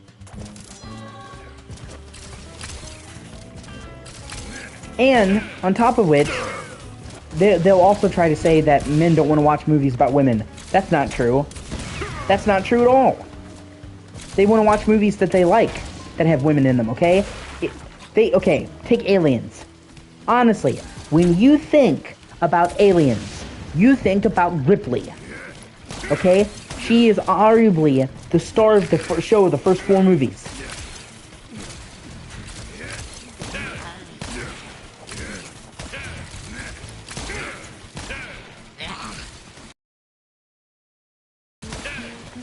And yet,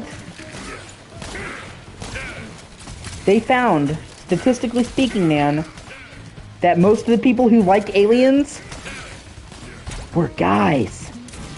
That the overwhelming amount of their audience were male. And yet, all 4 of the Alien movies were massive fucking successes. Even though it was a female-led film. And whether you like Prometheus, let's take Prometheus. Some people like it, some people hate it. I like Prometheus, okay? That also stars a woman. And that also was a success at the box office. Whether you like the movie or not, it was profitable. Okay? Terminator. A lot of people love Arnie. Of course they do. A lot of people also like Sarah Connor. For most people, the only highlight of Dark Fate was getting Sarah Connor back, the original Sarah Connor.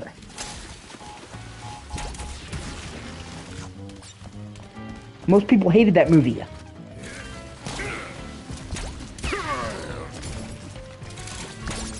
So, you know, saying that men only want to watch movies with men is just shitty. If it's the right movie, they will.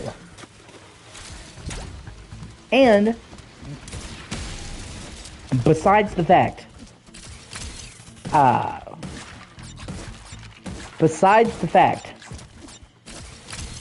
that they're alienating their audience, there's also just a possibility sometimes the movie's just fucking shit. Like, you know, they act like,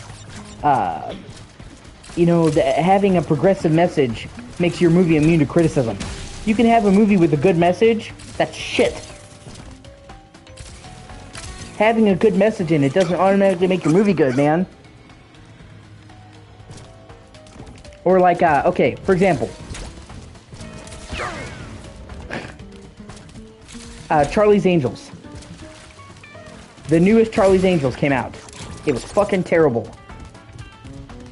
The one with Kristen Stewart. People hated it. It was a tremendous box office failure. I mean, shockingly low box office numbers. Okay? So they were trying to say, the director was trying to say, do men not want to watch female-led action movies? Yeah, they don't. Yeah, exactly. Exactly. They had a new Charlie's Angels that had Kristen Stewart in it. And it was a tremendous box office bomb. Like, really bad. Like, one of the worst box office bombs in history. And the director was trying to say, well, I guess men just don't like to watch female-led movies. Yeah, sure, that's why the Charlie's Angels movie with Drew Barrymore and Lucy Liu and Cameron Diaz was a huge success, because men don't like female-led action movies. That's why, to this day, people still love the 2000 Charlie's Angels. No, the difference is the 2000 Charlie's Angels was a good movie, and the new one was not.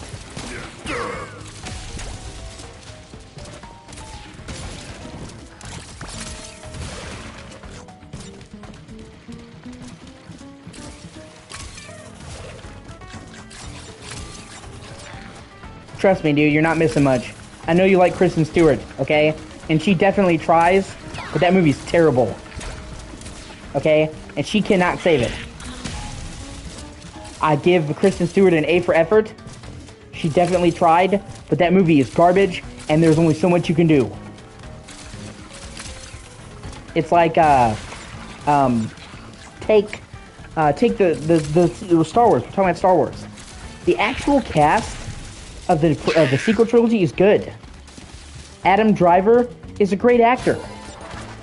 Oscar Isaac, I love Oscar Isaac.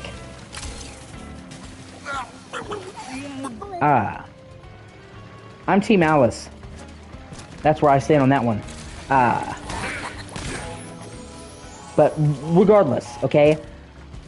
Adam Driver, great actor. Oscar Isaac, fucking awesome actor. If you want to look at the difference between a good sci-fi script and a bad one, look at Oscar Isaac in the sequel trilogy, and then look at Oscar Isaac in fucking Dune. Same genre. Different results, because it has a good script. Okay?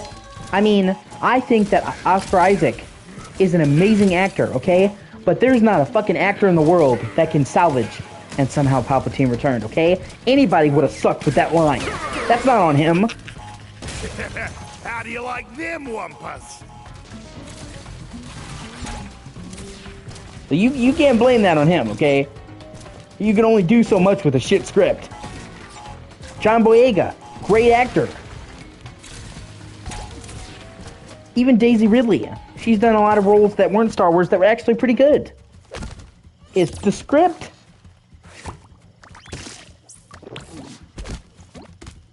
Yeah, exactly.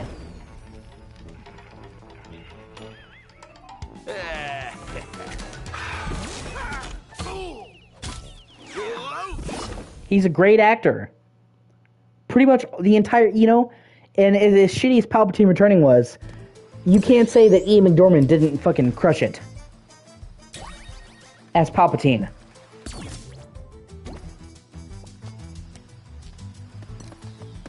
He might be the only good part of that movie, okay? Because it was silly, okay? But he still gave it his best, because he always does.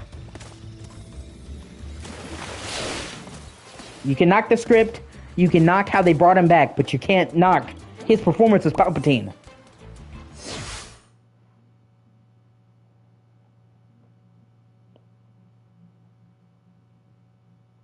He's an amazing actor. Got a feeling I'm not in the bayou no more.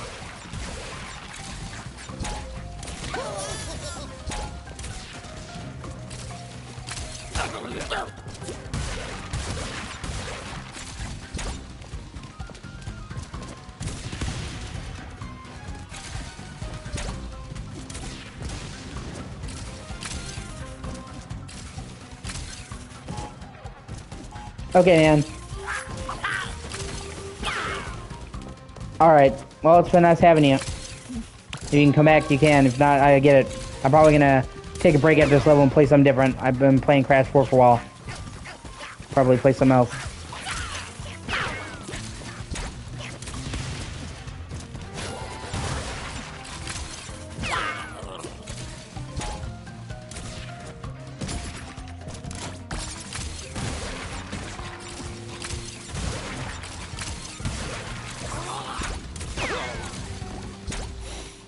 You smell good enough to eat.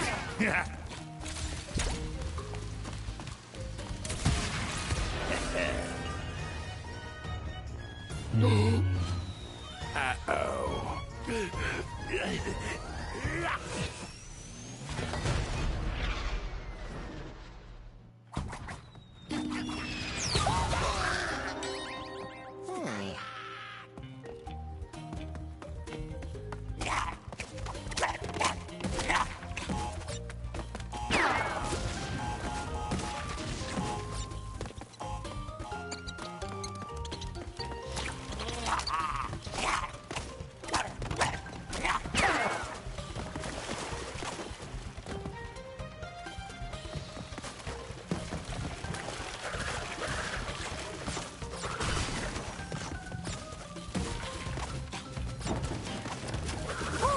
Fuck.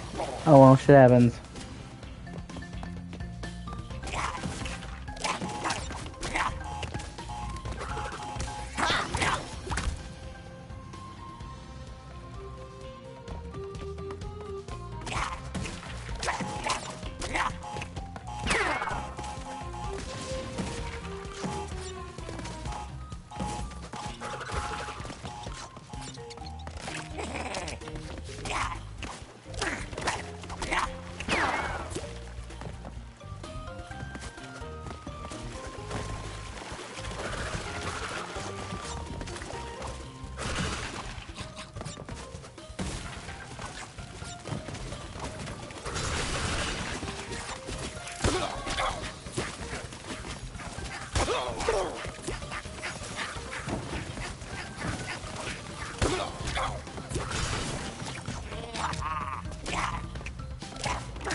Yeah, I'm gonna take a break. I'll be back. I'm